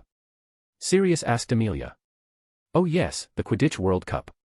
I could use this occasion to vaporize some Death Eaters and get my hands on Barty Crouch Jr. Amelia had told me that someone had tried to attack Bertha Jerkins when she was carrying some tournament documents but due to extra guards, the attack was repelled. Though Bertha Jerkins not dying doesn't mean that Nagini hasn't become Babby Mort's Horcrux. He could have used someone else. When I find the snake I will treat it as a Horcrux. So, I have to consider that there is still going to be an attack in the World Cup. I haven't planned something specifically. Susan is asking me to take her like any other kids of her age, Amelia spoke. Well Amelia, I have already got the tickets for every one of us here so it won't be a problem and I think you should take a break, or you get wrinkles, I said to the serious witch. Hearing the first part she became happy but when I spoke about wrinkles her eyes hardened and she shot me a death glare. Sirius heard us and barked out in laughter. Amelia's glare turned towards Sirius who immediately shut up. I am warning both of you. I will hex you, Amelia said while getting up. Dora was covering her mouth so Amelia can't see her giggling. After that, we chatted about several plans. We decided to buy a new tent as only Sirius had a big enough tent for all of us and it was quite old. Amelia, Sirius, and Harry tried to pay for the tent but all of their efforts were crushed by Namuri. After all, we own the factory where tents like those were made so Namuri could easily get one custom made and she could buy it cheaply because she would be buying directly from the company. We invited everyone to stay with us for the night. All of them happily agreed. Luna was already staying with us as her father was out of the country at this moment. After a nice feast during dinner, all of us decided to call it a day. Thankfully, I decided not to listen to Namuri and indulge ourselves in debauchery. I am saying this because Luna decided it was a nice idea to sneak into my room. I have no freaking idea how she was able to cancel the locking charms on the door. Luna walked up to the foot of the bed and started to pull off her clothes. Luna. What are you doing here? I asked quite loudly. Namuri and Dora didn't wake up but the rest of the two were up and looking at Luna who was already topless. I am joining you, silly, Luna said like it was a matter of fact. I was stunned silent. You know you don't need to strip, Momo said, she knew that she can't win against Luna in an argument. No, I have to join you guys completely naked after all, when with Romans, you do like Romans, Luna said nodding to herself. She was finally in her birthday suit and crawled into the bed. I looked towards Momo and Rumi, who shrugged their shoulders. The fuck? A girl just walked into our bedroom and stripped down and crawled into our bed. Aren't you girls gonna say anything? I am also naked. I wasn't embarrassed, as I had nothing to be embarrassed about. I kept looking towards both Momo and Rumi. They had already gone back to sleep. Luna crawled at the side and had already closed her eyes. What the fuck? Thinking this, I also closed my eyes and went to sleep. I will tackle whatever happens in the morning. Chapter 131, Quidditch World Cup 2. Edited. POV Rio, Edgar. The rest of the days quickly passed and we were finally able to get our hands on 2 time turners, thanks to Amelia. We had time turners in our treasury and Gringotts vault, but with the passage of time, they kinda looked unstable. Using a damaged or unstable time turner is asking for a messy way to die. Amelia was able to sneak off 2 time turners. It was quite hard for her, as time turners are strictly managed by the Department of Mysteries. But as Amelia was a department head herself, she had some leeway and some power to pull this off. It was August 14th, finally, people arrived in the Riddle Manor. I have set up some minor proximity wards during the last time I visited. The wards would destroy themselves if some humans walked by to get near to them, so they won't leave behind anything to inspect. I would bet all of my galleons in my vault that this is Baby Mort and his entourage. But it's a lot better to check yourself rather than shoot arrows in the dark. I needed to get in quickly and get out, so I decided against using my armor and aging potion. Maybe, not using my armor was a wrong decision, as I currently find some wards around the Riddle Manor. Some of them were quite lethal. It had Baby Mort written all over this. There is no one except Dumbles who could put up strong wards like this so quickly, and we all know Dumbles would never use lethal wards. No, he will go to any lengths for the greater good. I could rip these wards, but it would notify everyone inside the house. So, I conjured some snakes and asked them nicely to do some spy work for me. They happily agreed and slithered into the Riddle Manor. I waited under my invisibility cloak patiently. After about 40 minutes, all of the snakes I conjured returned and gave me their report. I had to conjure some mice for their good work. It was confirmed that currently 1 adult, 1 ugly baby, and a huge snake. So, I finally got the confirmation that Baby Mort was here. With that done, I vanished the snakes and Flash stepped away out of Little Hangletown. Getting out of Little Hangletown, I operad back into our castle. I sent a message to Amelia through the phone. I think I should give Sirius a phone too. With the plane made, I decided to do just that during the Quidditch World Cup. 3 more days passed and it was August 17th. We were getting ready to leave for Devon, where the stadium was made. We were going to travel via Portkey and set up our tent in the designated area. Namiri was already cursing like a sailor, as she knew she had to mingle with people as she was the Lady Ravenclaw. The match was tomorrow, so all the chaos was going to happen tomorrow. We would have a nice night of camping before everything goes to complete shit. Luna has been staying with us since the picnic, and she sneaked into our room only when we weren't having a passionate night. I didn't know how she found that out with all the silencing charms and all. Honestly, I am pretty convinced that Luna might be some kind of seer. It's quite possible. Okay, let's go. Luna exclaimed in excitement. Calm down, Luna. The Portkey will activate in 30 minutes, so we have half an hour, I said to Luna, who didn't seem bothered. Sometimes I wonder from where the hell Luna gets so much energy. The flow flared up and Amelia walked out with Susan. Sirius and Harry are going to arrive directly in Devon, so only the Tonkses were left. I have invited Dora's parents too, just to annoy Dora. After all, the time we visited the Tonks residence, except the FBI joke, everything was pretty normal like any other household. Andromeda, or Andy, which she preferred over her given name, kept telling us stories about Dora when she was small. The stories were really embarrassing, as anyone could guess. After a few minutes, Dora along with her parents arrived. So, is everyone ready? Momo asked everyone. We had 2 Portkeys as there were too many people for 1 Portkey. All of us nodded our heads after confirming that all of us were carrying our luggage. We can't leave anything important behind. Finally, the clock hit 9:30 a.m. and the Portkey activated. I felt a familiar tug around my navel while my surroundings changed. All of us arrived in an open field. Dora found herself sprawled on the ground. It wasn't something new to see. Screw Portkeys, fuck them, Dora mumbled, but her voice wasn't low enough. Andy clearly heard what her daughter said and decided to chastise her. Nymphadora. I am going to wash your potty mouth with a soap, Andy said firmly. Don't call me that. Dora exclaimed, and all of us were snickering because of the conversation between the mother and daughter duo. Finally, a guy walked up to us. The guy was with the management as he showed us our designated place. Namiri pulled out a shrunk trunk from her robes and expanded it right in the middle of the plot and expanded it. She shot another spell at the trunk and the lid opened and the tent shot of the trunk and started to take its place. It was quite satisfying to watch it happen. This thing is huge. I heard Harry's voice and turned around to see Sirius and Harry were already here and were walking towards our group. We quickly greeted them and by this time the tent was already up. We entered the tent and found it was huge, much larger from inside. It had a forest theme going on. There were several miniature tents around a camping area. It was quite easy to discern that Namuri made this with the idea of getting the feel of camping. I have never seen a tent like this, Sirius said, quite bewildered. Andy and Ted also nodded their head. Amelia didn't pay them any attention as she was already looking around the jacuzzi. She didn't know what it was, it looked quite similar to a pool according to her. Soon Namuri started to describe and explain everything about the tent. Then on the other side of the tent, there was a makeshift beach along with sunlight concentrated through magic. I didn't even know why Namuri needed a tent like this, but I knew better not to ask her. She always had fetishes of different kinds. The rest of the day went on quite normally. Across our tent, we saw the Weasleys while they were setting up their tents. Honestly, I didn't hate any Weasleys except some select few. Mommy Weasley was at the top of that list. Harry was quite unlucky as Ronald recognized him and immediately started to scream his name. This caused everyone to turn their attention towards our tent. Harry didn't know what to do, so he decided to run inside the tent. After all, even if this Harry wasn't meek, he still hated this kind of attention. He could have stayed out to meet everyone, then it would have disturbed us.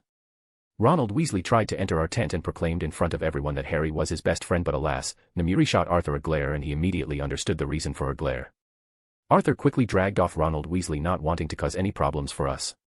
After the crowd calmed down, Harry came out and decided to answer some questions. Harry did answer some questions before Amelia and Sirius decided to put their foot down.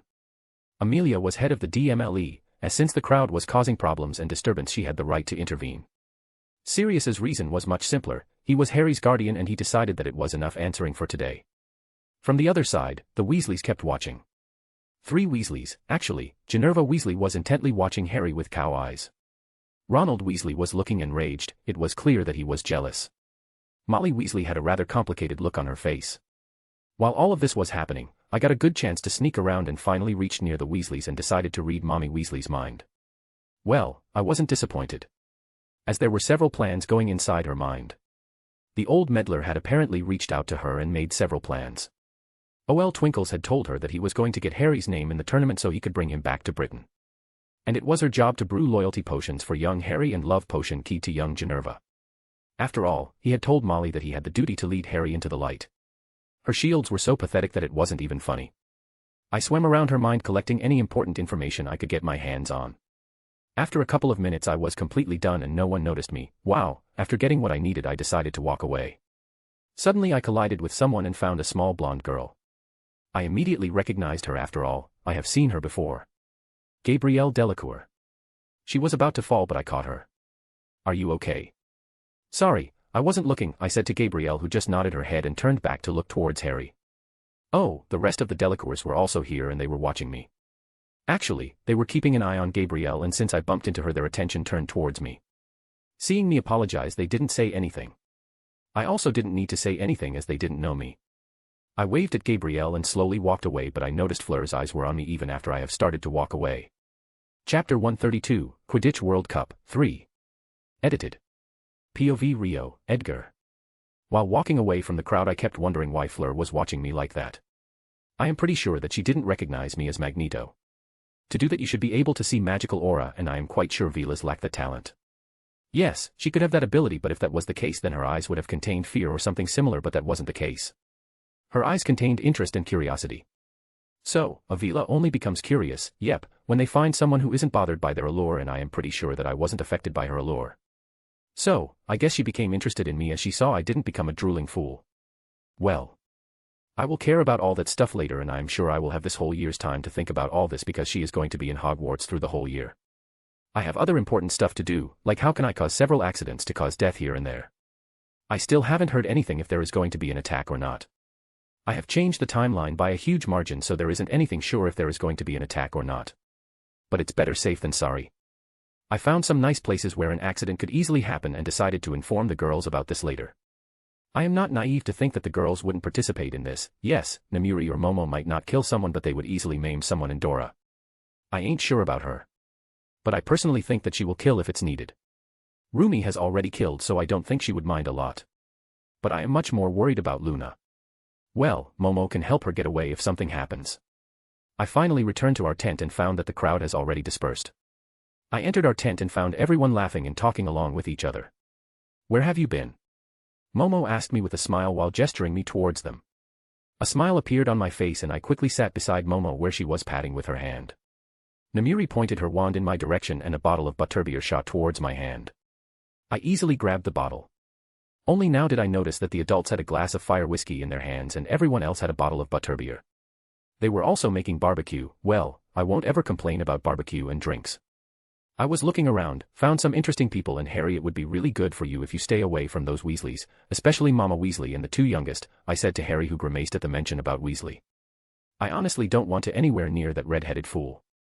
Because of him, I had spent most of my time answering questions. I will sock him in the face if he calls me his best friend one more time, Harry said while frowning. Arthur is a really nice guy, but his only mistake was to let his wife take the helm of his family. I sometimes pity the men, Amelia spoke, looking slightly disturbed. Well, boss, you are a woman too. Don't you think women should hold the helm of the family?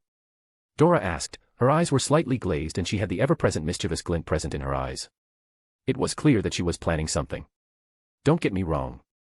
I always wanted to hold the helm of my family, Amelia said while glaring at Sirius, who looked sheepish, but I want someone who had the guts to tell me when I am doing something wrong, she spoke, still glaring towards Sirius.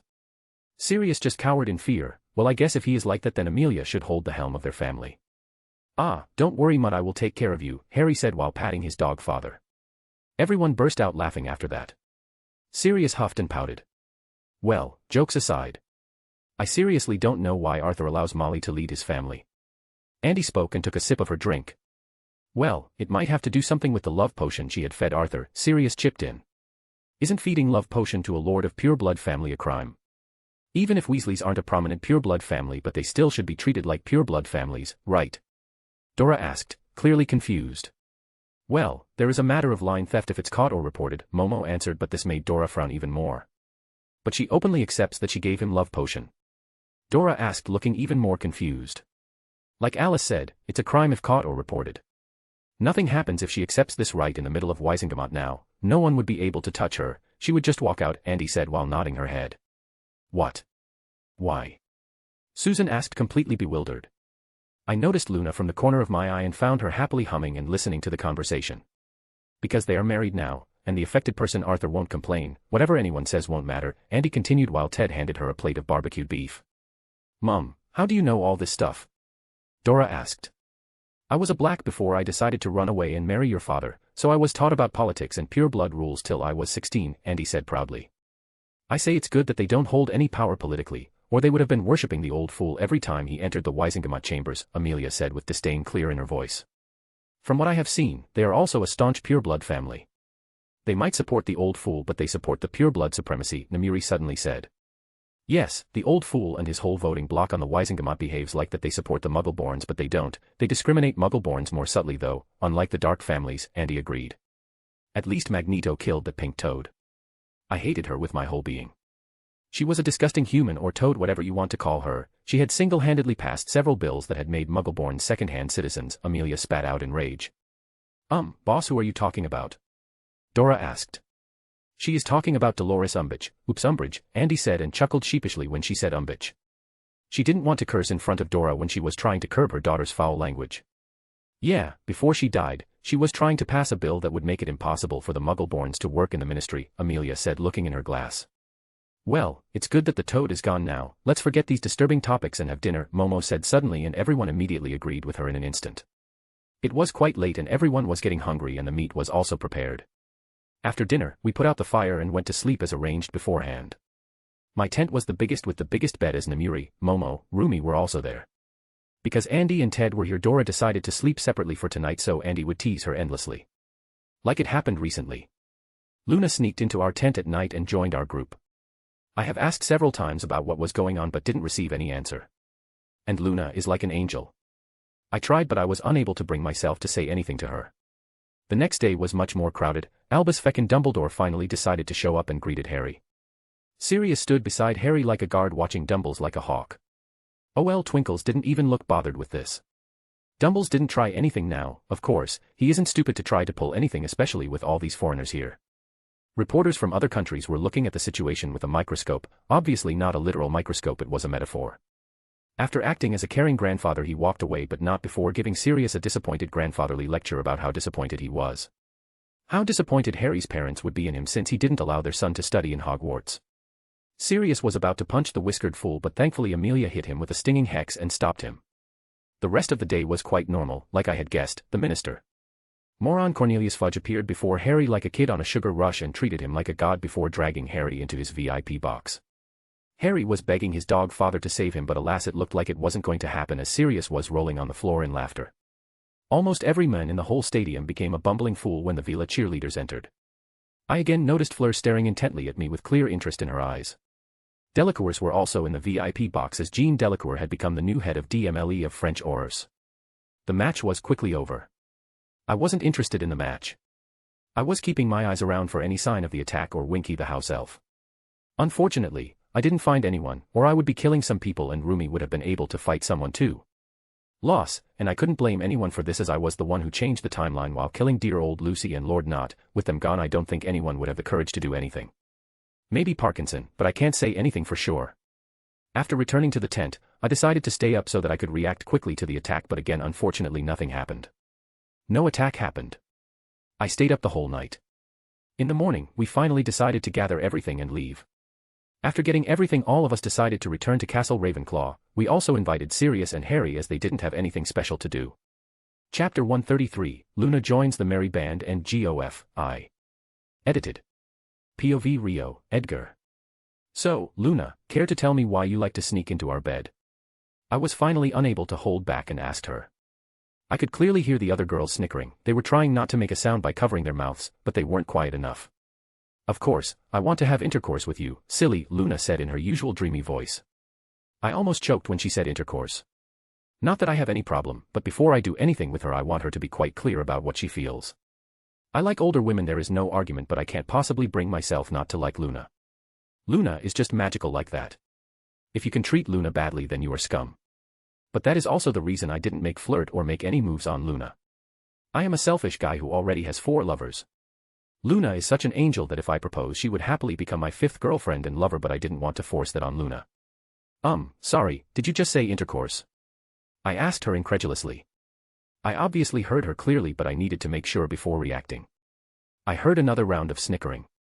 Yeah, you know intercourse when a boy pushes his penis inside a girl's vagina. Trust Luna to say something like that while pointing at my member, and then her pussy seemed quite normal.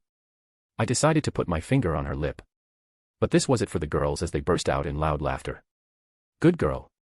I am so proud of you. Dora, you and I will show this world the brilliance of debauchery, Namiri declared, patting Luna on her back, which she puffed out her chest in pride. Seeing that Luna beamed happily and puffed out her growing chest in pride. Seriously, this isn't a thing you should be proud of though. Oi. Don't drag me into your depraved objectives, Dora decided to protest from the side. She might have been with Namiri since the first year, and I am quite sure that Dora is the second most perverted woman in the room, but she was a closet pervert through and through. No matter what kind of impact Namiri had on Dora. Dora only showed her full extent of depravity when her brain was already a mush from continuous sex. Don't mind the minor details, it is time for an orgy, we must celebrate and welcome our newest sister, Namiri said while patting Luna. Luna smiled happily hearing that.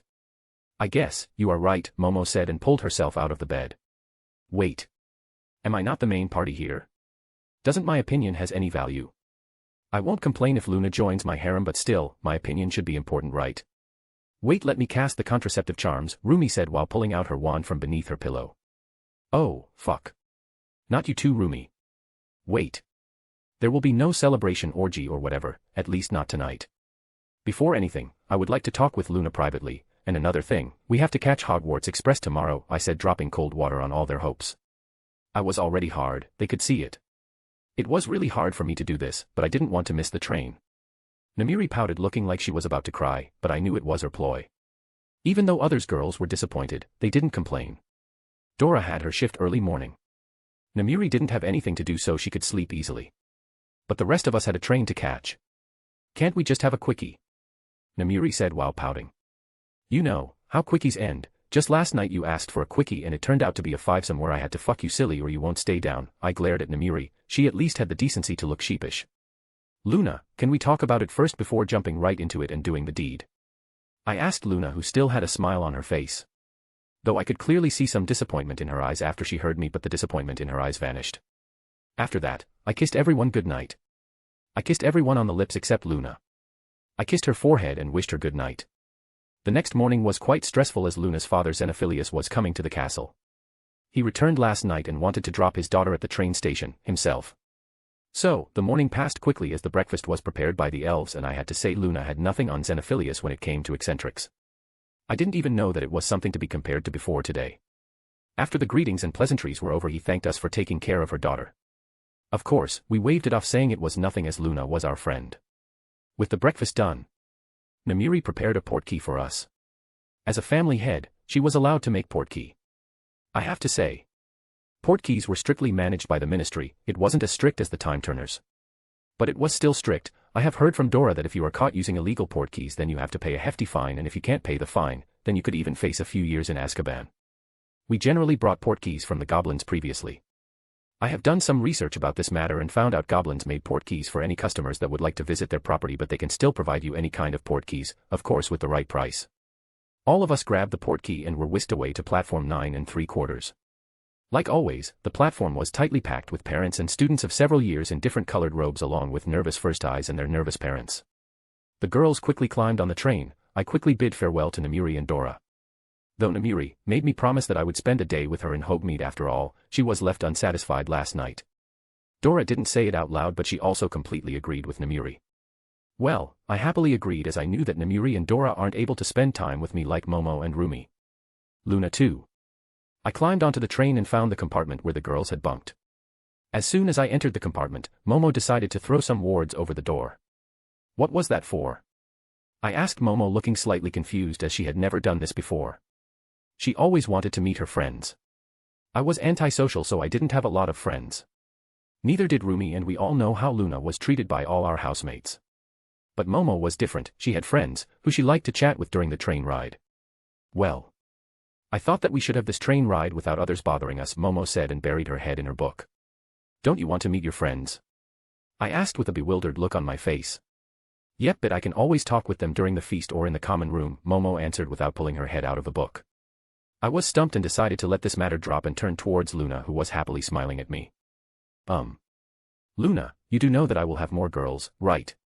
I asked Luna. I didn't know how to start the conversation with her regarding this matter. Maybe I should have taken advantage of the situation last night. Fuck me sideways. I had to be a gentleman. Of course I know, you will have 16 girls, in the future. That much I can tell, Luna said with a happy smile. Yep. I finally confirmed she is a seer. I choked when I heard the number 16, ain't that too much?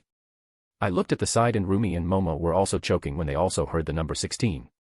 I will act as I didn't hear anything. Yes, that's it. The Tao of ignoring things is strong in me. You also know that I will leave this world and travel to other worlds. I asked, but this time I was prepared for another outrageous answer. Of course, silly. I am really excited to see our next world, Luna said while grabbing face with her both hands. I immediately knew what she wanted to do. I didn't stop her and met her lips with mine. A couple of minutes and passed and only after that did we separate. Both of us backed away from each other while Momo and Rumi walked up to Luna and hugged the younger girl tightly. Congratulations. Momo said happily and kissed Luna's cheeks. Yep, we have been waiting so long for this, Rumi said and gave Luna another hug. Luna had a goofy grin on her face. Yes, welcome to the family, I said and pulled all three of them into a four-way hug. Can we have intercourse now? Luna suddenly asked in an innocent tone. Of course, I should have seen that coming. Chapter 134, GOF, 2. Edited. While Rio was getting his fifth lover, another person was getting busy with several of his plans. In Headmaster's office, Albus stood quietly near the window mulling over his plans. Fox trilled happily trying to cheer him up. But the problem was that Albus wouldn't be able to become happy because of the stress. He was quite stressed. After all, this was the beginning. He was damn sure that Voldemort would make a move now, using the cover of this tournament. That meant that Voldemort was going to get his body. And Voldemort getting a body again meant war to be ignited, again. But his hands were tied because of the prophecy. This was the best choice of actions. Yes, this was the only way. Dumbledore has gone too far into this plan to back out now. He knew the moment Voldemort revealed his return to the public, everyone would come running back to him. All the positions he lost would be handed back to him. All the disrespect he had to withstand would be returned tenfold. He was going to make sure of it. But there was a hitch in his plans, Dark Lord Magneto. Oh. Albus very well knew that Magneto was in no way a Dark Lord, but it can't be helped. After all, Magneto actively worked to ruin his plans, and whoever ruined his plans must be a dark wizard. After all, he was the leader of light. He didn't know what Magneto was going to do, or would do when he found out about his plans. He still remembers the last time he met the Dark Lord and fought him. That time he was beaten mercilessly and had his most prized artifact, the Death Stick, taken away from him. He had searched everywhere he could but didn't find any single clue what kind of magic Magneto used. Albus needed to find that out, but time has already run out. This was the main point for his plans. He would have planned these things more intricately, but time was running out. He couldn't wait anymore. After all, as soon as Harry turns 17 he won't be able to gain control over the boy. Because of the thrice-damned prophecy, he won't able to kill Tom and become the savior of the wizarding world. He knew that either Harry or Tom had to die, and he never believed for a moment that a kid could or should defeat Tom and gain all the glory. After all, he had worked so hard to make this happen. If only Magneto hadn't interfered in his well-made plans. Well, all of those are moot points now. Albus believed that he was the only one who could lead magical Britain, and no one other than him should conquer any Dark Lord. Previously, he had many problems. One of the problems was that he was getting old, too old, and if he allowed the prophecy to fulfill itself, then there was a chance that Harry could become someone who would try to destroy his idle world. That meant the third Dark Lord in his life. But no, it was solved. Dumbledore was able to persuade the Flammel couple to part with the Philosopher's Stone, and he would be able to live long enough to kill Harry if by any chance Harry survives and kills Tom. After all, it was Harry's destiny to die, either as a martyr or a Dark Lord. Albus smiled, thinking about the future. He can't make any mistakes now. So, he needed the loyalty of everyone in this castle, especially all the professors. Even he didn't get anyone's loyalty, no one should question his decisions. Now, the problem was Vicky Ravenclaw. He was no idealist, so he knew that there was no way he could do anything to Vicky. Yes, Imperius Curse would work like a charm, but there was no way he was going to cast it on her. So, he decided to do the next best thing, feed potion to the professors, and that was exactly what he had planned. Severus had provided him several vials of newly made loyalty potions.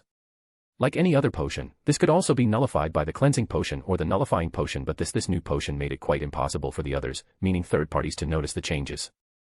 He wasn't going to change any laws or whatsoever inside the school, or else it would attract Vicky Ravenclaw. This would ruin all of his well-laid plans.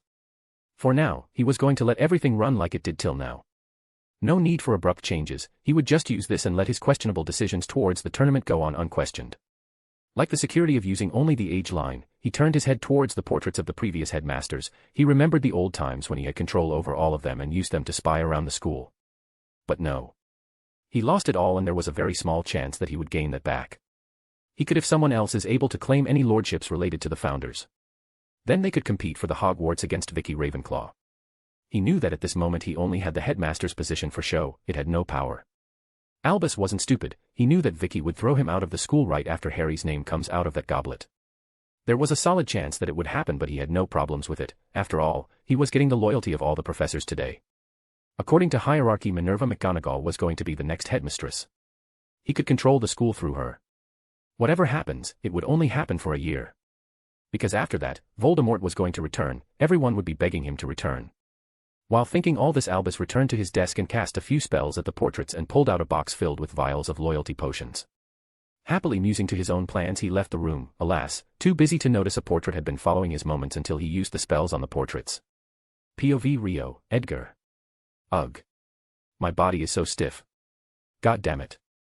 Stretching my body, I got down from the train, followed by the girls. The girls knew about the Triwizard Tournament, and Rumi was very excited to hear all the announcements regarding the tournament. We quickly found a carriage for ourselves. With the four of us it was already full, so we didn't need to wait for anyone. I quietly sat while caressing Momo's head and thought about the plans Dumbles had made. He was honestly stupid if he had thought that I wouldn't find out about them if he makes them right in his office while speaking to himself. I have also found out where his pet Death Eater was staying. There was a reason I wasn't able to find out where that greasy git has run off to. I was quite certain that I remembered where the fucker lived. Spinner's End, but no matter how much I tried before, I wasn't able to remember anything. Obviously, Dumbles had cast a Fidelius for his greasy friend. But just as I said with the heat vision spell Momo made, I was able to find him out even if I wasn't able to see the house. But he would get his in due time, but his time hasn't come. Finally arriving at the gates, the carriage stopped and we went inside. We quickly found ourselves sitting at the Ravenclaw table. The room slowly filled with the students. Hermione found us and sat beside Momo. Where were you? I tried to find you guys, Hermione started to say, but Momo raised her hand to stop her. We were having a private chat, so we have to ward the compartment to stop any interruption, Momo said to Hermione. But that's against the rules. Hermione hissed. Well, that's that. I have heard enough. I decided to tune her out. Momo, she is your friend, you have to take responsibility. Soon, all of the staff joined the head table while Mini Gi brought in the ickle first eyes. The sorting started right after that. After the sorting finished, Dumbledore stood up and welcomed everyone for this year with the start of the feast. The food was nice, I have to say. Now, Luna was also sporting an anti-mind altering bracelet. Dumbledore again stood up to make announcements. Students, I am happy to inform you that this year an old tradition and event of the wizarding world is returning with a new twist. But before any of that, I would like to inform you that there would be no inter-house Quidditch tournament this year, Dumbledore was saying, but he was cut off by huge chatter and outrage. You must be joking. The loudest were the Weasley twins. I assure you I am not joking.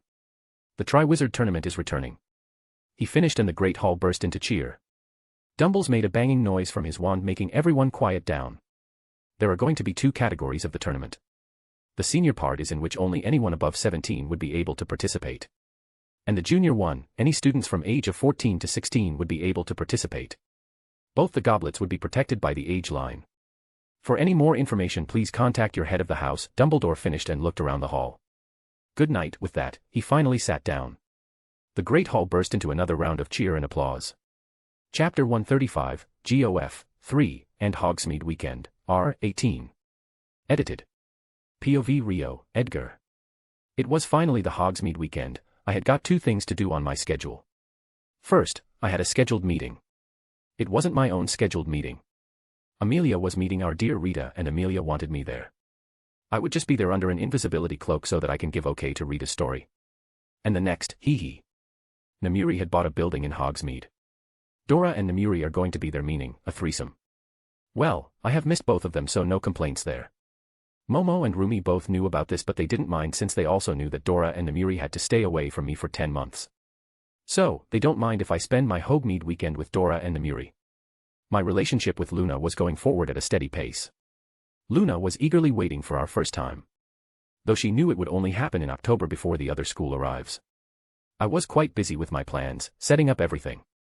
I had to spend some money to keep everything under the wraps. After all, Rita was only writing the story, but someone else was printing the stuff. But before I could climb into the carriage, someone called me from behind. Momo, Rumi, and Luna were first to enter the carriage. I turned around to find the Ice Queen of Slytherin walking towards me. Ravenclaw, my father had asked if you could set up a meeting with Lady Ravenclaw. My father has been trying to reach her since the day before yesterday. Can you arrange a meeting? Daphne asked me in a pureblood princess manner. Sure, I will inform you details later, I said, to which Daphne nodded and walked away. I entered the carriage and told the girls about what the Ice Queen of Slytherin wanted from me. After reaching Hogsmeade, the girls decided to enjoy themselves. They knew I had some places to be. I quickly entered a dark alley in Opera to Bones Manor. Amelia had keyed me to the wards, so it wasn't a problem. Amelia opened the door and welcomed me inside. I quickly donned the invisibility cloak and stood in a corner. It was already the time of the meeting. The flue flared and Amelia opened her flue to allow Rita to come over. Rita droned on and on about the story, and I have to say she did a really great job with the story. Trust Rita to destroy someone's reputation, and with all these facts and the poisonous words of Rita, Dumbledore would soon become the new Dark Lord. My Magneto persona might be called Dark Lord, but most people aren't scared about him because of the rare appearances. I wonder what Dumble's reaction would be when he finds that all of his crimes, manipulations, games have come out to the light. Soon Rita finished her story, and if the look on Amelia's face said anything, then I would say that she was quite pleased with the story Rita had prepared. Amelia might loathe the woman, but Rita had her uses. After that, Rita left via the flue. Only after that did I decide to take off my invisibility cloak. So, did you like the story? I asked Amelia. Oh, yes, I liked the story. I also liked how she gathered all the proof for my department, Amelia said with a smile on her face. Good, so you would be easily able to get the arrest warrant, I said while nodding my head. It wasn't a necessary thing, as, in magical Britain, I have seen people get arrested on the basis of a newspaper article. If she keeps working like this, then I might start to like that woman, Amelia snorted in amusement. Ah. I didn't know that you played for the other team. Poor Sirius, how would he feel, I said in fake worry. Amelia heard me and scowled. I didn't mean that. You very well know what I meant. Amelia huffed and glared at me. Yeah, whatever. I gotta go. I have two lovely ladies waiting for me, I said and waved at Amelia, who snorted but nodded her head. I quickly operated from her house and appeared right outside of Hogsmeade. I quickly arrived in front of a house and knocked on the door. This house was newly bought, so there weren't many wards in this house except the trespassing ward. Since I wasn't keyed into the wards, if I had operated inside the house then the alarm would have gone off, and it was truly annoying to turn off that alarm. The door opened and two pairs of feminine arms grabbed me by my shirt and dragged me in and closed the door. Before I could say anything, Namiri smashed her lips on mine while Dora started to nibble on my earlobe and neck. Both of their hands were roaming all over my body. My hand snaked towards the slim waist of Namiri, but as soon as she felt my touch she stopped kissing me and pushed me. I dropped on the couch and looked at Namiri and Dora with surprise in my eyes. I was slightly confused, but then the understanding dawned on me. Do they want to play? Well, honestly I have no problem. This was the first time I got a good look at both Namiri and Dora. Both of them were wearing bathrobes. Namiri was wearing a bright pink robe similar to Dora's hair color, while Dora was wearing a purple one like Namiri's hair color. You need to be punished. Do you know why? Namiri asked me and dropped her bathrobe on the floor. She wasn't wearing anything under those robes, not that I expected her to. I have seen her hundreds of times like this, but no matter how many times I see this sight it gets me hard. I had to act my role, so I shook my head meekly to Namiri's question. Your crime is ignoring us, so you must be punished, Dora said, and she dropped her robes too. I see she decided to do something new with her hair. It was still the same outrageous bright pink, but instead of her usual shoulder-length hair she had a mohawk. She looked badass with a mohawk. A sadistic smile appeared on both of their faces and Dora jumped on me while setting both of her knees by my sides. She started to kiss me hungrily while sometimes biting my lips and tongue. Her nails were scratching the back even though my clothes, but it was kind of kinky so I didn't mind. After all, I should allow them to have their way with me sometimes too. While Dora was kissing me hungrily, Namiri has taken out my dick from my pants. Today she didn't use her spell to strip me. She started to lick my shaft and balls while stroking my dick. The feeling was heavenly. After a couple of minutes I was about to come and my dick was throbbing. Namiri must have understood and immediately stopped her ministrations. Damn. I cursed in my mind, being denied. Not too quick, boy, your punishment isn't over. Dora finally separated from me and spoke to me while wagging her finger at me. Yes, Dora, why don't you give him a round of the same treatment? Namiri suggested, getting up from her knees. She sat beside me on the couch. Both had sadistic smiles on their faces. I was truly horrified this time. Oh sure, are you ready, darling? Dora asked me while she tore off my shirt and dragged her nail on my chest. Her hot pussy was already touching my member. I slightly moaned in pleasure. Dora grabbed my shaft and positioned it right beneath her. She slowly dropped herself and started to move. Namiri wasn't idle. With one hand she was playing with Dora's boobs and her other hand was resting on my chest. Namiri was slowly nibbling on my neck, but suddenly she bit me on my collarbone. Damn. I am sure that would leave a mark. I jerked slightly and Dora moaned loudly and yanked my hair. Dora was getting close. Her body spasming was a clear sign. Only after a few seconds, she came hard, but as soon as she was done she stopped moving. I was again denied. I felt like crying. Isn't my punishment enough now? I asked. Nope, both Namiri and Dora said at the same time. But I guess we could allow you to come, Dora said while Namiri nodded in agreement. Finally. Dora got up and got on her knees, taking my shaft in her mouth. Namiri stood up and stood right in front of me in a position that her crotch would right in front of my face. So she wants me to eat her out. Dora was already bobbing her head up and down on my member while my face was buried in Namiri's honey pot. Her sweet nectar was amazing. Me being denied 2 times, it didn't take long for Dora to milk me. I soon came. Dora gulped down every single drop of my cum. Right at this moment Namiri also came into my mouth. I was still hard even after coming once. Namiri saw that and decided not to wait and positioned my dick to her entrance and slowly dropped on my shaft. Come on. Pound me to oblivion. Namiri exclaimed in ecstasy. Well, who am I to ignore such a wish, so I just did that. I pounded both Namiri and Dora into oblivion. By the end, both of them had passed out with silly grins on their faces. I also noticed that our mixed cum was dripping out of their pussies. I helped both of them to the bed and covered their bodies with a sheet. I was about to walk out when I suddenly saw myself in the mirror. I was horrified. My neck was completely filled with hickeys. My collarbones and shoulders were the same. I quickly cast some strong notice me not and glamours on me. I left a note for the girls and kissed both of them on their foreheads and went to look for the ward stone. I quickly cast some good wards. After all, I don't want anyone breaking into the house when the girls are like that. With that done, I smiled at myself and walked out. I have to say, I had a lovely day. Chapter 136, GOF, 4, and the Delegations. Edited. POV Rio, Edgar. Another month passed in a blink. Nothing major happened in the 2 months since the school started. Everyone was really excited about the Triwizard Tournament. Even though I know that they are adding a new twist to this tournament and there are going to be 6 champions instead of 3, shouldn't it be called Hexawizard Tournament or something similar to that? Well, magical people always lack common sense. I honestly don't know how can they be so stupid. Of course, what more can you expect from mindless sheep? Well, all of this aside, there was another thing which nobody noticed. Honestly, nobody could because of how subtle and sudden it was, but I only noticed it because I was consciously looking for it. Not even the girls have found anything about this. It was about how lax the professors have become in giving out detentions. Yes, the bullying had been mostly stomped out of Hogwarts, but there were still some who tried to do it from time to time. Even if someone noticed that the professors have become lax, but all of them thought that they must be busy and stressed about the tournament and forgot about it. So here we were standing outside of Hogwarts in front of the Black Lake waiting for our guests to arrive. The sky was filled with fog and it's a rather chilly morning. I was kind of annoyed being pulled out from the bed by my lovers. Are you excited? Luna asked with excitement clear in her eyes. No, not exactly. I am kind of annoyed though, I grumbled. Luna took pity on me and patted my head. Ah, my angel. Don't be such a baby, Edgar. It's not that early, Rumi spoke while shooting me a glare because she had to work very hard to pull me out of the bed. I guess, I kind of understand why Edgar feels like this. After all, we were cuddling, Momo said, making a gesture with her hands. Rumi gave her a blank glare for a few moments, then both Rumi and Momo burst out giggling. Hush, hush, they are here. Luna hushed us and pointed us towards the sky in the direction of Forbidden Forest. A gigantic black shape skimmed over the treetops of the Forbidden Forest, and as soon the lights hit it, we saw a gigantic, powder blue carriage, a horse-drawn carriage, floating in the sky. It was big enough to be called a large house. Of course, it would be big, or where would the delegations be living? It was soaring towards us, pulled through the air by a dozen of winged horses, all Abrazans, and each were the size of an elephant. The carriage landed right in front of the Black Lake. The carriage door opened slowly and the headmistress of Beau's Batons, Olympe Maxime, exited the carriage followed by her students. Maxime scanned the crowd and immediately found OL Twinkles, and a smile graced her face. OL Twinkles was standing along with all the professors behind him.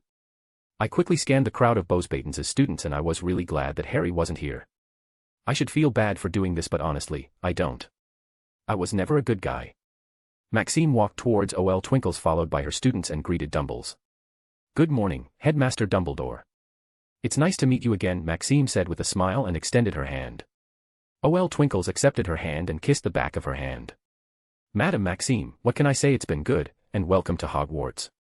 I hope you and your students have a nice time here during the tournament, Dumble spoke with a smile on his face. I noticed him subtly scanning the crowd of the students for something. Obviously, it was Harry. He was slightly disappointed to see that Harry wasn't here. That meant if someone entered his name, then Dumbles won't be able to make Harry take the fall. The Beau's Baton students and Maxime decided to wait for the arrival of Durmstrang. Well, we didn't have to wait long for them. Slowly, magnificently, a ship rose out of the water, gleaming in the moonlight. Well, it was definitely morning, but it still felt like moonlight was lighting up the ship. It had a strangely skeletal look around it. It kind of looked similar to the Flying Dutchman ship from the Pirates of the Caribbean. Well, it did rise out from the water. It looked also similar to the resurrected wreck, and the dim, misty lights shimmering at the portholes looks. It kind of looked like ghostly eyes. Finally, with great sloshing noise, the ship emerged entirely, bobbing the turbulent water, and began to glide towards the bank. The ship stopped by the bank and a huge plank landed on the bank. Soon Igor Karkaroff walked out of the ship followed by his students. The students of Durmstrang had an air of arrogant young master around them. Well, it could be the case, who knows? They walked up to Dumbledore and the students with a similar kind of arrogance. I felt a tingle in the wards. Oh, this how the dark mark feels. My eyes immediately turned towards Alastair Moody. He wasn't giving a feeling like this. No matter what, I am damn sure that Polyjuice can't protect you from wards. Until now, I thought that the wards might not be able to notice the dark mark. That is why I kept a close eye on Moody for the last 2 months, thinking that he must be Barty Crouch Jr., but it seems he wasn't. I tried to remember the tingle and found another signature like that. Bang. My eyes quickly followed the crowd and landed on Argus Filch.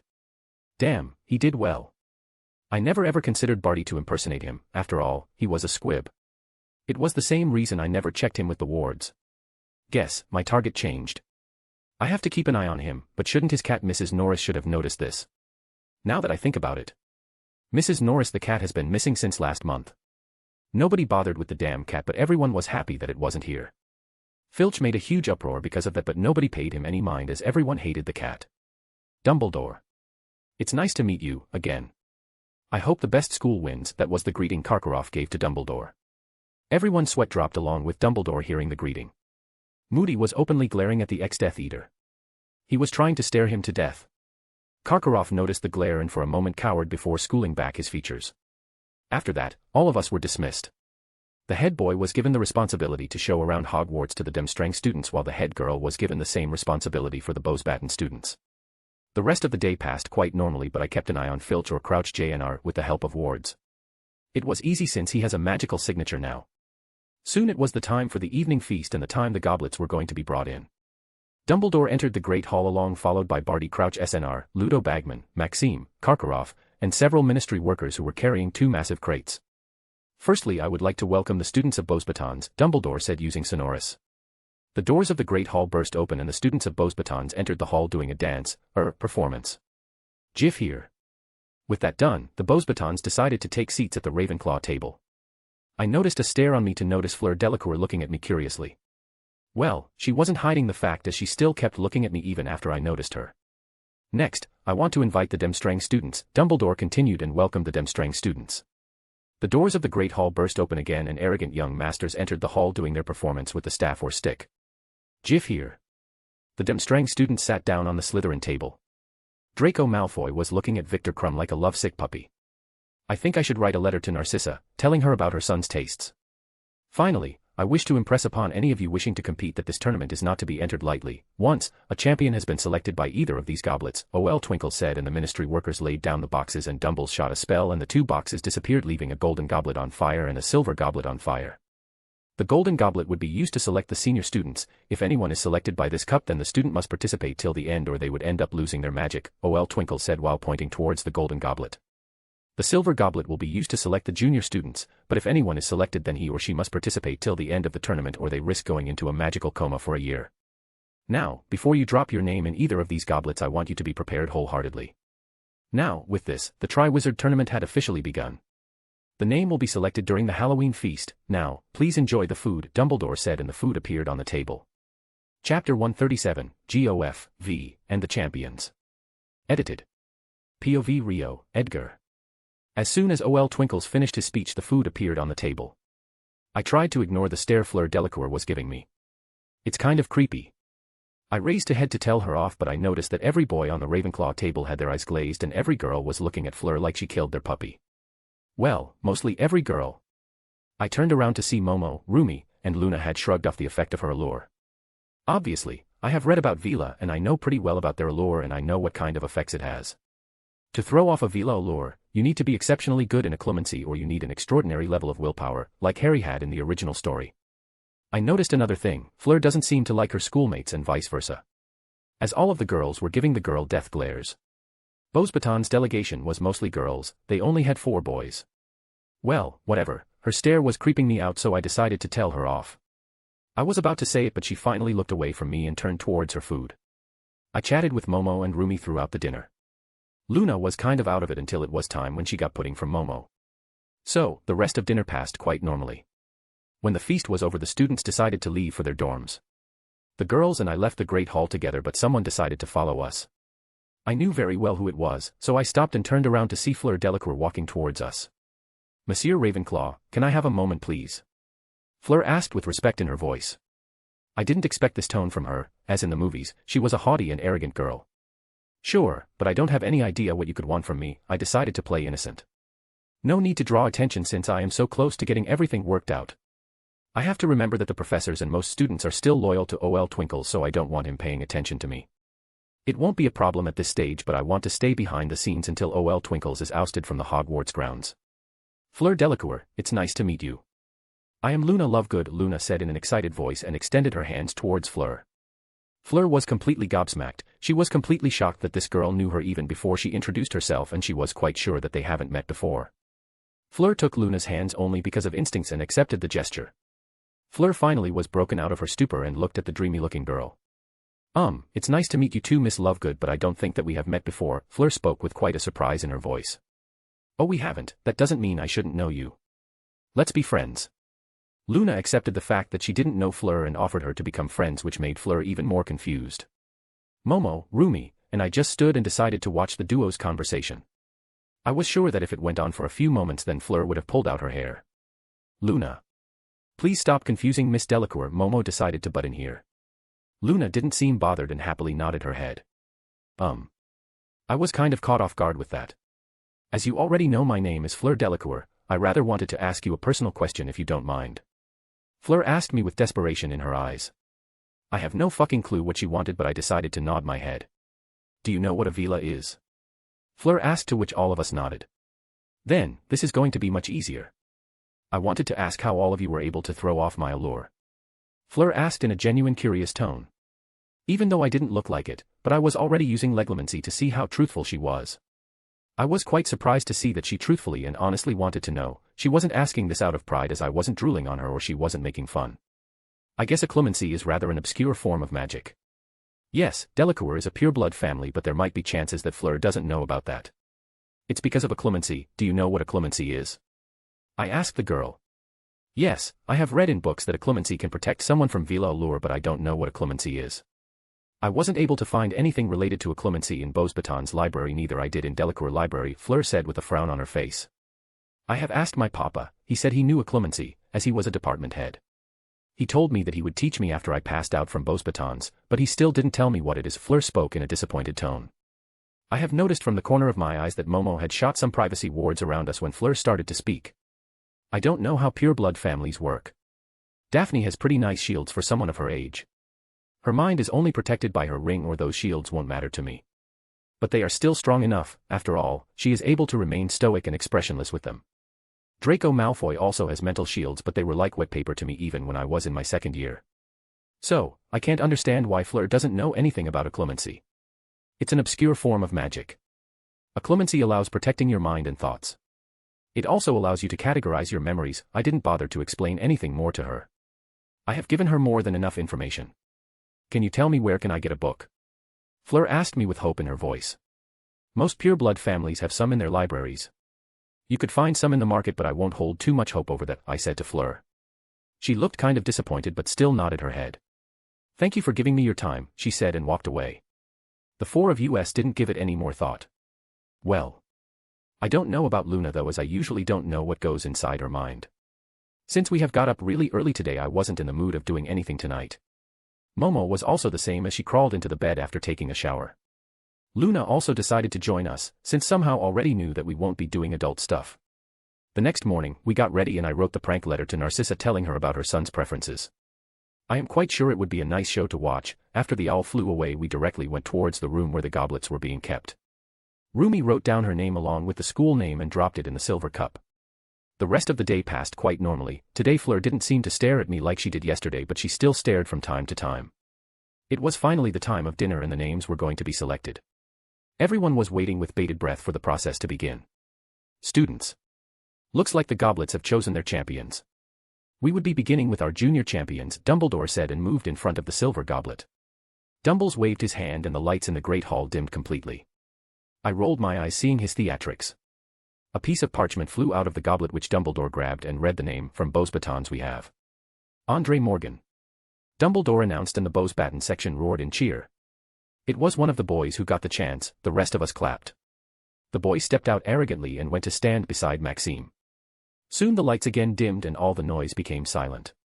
Another piece of parchment flew out of the goblet. Dumbledore read the parchment. From Demstrang we have Katina Leia, Dumbles announced, and a fifth-year girl rose proudly from the crowd of Demstrang students.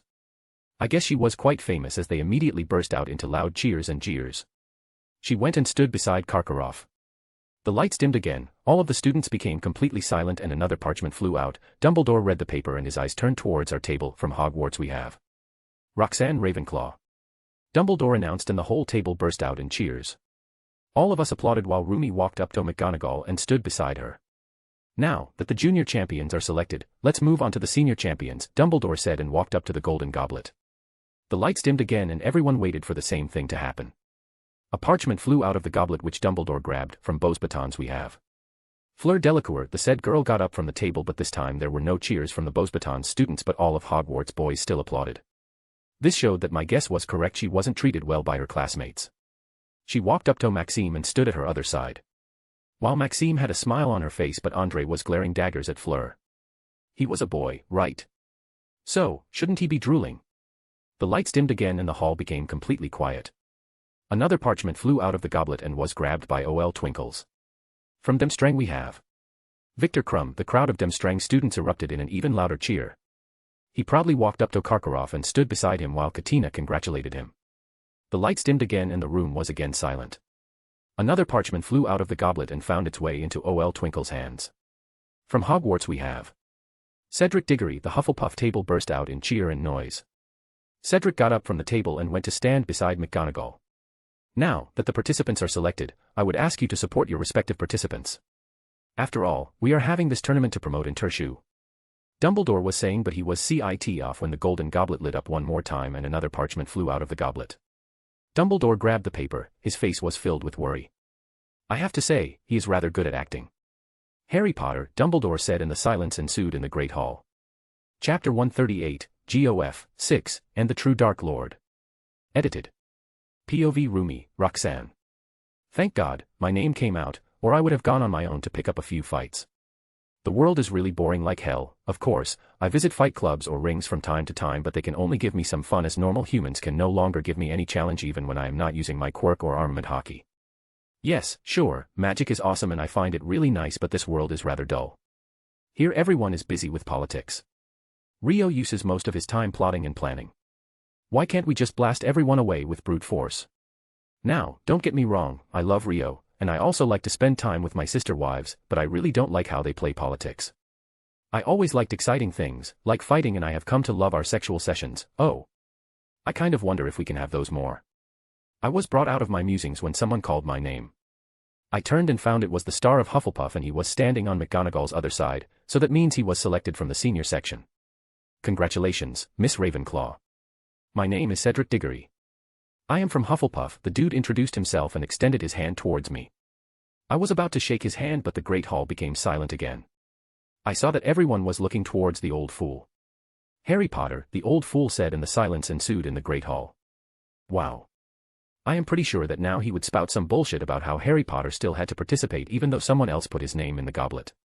I wonder what Rio has to say. My eyes immediately found him and he wasn't quite surprised by this. Looks like he knew something like this would happen. Well, who cares?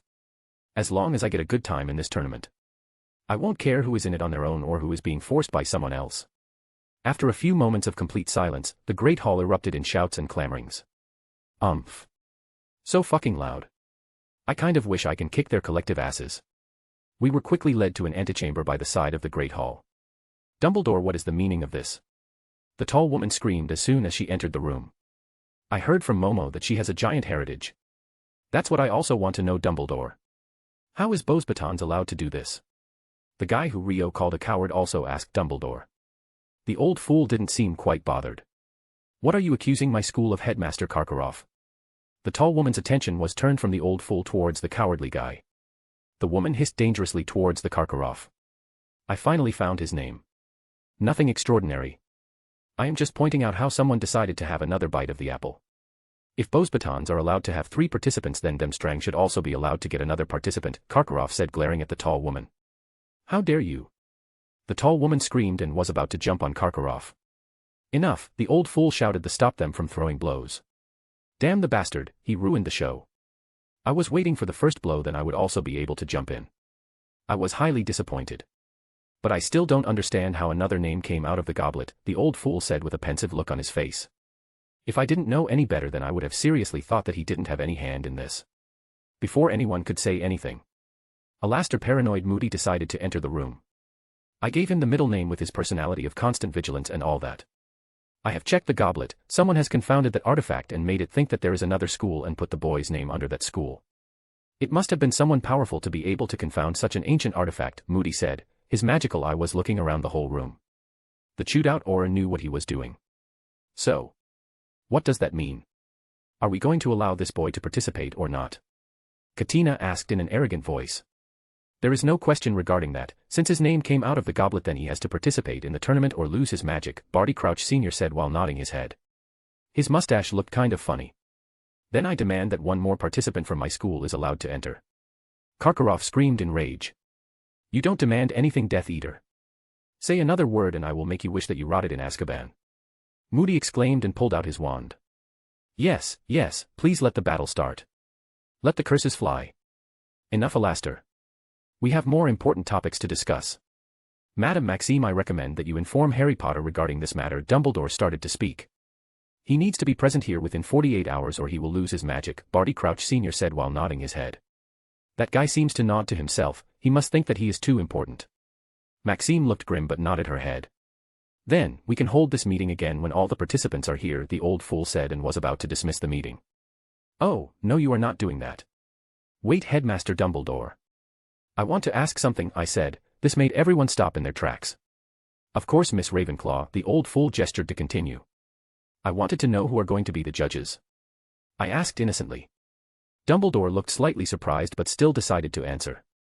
Well, it would be me, Madam Maxime, Headmaster Karkaroff, Ludo Bagman, and Barty Crouch SNR, Dumbledore answered.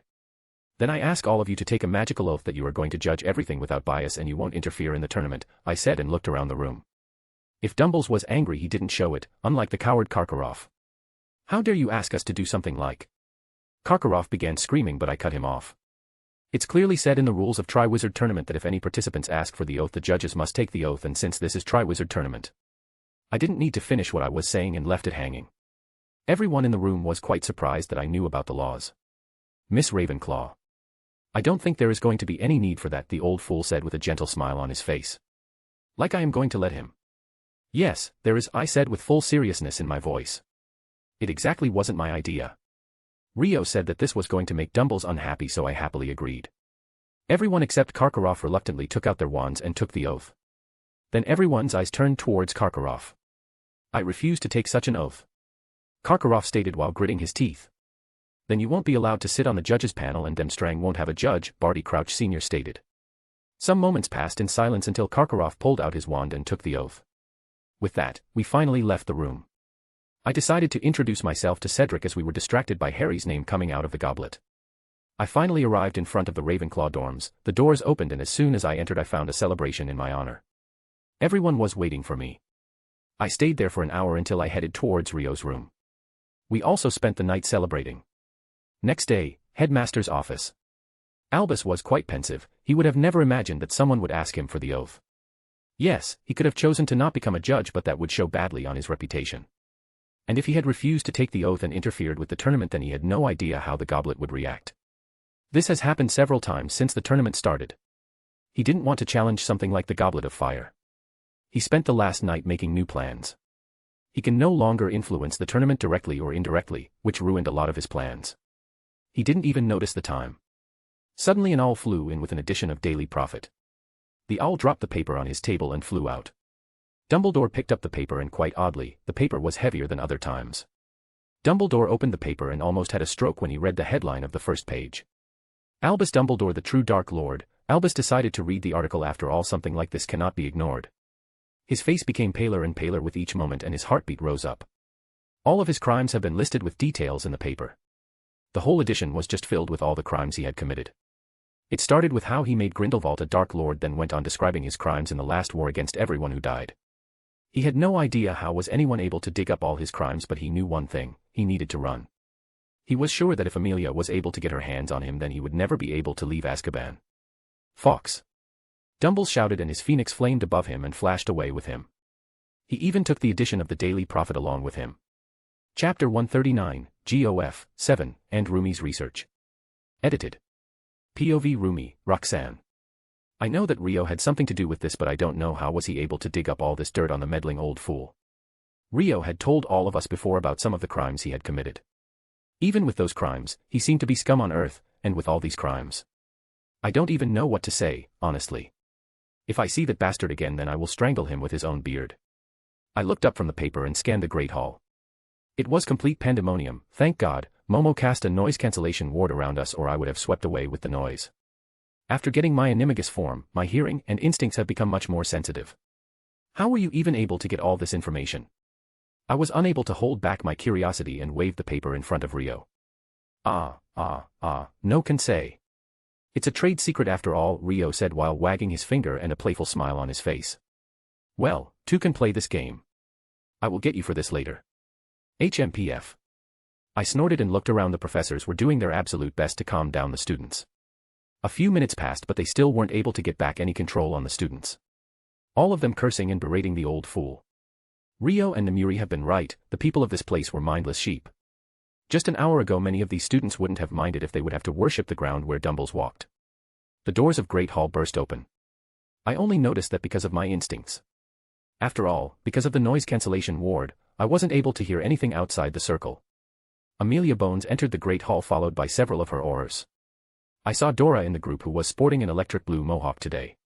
She quickly found our group and winked towards us. I kind of like the girl, she certainly does have style. Seeing the group of aurors and the head of DMLE, the Great Hall became completely silent. Rio cancelled the ward around us. Honestly, I was also interested in what they were going to speak about. But before Amelia could even say anything, someone else decided to grace us with her presence. Obviously, it was the depraved pervert who owned this school. Oh, it's not that I have a grudge or something against her, in fact, I like her a lot, but she is the most depraved pervert I have ever seen. If I haven't met her, I would have never guessed someone could so shameless. She was wearing regal robes, though they were made with a lot thinner material. She had an excited gleam in her eyes. She walked up to Amelia's group and greeted them. Lady Ravenclaw, it's good that you finally joined us, Amelia said with her stern face. As soon as I read the paper I apparayed directly outside the Hogwarts gate. I always had some doubts about him, that's why I took away most of his power in the school. He seemed like a guy who would invite small boys and girls into his room by offering candies, Namuri said. Damn, you Namuri, did you really have to give me that sick image? Everyone clearly heard what Namuri said, even though some looked disturbed and uncomfortable, but no one had the guts to protest that, or they might be ousted out as Dumbledore supporter. If even half of the crimes written down on paper was right, then they would be declared outcasts as Dumbledore supporters. It's good. Now, let's head towards the headmaster's office, Amelia said to McGonagall, who grimly nodded her head. Oh, there is no use doing that. I have already checked the wards. The headmaster's office is empty. The portrait saw him flame away with his fire turkey, Namuri stated with a stated face. Amelia cursed under her breath and looked kind of disappointed, but not that much. She looked like she had expected OL Twinkles to run away. Well, I won't put it past her and Rio, after all they make a lot of plans together. I am here to take control to school until all the professors are cleared of any influence they might have from any spells or potions. I wouldn't put it past the whiskered fool to do this. I would like to ask the assistance of your aurors, Namuri said, and the professors didn't look happy because of the accusation but didn't voice out anything. Well, since Dumbledore has already done a runner, I guess I could give you some assistance. Rufus, you go to Flo office and ask them to monitor the Flo network for Dumbledore's magical signature. He might try to contact someone. Amelia barked out the order and the Rufus guy nodded his head and immediately ran out of the Great Hall. Robards, I want you to head to the Portkey Management Office. They might pick up his magical signature if he uses unauthorized portkey. Robards nodded his head and left the Great Hall.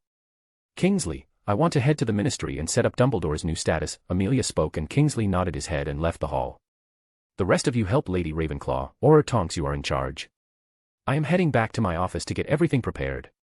I also have to meet the FO Minister, Amelia said and walked out. She is quite confident, she didn't even flinch when she almost called the minister a fool. Dora just nodded her head but immediately tripped when she turned around towards the head's table. She cursed loudly and immediately started to cast some detection charms and all of them came positive. Quite surprising, right? The professors themselves were shocked to see this. The aurors quickly led them towards the infirmary. Namuri decided to follow them. I was interested to see what happened afterward, but I needed to practice my magic. I will only use my physical strength as a last resort. I have never fought anyone using magic. Yes, I have sparred with Rio and my sister wives, but they don't count. After all, there wasn't any danger factor. I wonder what a magical battle would feel like. I said goodbye to Rio and the girls and walked towards the 7th floor. After entering the ROR, I decided to think about everything I knew about the tournament. Rio wanted to help me with information, but I denied it, as where would be any fun if I had everything handed to me? There won't be any thrill for me. Now, I know that the first task was about acquiring an item guarded by some magical beast. It has been always like that, and I don't see any reason for them to change the events of the tournament. At least they won't do it now. Any clues relating to the second task would be found in the item we have to acquire in the first task. In the third task, there is going to be a maze. The Goblet of Fire would be at the end of the maze. Whoever touches the cup first wins. Well, I guess that is it. So, I have to prepare to fight against some magical creatures, but I shouldn't be so sure. After all, there should be only 3 participants in the Triwizard Tournament and here we are, 7 participants. So, I decided to study magical creatures. Several huge tomes appeared in front of me. Even though I hate to read, but there is a certain thrill about doing research for a creature I am going to fight. With just that thought, my blood was boiling in excitement and I opened the first tome. It was about some simple magical creature. That won't do. Tri-Wizard Tournament is a blood sport, so they won't get some weak creatures. I should research griffins, dragons, chimeras, nundu, thunderbird, or something similar to them. I found the section about griffins and started to read it. I only noticed it was quite late when my stomach growled in hunger. Damn. I spent too much time here. I cast a tempest and found that dinner was about to start. I left the room and decided to head towards the Great Hall. I reached the Great Hall and found a huge crowd has gathered in front of the hall. I walked up to the crowd because if I wanted to enter the Great Hall I had to walk by the crowd. And I was surprised that all the champions were gathered there, well except me. Even Harry was here. Sirius was standing behind him. Miss Ravenclaw. We have been looking for you for some time. Since everyone is here, they're going to announce the date of the first task and tell you a few rules. I was walking towards the crowd when Professor Flitwick called me out with his squeaky voice. Ah, sorry Professor, I was reading some books, I said. Flitwick waved it off saying that it wasn't a huge deal and they didn't have to wait for long. Ah. Miss Ravenclaw, it's nice that you joined us. If you would follow us, we can't delay anymore. After all, as soon as this meeting is done all of you would be able to prepare for the tournament, Ludo Bagman said in an excited voice and lead us to a room. Dora was there along with Namuri and McGonagall. Watcher Roxy, Dora called out to me. I greeted the clumsy Auror back. After that, all the details were ironed out. They didn't tell us much, just that there were going to be 3 tasks. The first task is going to be on November 24th, and junior participants would be given protective gear for the tournament. Finally, the stupid meeting was over, and I was famished, but I looked over to Harry who didn't look too much happy. Harry, are you all right? I asked him. Nope. I am not. I am kind of scared, Harry said while shaking his head. Sirius patted his back to give him confidence. Oh, don't worry. You will be fine, pup. I will get the best teachers to train you, Sirius said. With that, Sirius left and I decided to take Harry with me to our table. After all, he was our friend. Heh. I can't for the tournament to start. Chapter 140, GOF, 8, and First Task, I. Edited. POV Rumi, Roxanne. Color me surprised when someone like McGonagall called me to her office when I haven't talked with her even once outside class. Well, I am a Hogwarts champion, so the headmistress might want to have a small chat with me while sipping tea, yeah, right. She was declared headmistress 3 days after the meddling fool decided to do a runner. Namuri made sure that the loyalty potions are flushed out of everyone's systems. Currently, a countrywide hunt is going on for him. Rio is quite sure that the bastard is hiding under a Fidelius if he is still in Britain, or else he had left the country. I finally arrived in front of the gargoyle, but it moved away. I shrugged and walked up to the door. I was about to knock on the door, but a voice was heard from inside. Please come inside. I again shrugged and pushed open the door. Minnie gestured me to a chair. I quickly sat down. Miss Ravenclaw, I am going to be straight to the point. How are your preparations for the tournament going on? The stern headmistress asked me. I have grown much stronger in the last 2 weeks. But I don't know what I would be doing for the first task, so it kind of makes it hard for me to know how much more I need to improve myself, I said and leaned back in the chair. Minnie nodded appreciatively after hearing my words. Well, you might also know that I can't help you directly or indirectly, right? She said, to which I just nodded my head. But I can suggest you a walk in the Forbidden Forest. It might help you to think more clearly. I immediately understood what she wanted to say. So they have already brought the beasts and they were keeping them in the Forbidden Forest. Thank you, Headmistress McGonagall, I might take up on that offer, I said while getting up, to which McGonagall smiled. Well, let's take a look. It was about noon. I headed towards the dorms. I needed to take Rio's invisibility cloak. After all, I can't risk getting caught. They might try to obliviate me. I found Rio, Momo, and Luna in the common room. I just told Rio that I needed his cloak. He immediately handed me the cloak without asking anything more. After leaving the common room, I quickly donned the cloak and applied some spells which would make me completely undetectable even with the revealing spell. I flash stepped out of Hogwarts and appeared inside the forest and immediately heard some roars. Flash step, a really nifty spell Rio made, quite useful as they can ignore any and all wards. I immediately headed towards the direction from where the roars were coming. I appeared in a clearing and 4 dragons and 3 manticores. Fuck. 4 dragons meaning they are for the senior champions. Harry had to get past a fucking nesting dragon. And how is this easy if we have to get past a manticore? I quickly found the Buffon Bagman strutting around, and Crouch Senior was also there. There is no way Namuri hasn't told me about this, so she wasn't notified about this. Hee hee. I pulled out my phone and clicked a picture and texted the perverted woman. Only after a minute, she replied that she was on the way. She didn't disappoint me, as she operated right in the clearing only after a few more seconds. I decided to stay and watch the show. What the hell is this? Namiri exclaimed and drew everyone's attention. Bagman and Crouch SNR didn't look much happy. Ah. Lady Ravenclaw, I am quite surprised that you are in here. We brought these for the first task of the tournament. Crouch Sr. decided to greet Namiri. On whose permission? Namiri asked darkly. Wow, she must be really pissed off. Excuse me. Crouch was quite surprised with her tone. I asked on whose permission you brought those beasts in this school. Namiri asked. We have to do it for the tournament, Crouch SNR said in an arrogant tone. Why wasn't I informed about this? Namiri asked in a dangerous tone. The dragon handlers or the manticore handlers didn't know what to do anymore. We couldn't take the risk of telling you since your connection of the Hogwarts junior champion, Crouch Sr. said in a voice that was too sure of himself. I want to rip off his pathetic mustache so much. Oh, is that so? Then from this moment onwards I forbid any one of you entering Hogwarts grounds, Namiri said with a sick smile on her face. Everyone was taken aback by her statement. But all the champions would get a penalty if they don't participate, Bagman sputtered like a fool he was. Ah, but there is a small rule, if the organizers, meaning you two fools fail to get the task ready then only the organizers would face penalty, isn't that cute cocksuckers? Namiri said with the same sick smile on her face. Are you mad? Crouch Sr. for the first time lost his cool and screamed in rage. Don't fucking take that tone with me cocksucker. I will rip off your arms, shove them so far up your arse that you will have to use your wand through your mouth, Namiri said and released her magical power. Wow. Namiri can be really damn scary. Then, what could we do to allow us access to the school? Crouch Sr. asked looking defeated. Oh, you don't have to do anything. Leglemans. Namiri said and Crouch Sr. dropped on the ground grabbing his head while screaming in pain. Namiri is strong, she is still slightly stronger than Rio when compared in raw magical power. She is going to rip apart his mind like a wet paper bag. The bouffon Bagman didn't know what to do, he didn't even try to pull out his wand. He just watched standing aside like a stupid fool. The beast handler shrugged. I don't know if it was smart for Namiri to do it or not. But she knows more pureblood laws or any laws more than me. That's illegal, Bagman finally gained some courage and sputtered in fear. Can it, you fool? It's only illegal if I use it on minors without their parents' permission. Good luck, if you want to charge, Namiri said and finally stopped using the spell. Crouch Sr. was rolling on the ground writhing in pain. After that Namiri allowed them to enter the Hogwarts grounds and immediately operated out. Well, if Namiri said that was the law then it was.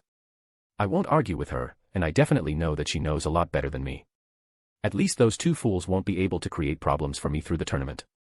Tomorrow there is going to be some shit about wand weighing or something. Namiri texted me.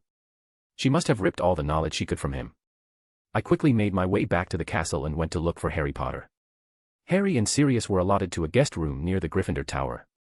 Sirius along with Dora were helping Harry. I knew where they practiced. It was an abandoned classroom on the 3rd floor. I knocked on the door and was greeted by Dora, who was sporting a bright green afro today. She looked nice, so I gave her a thumbs up for her hair. Watch her, Roxy, Dora said and invited me inside.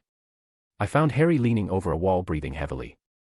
Well, I decided to drop by and inform you about the first task, I said and immediately drew attention from the 3 people in the room. What is it? Sirius asked impatiently. Dragons. Harry has to get past a nesting mother dragon to get something. Since they are using nesting mother dragons then it must be an egg, a fake egg, I said, and by each word the 3 of them kept getting paler and paler. Dragons. Dora squeaked and her eyes rolled over and fainted. Thankfully I guessed something like this could happen, so I immediately grabbed her before she could hit the floor. Not that it would matter with all the times she ends up sprawled on the floor. I expect her skin to have become really thick. Harry was already going into a panic attack. I revived Dora, who remembered what happened and became pale like a ghost. She might have started training with us from time to time, but she has a long way to go before she can even compare to any of us. She is strong, but only when compared to the general magical population. She might be the strongest or two, but she can't be even compared to Rio or Namiri. Look for strategies to go around the dragon, don't even think of confronting it directly. You may be strong, Harry, but you aren't strong enough to take on a dragon. There are a few ways to kill a dragon on your own, but I won't recommend you to use them, after all, they are risky. Edgar knows them in detail, ask him if you want to know, I said and waited for Harry to give me a reply. Thank you for telling me, and I should talk with Edgar, Harry said with a smile and nodded his head. With that done, I bid the 3 of them farewell and left them to their devices. Now, I have to learn how to hunt a manticore. Roxanne the Manticore Slayer, sounds quite nice.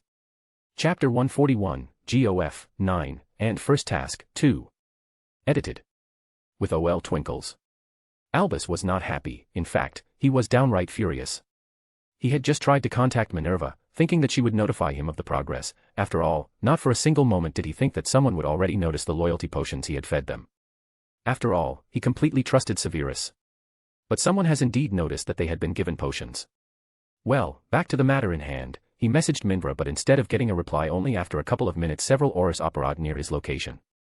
He had several ways of getting away from these fools. After all, he was Albus Dumbledore. But this wasn't the problem was that no matter who he had sent a message to would rat him out to the Aurus. He had a hideout hidden under a Fidelius, his old friend Severus as the secret keeper, but if he stayed there then he wouldn't get any news. Now, only one family or one part of a family was left for him to try. Molly Weasley née Pruitt. He didn't hold much hope, but he still needed to try. He sent a letter to her via his phoenix and gave it instructions not to show itself to anyone else. Just after 30 minutes, he received a positive reply. At least someone was there who still believed in him, that he was the only one who could lead everyone to the light. A small smile graced his whiskered face, but there was still a noticeable frown on his face. There was a reason that he hadn't contacted Molly before this. This was because of a simple reason. Molly Weasley, even though his devout follower, didn't hold much power. Yes, she could brew love and loyalty potions, but he didn't need them at this moment. He needed someone who had political power, who would agree to stand for him. Alas, beggars can't be choosers.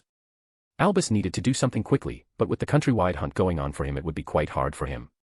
But he would still do it. He wasn't bothered by the oath he had taken. He knew several ways to go around the oath. Now, he needed to make plans. With that thought, he decided to return to his hideout and start making his plans, but he neglected one fact. He massively overestimated his only devout follower's ability to help him. POV Rumi, Roxanne. I can't believe that they invited that old creep with wand fetish to do the wand weighing ceremony. I am kind of being silly. After all, who else are they going to invite if not that old creep?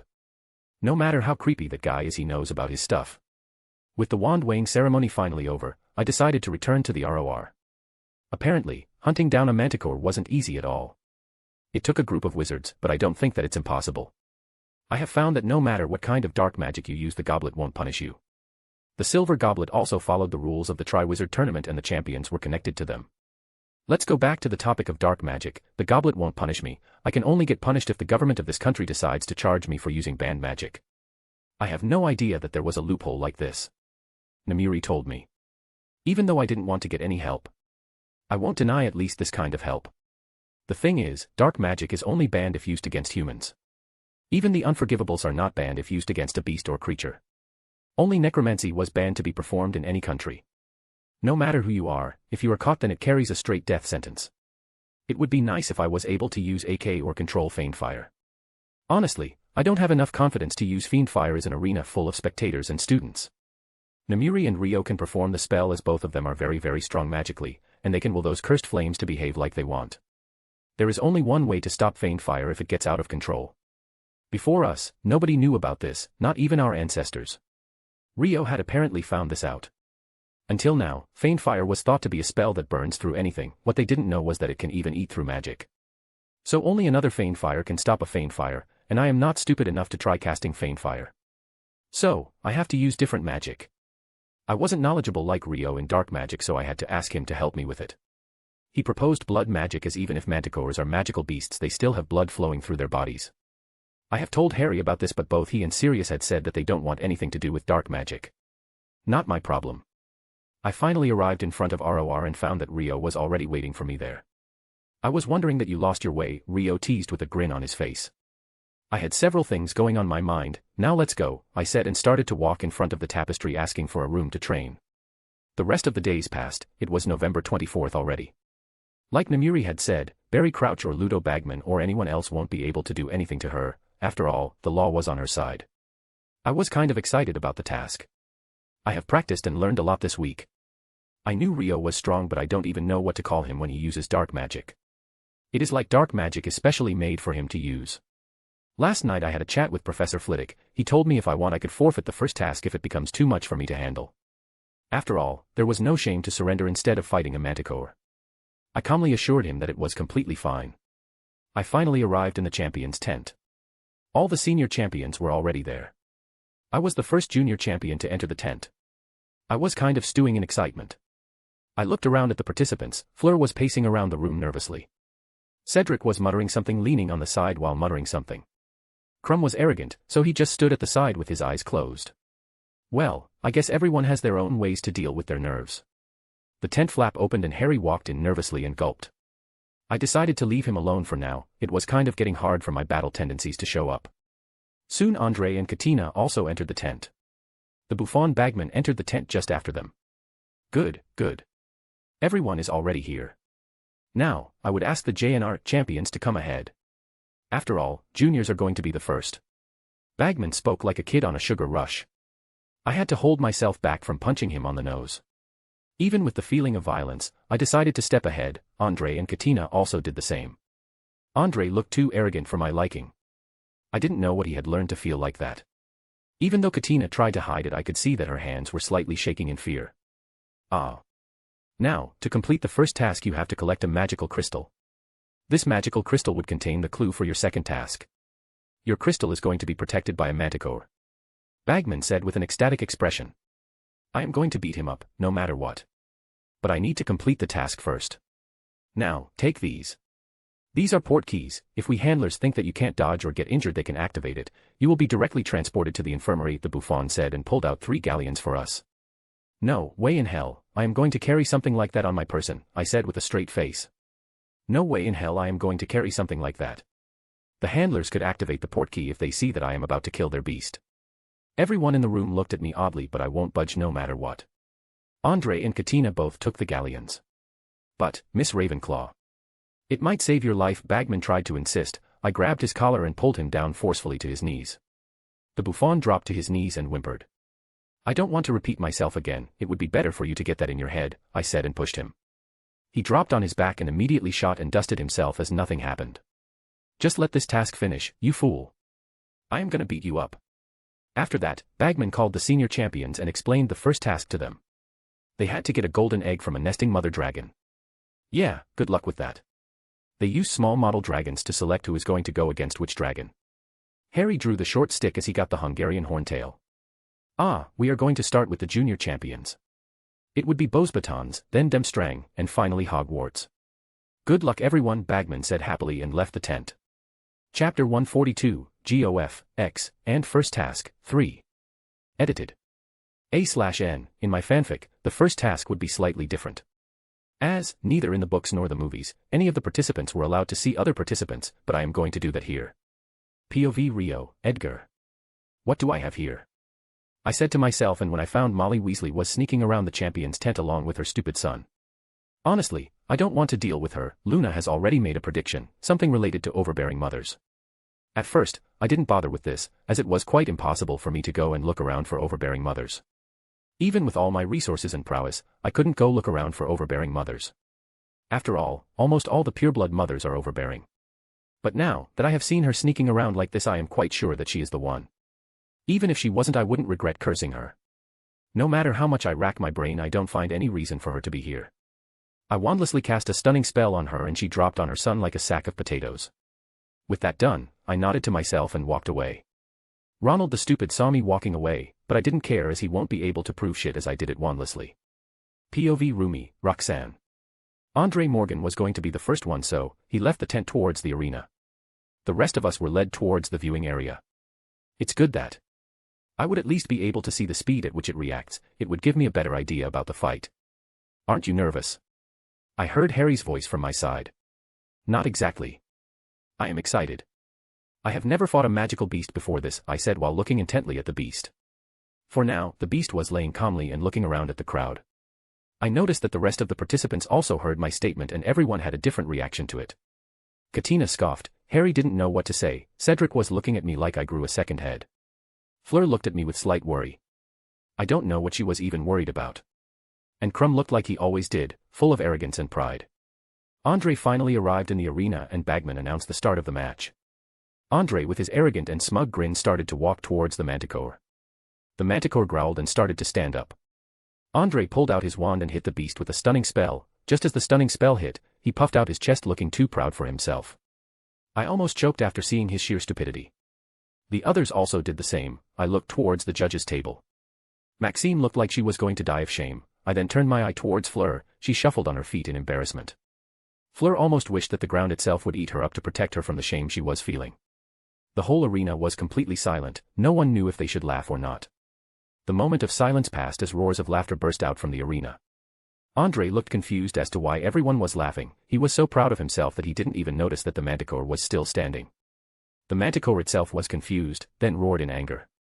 Only after the manticore roared, the stupid fuck noticed that it was still standing up. Proudness and arrogance on his face immediately turned into fear and horror. He became so scared that he started to fumble with his wand. The manticore was unimpressed with the human and lunged on it with the intention to maul the pathetic human. Only the chain around Manticore's neck stopped the manticore from getting its prey. The handlers immediately activated the portkey and Andre was portkeyed out of the arena. The crowd burst out in another round of laughter. Maxime looked half murderous and the other half of her was embarrassed and ashamed. Bagman announced 5 minutes break. The manticore was led out of the arena by the handlers while another was being brought by the handlers. A ministry worker entered our viewing area and led Katina to the arena for her match. The new manticore was also shackled and finally, Katina also entered the arena. I don't know what she practiced but she looked much more prepared than the stupid fool Andre. Bagman announced the start of the match. Katina didn't move forward, instead she fired a stinging hex at the manticore. The manticore was immediately enraged and rushed towards Katina. Katina didn't break down in fear, instead she moved backward. She was completely out of the reach of the manticore and as soon as the manticore landed on its feet, Katina launched several kinds of spells, but most of them didn't have any effect on the manticore, only some minor cuts appeared on its face. The manticore knew that he was in danger and started to move his head so that it would become quite difficult to hit it on the eyes. The manticore was smart, there is no denying it. From what I have seen, it's quite fast too. I am pretty sure that its physical strength would be also more than impressive. And that tail. I have only read about its functions but never saw it in action. Just as I was thinking, the manticore jumped around and its tail shot out towards Katina's neck. Her eyes grew wide and she was able to dodge the attack by a hair's breadth. Katina decided it wasn't safe and she rolled back even more. The manticore growled in annoyance and struck its tail on a nearby boulder. The boulder cracked, creating small rocks. Its tail is going to create the most problems for me. Its tail is quite strong if it can crack down a boulder like that. Fuck. The manticore used its tail and shoot rocks by swinging its tail. Honestly, I am thinking that manticores are much more dangerous than dragons. Katina was able to duck just in time to dodge the rock or it would have blown a hole in her chest. I forfeit, Katina screamed and her portkey was immediately activated and she was transported out of the arena. The manticore roared in anger, unable to get his prey. Even though Katina wasn't able to complete her task, the crowd applauded loudly for her. I guess I am impressed too, she attacked it smartly and cautiously, not like that fool. This made me even more excited. I released my breath, I didn't even know I was holding back. Good luck, Cedric and Harry wished me just before the ministry lackey came in. While walking out, Fleur also wished me luck. I left the viewing area, returning to the champion's tent and walked out towards the arena. I saw the manticore chained and I waited for Bagman to announce the start of the battle. Bagman finally announced the start of the match. Finally. I didn't need to hold back anymore and released my lust for battle. A huge grin marred on my face. I noticed that my manticore was the biggest one. Maybe Crouch Sr. was trying to take revenge for how Namiri or *pet his mind. Well, it isn't interfering, so he should be fine. I started walking towards the manticore at a slow pace and pulled out my wand and fired off blood-boiling curse. The spell hit the manticore and it howled in pain. I knew already from Rio that the boiling curse wouldn't be enough to defeat it. After all, the beast's skin and heart were much stronger than humans and all of these spells were made for humans. I had to keep damaging it until it was too much for it. The crowd recognized my curse and several people raged in protest of me openly using illegal dark magic. Next, I shot an eye-gouging and eye-melting curse. The manticore was hit by the eye-gouging curse but dodged the eye-melting one. Eye-gouging curse was tricky as it needed to be hit in the eyes, unlike the eye-melting one, but eye-melting curse gave off an ominous feeling. Even humans knew that this wasn't anything good, so beasts with incredible instincts would definitely know. That is the reason I attacked it first with eye-gouging and made it move afterward in my preferred direction. I immediately shot a lung-shredding curse and orifice-bleeding curse, followed by a blood-acid curse. The manticore protected itself from the lung-shredding curse by its tail, and which made it easy for the orifice-bleeding curse as it hit it on its tail, and before the manticore could even start to realize what that spell did, the blood-acid curse hit its front paw. The manticore screamed in pain and its left leg started to melt out from the inside. The melting started to move towards its body and its tail shot out on its own leg and severed it from its body to stop the curse from spreading. The manticore howled in pain as spat out blood from its mouth. Blood started to leak from its nose, eyes. I don't know if it was leaking blood from its behind too. By this time the crowd was completely silent, they were getting to see the blood sport they came to see, but the use of all these illegal dark curses made them uncomfortable. Some were already sure that I would be disqualified or arrested. One thing I have noticed previously is that manticores attacked Katina when the manticore was annoyed, and it was able to mostly shrug off all the curses like nothing she fired at him. That gave the manticore a chance to attack in return, but now this manticore was already severely injured and was missing a leg, so I decided to put more pressure on it.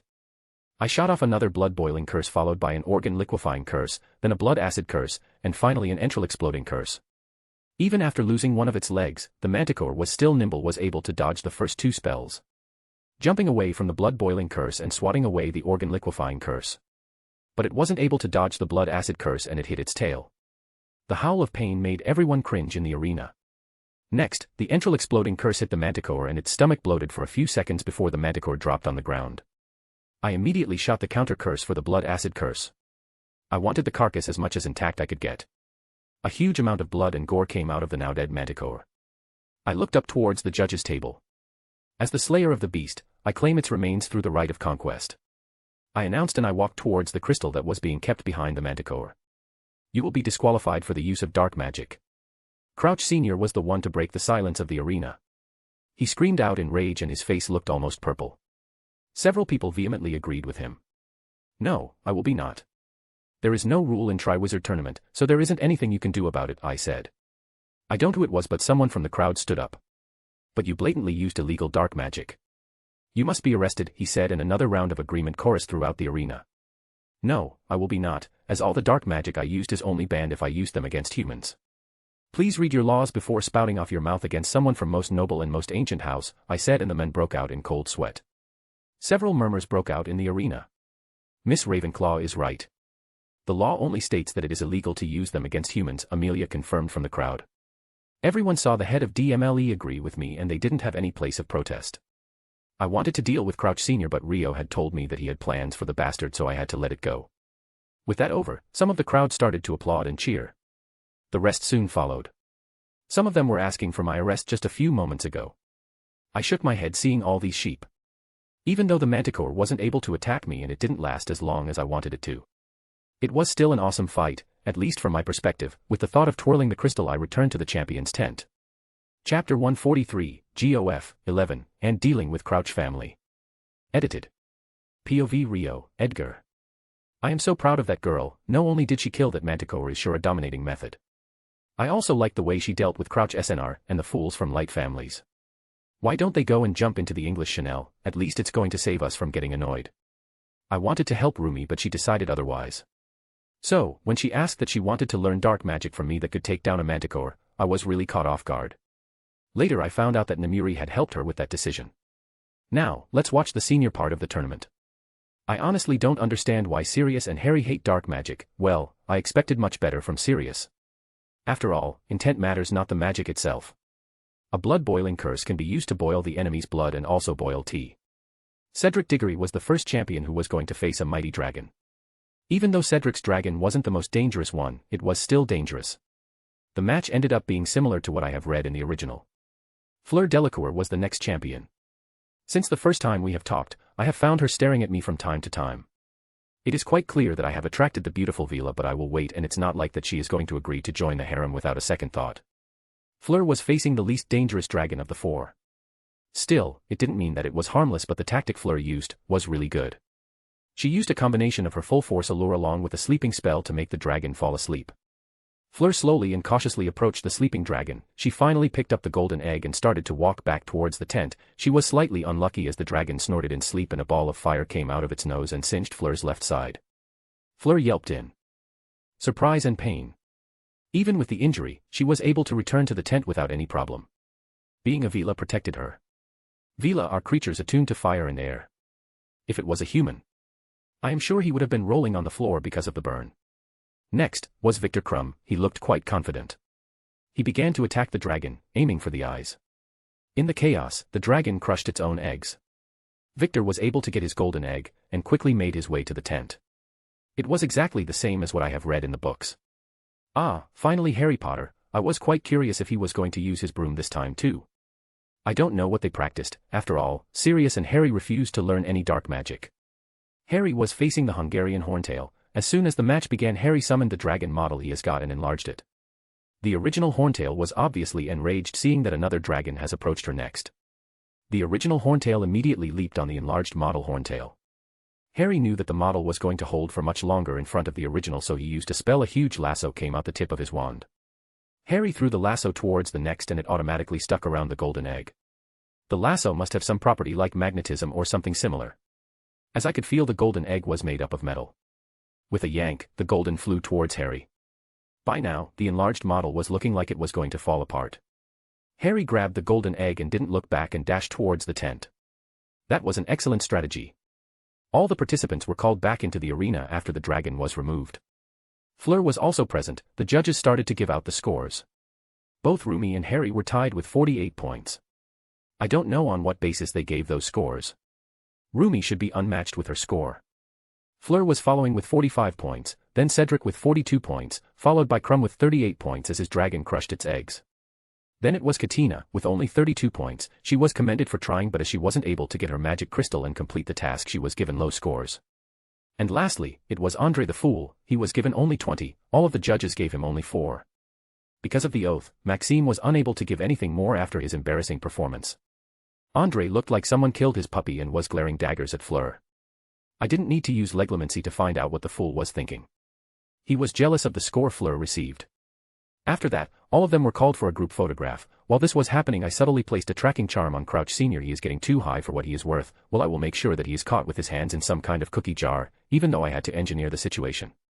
I want the truth to come to light after all. The whole school was buzzing with excitement after the first task. Ravenclaw celebrated Rumi's victory. Many congratulated Rumi from the other houses too, but almost all of them were from the Slytherins. After all, they respected power, blood status, political power, and knowledge about dark arts. All of them saw Rumi had power, political power, and she was very much knowledgeable in the dark arts. There was no way that they weren't going to respect that. All of them have also heard how Lord Knot ended up when he decided to pick up a fight. So, most purebloods had only 2 options. Either they stay neutral or they decide to become our ally. With this show of power, everyone agreed that having us as allies is going to be much better. After all, killing a human and a manticore are very different things. I checked that the tracking spell was still working, and Crouch Sr. was now in the ministry. I decided to arrive at the ministry as I could apparate into Amelia's office and follow Crouch Sr. from there. But before I could do that, I received a text from Amelia. Pettigrew has escaped from Azkaban 3 months ago. Fudge found out and decided to bury it under the rug to save his face. 2 Aurors helped him. I am going to deal with them. So, how does this affect our plans? Trust the moron Fudge to botch something up. Shouldn't he have told everyone about Pettigrew's escape? Though it doesn't matter much, but still. Nothing much. We will follow the plan that we have already made. Pettigrew won't matter much, as he would stay by his master's side until his master is brought to his previous glory. If he had escaped then, he must have made his way towards the Riddle Manor. I will keep an eye out, don't worry. I texted back to Amelia, I can deal with Pettigrew later, but first I need Crouch Sr. and Jr. to get out of the way. Since Pettigrew is out now, I can wash away my hands with Crouch Jr., as there will be someone who is going to help Baby Mort with his resurrection. With these thoughts, I flash-stepped outside Filch's office. I shut down the wards around us and quickly donned the invisibility cloak. I have already noticed that there is only one person inside. In the story, Moody was imprisoned inside his own trunk, so I cast a revealing spell and found that only one person was inside and he had the dark mark, so it was obviously Crouch Jr. I texted the change of plans to Amelia. In the initial plan, Crouch Sr. would be found inside Amelia's office setting up a trap, but now that I decided to involve the Junior, it wasn't needed anymore. Crouch Jr. was going to sneak into the ministry and attack his beloved father. His beloved father would be killed and Crouch Jr. has to be put down as he would be firing killing curses indiscriminately. I patiently waited outside of Filch's office for him to leave. After almost 40 minutes the door finally opened and Filch walked out. Imperio, I whispered, and Crouch Jr. immediately stilled. Sneak into the ministry and kill your father. Then start firing the killing curse, but don't hit anyone. Make sure that no one other than your father dies, I commanded. Yes, my lord, he said, and immediately turned around and started to walk towards the gate. I am sure that he won't be able to break away from my control, even if he broke away from his father's control. With that done, I texted Amelia, who replied that she would take care of it. With that done, I decided to return to the dorms. Chapter 144, GOF, 12, and Minister of Magic, I. Edited. POV Namiri, Vicky. I put down the letter I received from Amelia and felt resigned. I have to attend another boring piece of shit meeting. Sometimes, I think my hair would turn white because of the way they keep droning and droning. Though, this meeting is bound to be interesting as this is an emergency meeting.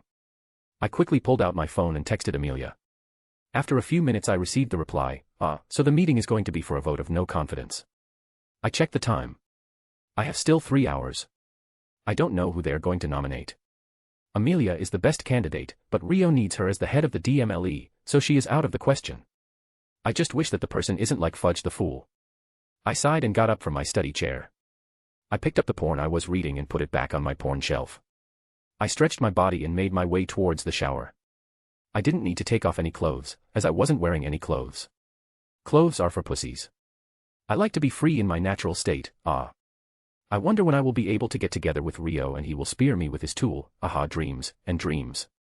After taking a long and nice shower, I finally walked out using a towel to wipe off the water. The meeting was going to be held in the evening so Dora was going to be in office. I would just go and annoy her for the time being. I got quickly dressed in my custom robes. I brought a few acromantula silk robes and started to enchant them. The first few of them just blew off but I finally achieved success. I made my robes completely obscure. It was really hard to do, but I was able to make it like that. When a person, only me, wears these robes, everything under them gets hidden by a fiddly. Hee hee, isn't that fucking awesome? That means I can go completely commando underneath and no one would know shit. And my robes are enchanted to be a portkey. If I get knocked out I would be immediately portkeyed back to the castle. I have a ward sensor built into it too. If anti-portkey or anti-apparition wards go up around me I would be immediately notified. My best piece of work might be those bracelets, but I worked with Momo on them. So, these babies are the best things I have made. I quickly put the robe on my body and heard the sound of activation of all the enchantments. A satisfied smile appeared on my face. With that done, I put my wands in my holsters. It took me about 1.5 years to set everything up. Since then I have started to practice magic wandlessly. At first, I have thought that it won't be hard with all the raw magical power I have, but apparently, it doesn't work like that. I have to work really hard, but somehow I have mastered most of the spells I have learned till now. I have found that Imperius, Leglomancy, Feinfry, the unforgivables I made myself can't be used without a wand. No matter how hard I try I don't even get any reaction from my magical reserves when I try to use them wandlessly. Some dark magic has also a similar reaction. Rio thinks that those spells aren't meant to be used without a wand. Like you can't cast unforgivables or Feinfry wordlessly. Enough about this shit. I need to leave now if I want to annoy my favorite metamorphmagus. I operated out of the castle and arrived inside a dark alley near the ministry phone booth. I casually walked into the phone booth and code for the Ministry of Magic. I still have 2 hours to spare. I arrived in the ministry atrium and entered another lift to visit level 2. I arrived on level 2 and was greeted by several auras after walking out of the lift. Even though I could have done without the fans I have gotten, but I don't mind it much as I have gotten used to them. I quickly made my way towards Tonk's desk. It didn't take me long to find her because of her eccentric hairstyle. I have to say, she had outdone herself today. She was sporting a rainbow-colored mohawk with lines by the sides of her head. No matter how outrageous it is, it kinds of suits her. She could have been a badass aura if she wasn't a klutz. She was currently sleeping. She had a stack of paperwork on her table and she was dozing off. I cast a silencing ward around Tonk's table and silently sneaked from behind her. Junior Aura Tonks. Are you getting paid to sleep on your desk? I exclaimed loudly. Tonks immediately scurried on her feet, but all of us know that she is a klutz, so she landed on her ass. I was unable to hold myself back and burst out laughing.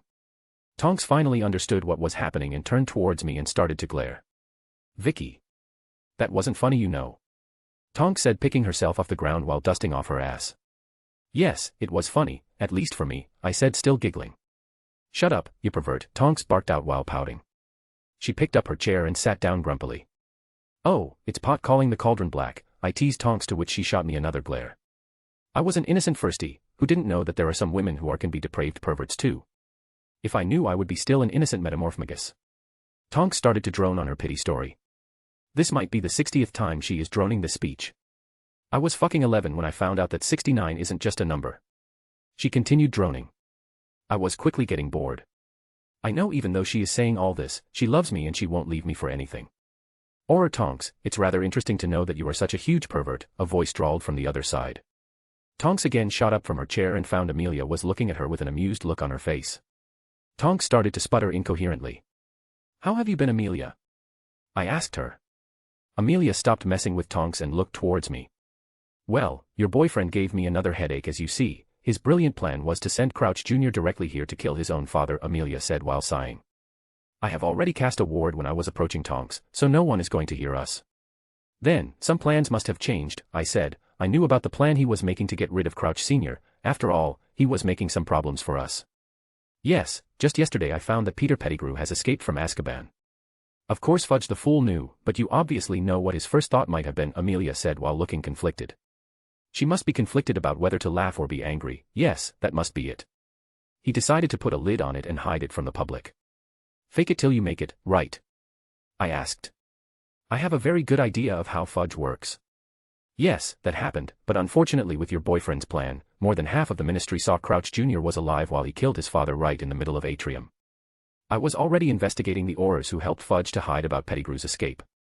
Amelia said while releasing another sigh. Ma'am, did you find them? Tonks asked seriously. It was rather rare to see her serious. She becomes serious and rather the next moment she trips on the floor, so that's it for her seriousness. It was Dawlish and Shurta, both have been arrested and are currently in the ministry holding cell. So, the problem is after the truth was found out, people are calling for a vote of no confidence for the minister. Fudge is going to be out of office before dinner, Amelia said and leaned on Tonks' table.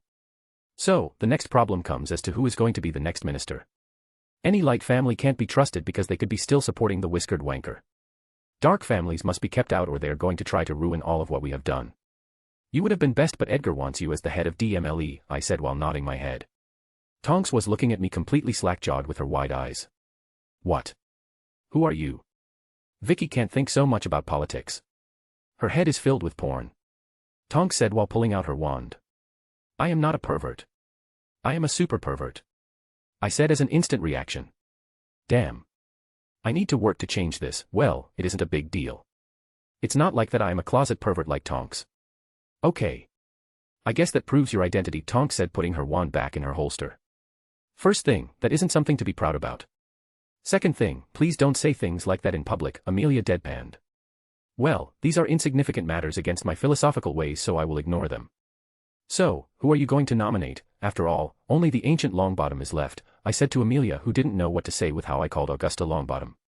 Please don't call her that in front of her. But, I was thinking of nominating you. You will easily be voted in, Amelia said and my world almost came crashing down on me. I have never thought that I would become the Minister of Magic. If I accept it would become a lot easier for me to spread my philosophical ways. I will be able to show this world the light. But, it would be a pain in the ass too. I won't be getting free time, so less porn time. Less porn time means I won't be able to plan new plays with Rio, which means I would be losing my time to worship his manshaft. I was brought out of my thoughts when Tonks started to protest. No. No. You can't be serious, boss. As soon as becomes the... Tonks started to say but Amelia cut her off with a shit-eating grin on her face. I am not serious, I am Amelia, Amelia said with a huge smile. Tonks gritted her teeth and clenched her fists tightly. Her hair became fiery red with the joke Amelia pulled. As I was saying before, someone decided to crack a disgusting joke. She can't be a minister. She would make a law that wearing clothes is forbidden or like porn should be compulsory for every year students, Tonks said. Her rage for the serious joke was gone. I could only feel teasing from her voice. Well, jokes apart, even though that was funny. I seriously wonder what would happen if she pulls something like that. No, seriously Vicky, give it some thought. I have to leave both of you now, Amelia said with a smile and walked away. Well, in case you are thinking I was just kidding. But, seriously, what are you going to do?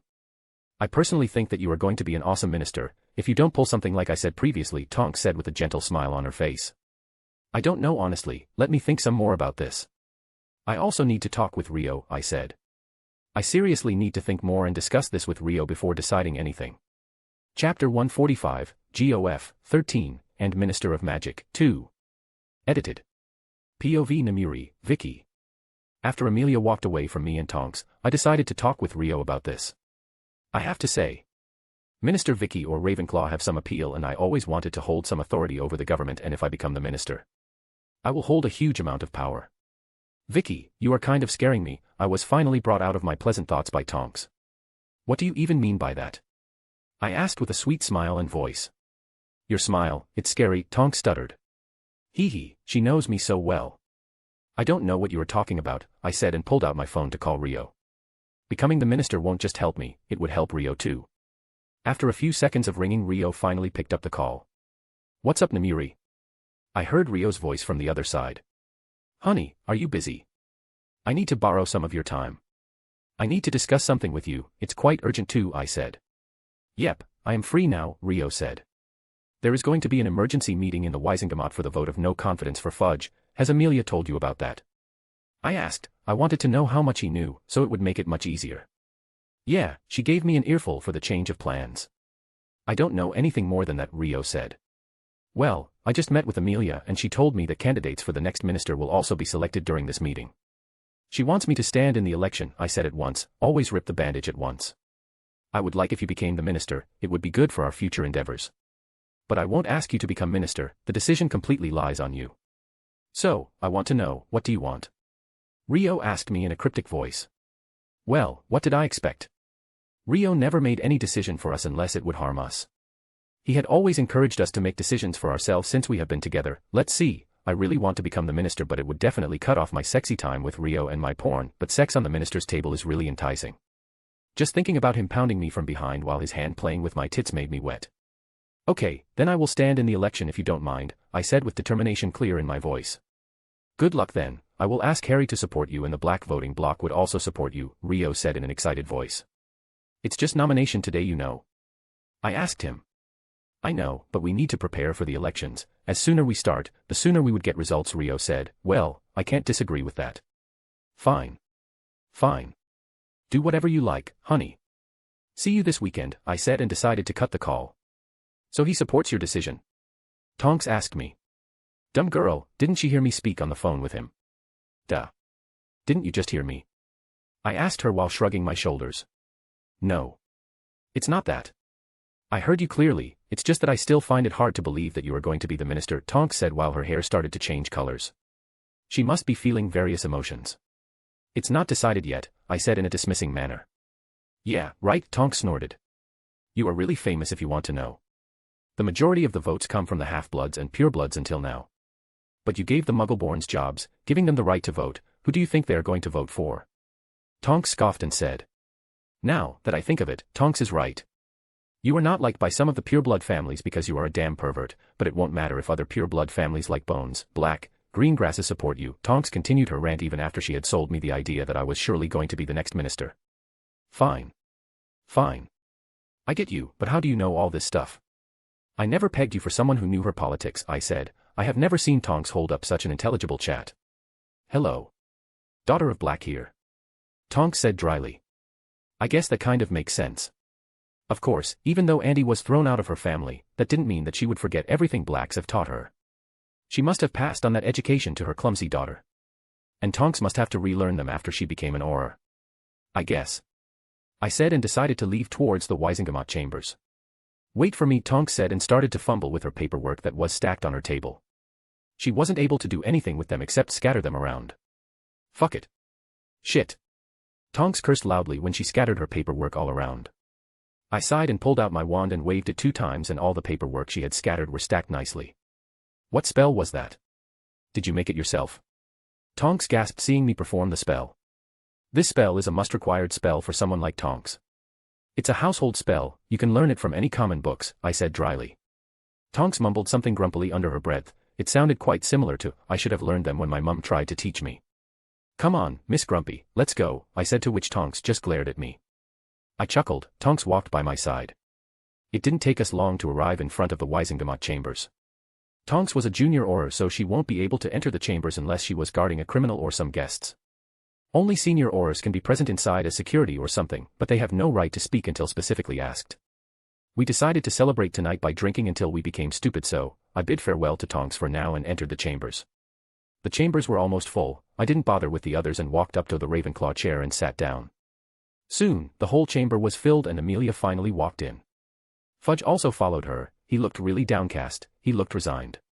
Obviously, he would be resigned because most of his supporters, namely Lucius Malfoy, Lord Nott, were gone, dead in a ditch. Their money and political clout made it possible for him to stay the minister for this long, or he would have lost his position long ago when Harry left Britain. But now, most of the dark families would want to wash their hands away with him. They would want someone from their side to become the minister, which is simply impossible. After all, only because of this reason there were no ministers until Fudge, who supported the dark families. Fudge didn't do it knowingly, it was Lucius who gave certain ideas to the minister. He was only smart enough to find out why there has been no minister who supported the Dark families. Soon the meeting started and many didn't have the patience and started to call for Fudge's removal. Amelia used this chance and used their voice to get rid of Fudge as quickly as possible. Since Dumbles was ousted from his positions, nobody took over them. Because of that, Amelia was leading the meeting, because after Chief Warlock and Minister of Magic she held the highest position in the ministry. There were other department heads too, but their status would never be equal to Amelia's. Amelia soon called for the vote. Both Amelia and I were speechless with the result. The vote for ousting Fudge was completely unanimous. There wasn't a single person in the room who didn't vote for him to be thrown out. I knew that Fudge was a moron, but this is gold. This also proves what I have thought: everyone wants to nominate their own candidates. Now, let's begin the nomination for the next minister. Please put forward the names, Amelia stated and banged her gavel. I put forward the name of Pious Thickness. Lord Parkinson stood up and nominated Thickness. Not a few seconds passed and Lord Flint stood up. I second. Well, they planned it quite nicely up to this point. Pious Thickness is another slimy bastard.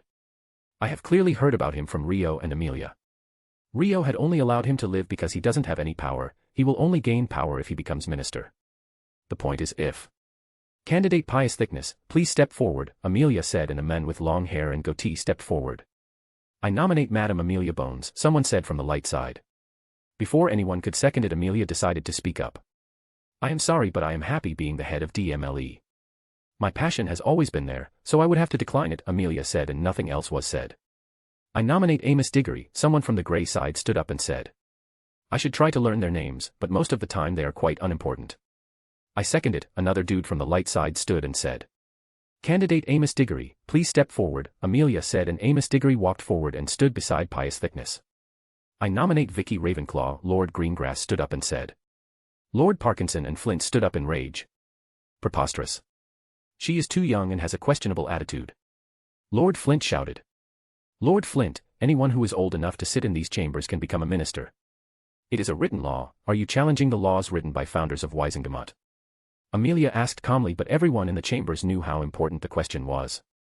Lord Flint immediately became pale and started to sweat heavily. There was no way he can say anything about my age now.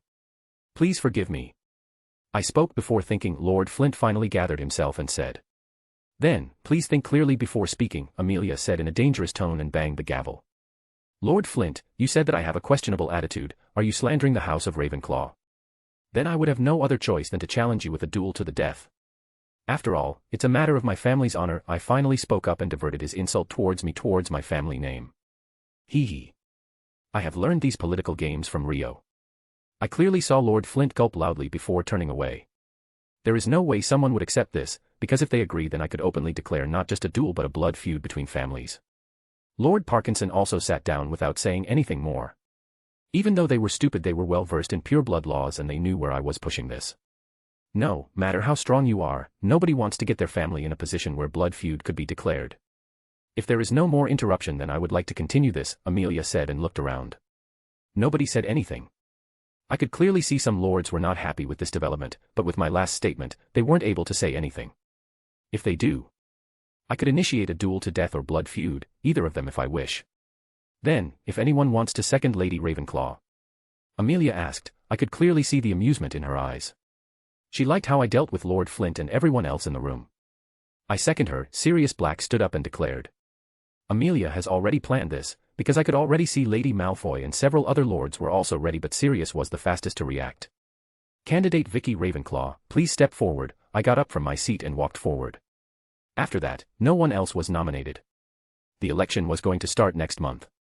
Amelia would act as interim minister until one of us was elected. With that done, this meeting was finally over. I left the chambers and met with Tonks. Her duty was already over, so she decided to leave with me. Both of us left together after that. It's nice to have a drink night with Tonks. Chapter 146, GOF, 14, End Dates. Edited. POV Rio, Edgar. It has been a week since Namuri decided to become a candidate for the next Minister of Magic. I just read about her latest speech. It was like any good politician would say. Rita, for the first time, isn't doing her usual job. Ruining someone with her poison pen, a hem quill. Instead, she is spreading good words, praising Namuri. Many were shocked to see this, but there were some people who clearly understood that Namuri must have made some deal with Rita. Though they aren't that far, actually Namuri never made the deal herself. I forced Rita to make an unbreakable vow to Amelia, and Amelia is my friend, so she would obviously do this. You know, I am quite worried about this, Momo said while giving a pointing look at the paper. I don't know what is there to be worried about, I replied to Momo. Yes, sure, there are various things that you should be worried about if Namiri becomes the minister. I am worried that she is going to introduce a course about Kama Sutra to the first year or something, Momo said in an annoyed tone. She always wanted to spread her philosophical ways to the people of magical Britain. But trust in her, I am quite confident that she won't do that, even though I said that I was kind of missing confidence at the last part. Did they announce the Yule Ball? Luna suddenly decided to butt into the conversation and decided to ask something which hasn't happened yet. Sorry, Luna, but it might be today or tomorrow, I said. Momo also decided to nod her head. Momo has also found out that Luna is a true seer and she could also see things differently. None of us know how much difference, but it's still there. Oh, it's okay. Edgar, I think you should take Roxanne to the ball. You know, the second task can be dangerous, Luna said while looking intently at her pudding cup. Edgar, what does she mean? Momo turned her attention towards me. Since Rumi decided to not take my help, I didn't tell any of my girls about the tasks. Namiri ripped the information from Crouch Sr.'s head and informed Rumi. She didn't want to ruin it for either Dora or Momo, so she kept it secret for them, and honestly, neither of them needed to know.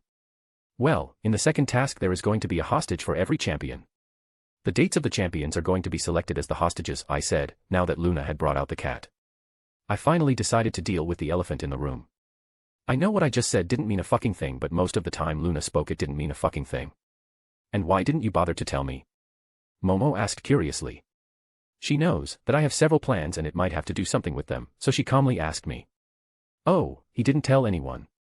He tried to tell Roxanne, but she denied his help. He didn't want to ruin the surprise for any of us. Luna again decided to butt in, but this time she was mowing down the pudding.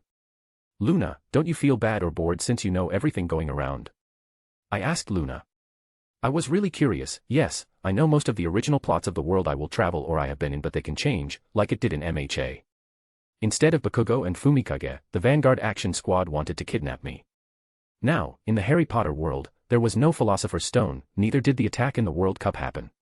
There wasn't any Prisoner of Azkaban too, but it is completely different for Luna. She has seen the future and she is constantly seeing it. If I suddenly change a plan, the future also changes, but Luna already knew that I was going to change the plan and how it was going to play out. So, it must be boring for her, right? No, life is all but a puzzle for me. I quite enjoy it when the pieces come together, yours, mine, hers. Life is all but puzzles and I am currently seeing them coming together, slowly. It will still take a long time until our puzzles are completed. It's quite satisfying to see it happen though, Luna said while nodding her head while she finished her pudding. Wow. Well, I guess, I kind of understand your point. I myself enjoy solving puzzles and it is quite satisfying to see them get completed slowly, Momo said while nodding her head and completely agreeing with Luna. I also agree with Luna even though I didn't say it out loud. It is quite satisfying to see my plans coming to fruition. They are kind of like puzzles too. Trust Luna to see the whole life from another point of view. Luna, don't you want to go to the ball yourself? I suddenly got curious and decided to ask her. Oh. I am going to go with Alice, Luna said as if it was a matter of fact. Both Momo and I were stunned but didn't say anything and decided to allow Luna to finish. A/N, I know that the hostages weren't selected like that, but I decided to change it. I found that the Yule Ball is going to be a problem since Rio can't just take one girl. And I thought that it would be best if he takes Rumi, then Rio has to be the hostage. I wouldn't like that any other characters take MC's girls to the ball, and I think you won't like that too. Alice, since you have already heard. Has anyone asked you to the ball? Luna asked Momo. Momo was completely speechless, so she only shook her head. Alice, will you accompany me to the ball? Luna asked Momo. I have to say Luna is quite straightforward. I was really amused to see the scene playing out just before me. Momo finally gathered back her bearings. It wasn't that she was taken aback, she was just caught off guard. She didn't expect Luna to ask her out for the Yule Ball. Sure. I would love to, Momo said with a smile on her face. I myself found that it would be the best. Honestly, I don't want to go with any other guy than you. This way, we can all have a dance with you without bringing in other guys, Momo said, appreciating Luna's plan. But I don't think that Luna planned all this stuff before asking Momo out for the Yule Ball. Well, whatever, as long as it works out, I don't have a problem. Finally, the breakfast was over and we decided to leave for classes. Rumi didn't attend classes anymore as she was a champion and she was free to attend or be absent from the classes. The professors completely supported her after her performance in the first task. Even if they didn't like her performance because of the dark magic she used, they didn't think that they should openly badmouth her. Professor Flitwick has supported Rumi heavily along with McGonagall and Slughorn. They even invited her to congratulate her privately. With Dumbledore's truth out in the public, the reputation of Hogwarts has taken a massive nosedive. So, many have even pulled out their students from Hogwarts in the light of these events. Nowadays, many people don't even see Hogwarts in good light. And Rumi's performance, even many criticized it because of use of dark magic, raised their reputation. Many old families and purebloods supported her action completely, as they loved the use of dark magic and stuff. So, Rumi wasn't in class today. I have to find her before lunch. She must be in the room of requirement. The classes passed in a blur. I didn't have anything more to learn from the school. I have already learned everything I could, any spells I could have gotten my hands on. So, the classes were kind of getting boring. I might take my OWLS and newts just after this year. After the classes ended, I beelined towards the room of requirement. As expected, it was already in use. I knocked on the door and waited for Rumi to open the door. The door opened and I was pulled into a passionate kiss by Rumi. The teachers have still held back the information regarding the Yule Ball. What brought you here? Rumi asked me. Aren't you happy to see me? I asked her, looking hurt. You don't have to be like that. I missed you a lot to be exact, Rumi said and pulled me into another searing kiss. Both of our hands started to roam on each other's bodies. We soon started to lose the clothes too, and the training room transformed into a bedroom with a huge king-sized bed. Well, there is going to be a ball during Christmas. So, I wanted to ask you if you wanted to go with me. I didn't want to beat around the bush and directly asked her. I knew that when we would start we aren't going to end quite soon. Sure. Now, shut up and fuck me. Rumi said and pushed me into the bed and jumped on me. Chapter 147, GOF, 15, and Preparations for the Second Task. Edited. POV Rumi, Roxanne. I was awoken by the noise of my stomach growling. I opened my eyes and found my head lying on Rio's chest. I finally remembered what happened last night in vivid detail. A huge grin appeared on my face. Since I have received the power of armament hockey from God, I have become a lot stronger now. That could be easily proven by wet stains on the bedsheets. Before coming to this world, even though I was much older than Rio, I was only able to hold up to 8 orgasms before my brain turned to mush because of postcoital bliss. But now, I don't even remember how many orgasms I had last night. Both Rio and I have even forgotten how long we have been making love before I finally turned stupid. We were so engrossed in lovemaking yesterday that we even forgot that we needed to eat food. I waved my hand and cast a tempest and found that it was already noon now since we lost ourselves in passions of flesh yesterday. Damn. My last thought was quite similar to that depraved pervert. I could cast some of the simple spells without a wand, but I still had a long way to go if I wanted to compare myself with Namiri. Rio doesn't count, as he absorbed some legendary wand. I only had Namiri to compare myself with. Namiri might not know this, but her mastery of wandless magic wasn't hidden from any of us. Momo, Dora, and I have seen her. Dora was way weaker than any of us to practice wandless magic. Though, her potential was huge, she could easily reach our level. I sat up on the bed and stroked Rio's hair. A gentle smile appeared on my face. I have come a long way since I have met him and slept with him for the first time. My stamina isn't equal to Rio. I only have around 70% of his total stamina. My stomach growled again. I decided to call Rio, but he was still in deep sleep. I called Nixie and asked her to bring some breakfast-styled lunch and some fresh clothes for me and Rio. Since I had made the room, I willed for a shower. The shower appeared. I got up from bed and entered the shower. Sore. I was quite sore, but it was manageable. After the shower, I felt quite fresh and decided to check our mobiles. Both of our phones were riddled with missed calls and messages.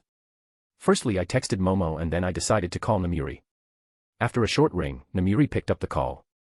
Hello, what's my favorite rabbit doing? Namiri asked in a sing-song voice. Even though a tick mark appeared on my head, I didn't react. I knew very well that she used this voice when she knew exactly what I was doing. Nothing much, too tired, just woke up and took shower, I said in a flat tone. I know I can't hide that I kept Rio with me last night, and hiding what we did was impossible from this perverted woman, but I didn't want to give her an inch. Oh, so did Rio stick his carrot down your rabbit hole? Namiri asked in an innocent tone. I gritted my teeth in annoyance. This damn perverted woman. I decided to take a deep breath and calm myself down. There is no use in hiding anymore. Yes, he did, I said dryly. Oh. Oh. So nice. Well, where is he? I need some advice from him, Namiri spoke in an excited tone. He is still asleep. When he wakes up I will ask him to call you. I asked her in a suggestive tone. That's okay, I guess. Enjoy, Rumi. Talk to you later, Rabbit, Namiri said and disconnected the call. I released another sigh and saw the pile of clothes Nixie must have brought. I quickly got dressed and woke up Rio. "Good morning," Rio said and raised his head to give me a kiss. I complied and leaned my head to reach him. "Good morning, how was your sleep?" I asked Rio in a loving tone. "It was beautiful, after all, I had a beautiful silver-haired rabbit girl resting over me," Rio said in a cheeky tone. I jabbed my wand towards him and hit him with a stinging hex on his ribs. "Ouch. What was that for?" Rio asked while rubbing his sore ribs. "That mister was for your cheek. Now, quickly take a shower and join me for breakfast." "I am famished," I said and willed a table to appear.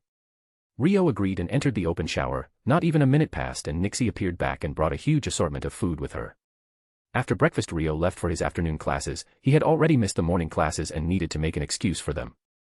After relaxing for some time I willed the room back to my usual training room. I picked up my notebook. I have made some objectives for myself, like magic I am learning and stuff. I opened the page with the song. I have heard from Harry that his egg was making an unbearable noise when opened. I have heard the song and noise of water could be clearly heard in the background, so the people who would be taking my valuable stuff would be belonging to water. The first and only thing that came to my mind was the merman. So, the second task is going to take place in the Black Lake. So, now to deduce what was the thing I was going to miss dearly. This kind of thing escapes my understanding. There is not a single thing that I would miss dearly. Even if they take my wand, I would get a new one or something. Money. I have no feeling for monetary possessions. A smile appeared on my face as I thought that Rio and Namiri would definitely mind if their money is taken. Suddenly something clicked inside my mind. Shit. They won't be taking something. They are going to take someone. Yes, if I lost someone from my family, being either Rio, Namiri, Momo, Dora, or Luna, I will definitely miss them dearly. So, that's their plan. Then, I just have to train harder so that nothing happens to them when they are taken hostage. With that conviction, I decided to train even harder. The days passed by quickly. I trained hard each day until I was unable to move. I learned new spells that can be used underwater, methods I could use to stay underwater to complete the task. I have found 2 easy ways I can use to survive underwater. One is a bubblehead charm and the other is gillyweed. There are several hard methods too, like human transfiguration. It won't be too hard as I am already experienced in human transfiguration. I have found another spell in one of the tomes kept in Ravenclaw Library. A spell to transform water into breathable oxygen. I have already used the spell to remain underwater and found that it worked exactly as I wanted.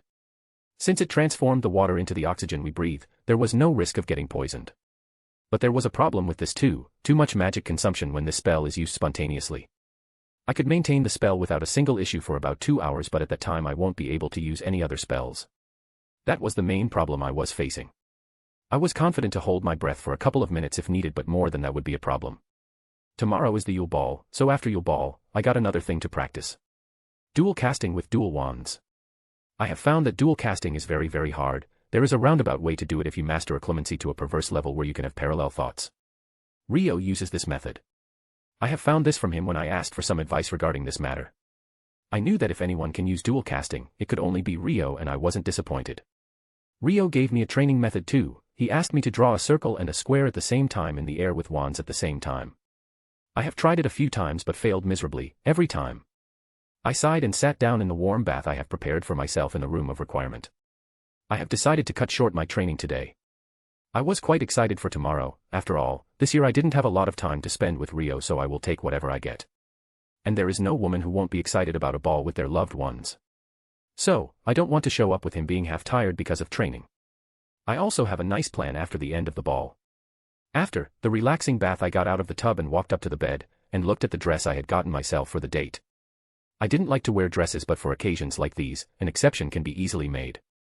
Namiri had this dress made for me as a special order. It was a lavender-colored dress made of the best silk in the entire market. I could easily feel the quality just by touching it.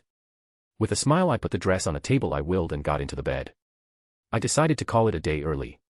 Chapter 148, GOF, 16, Annual Ball. Edited.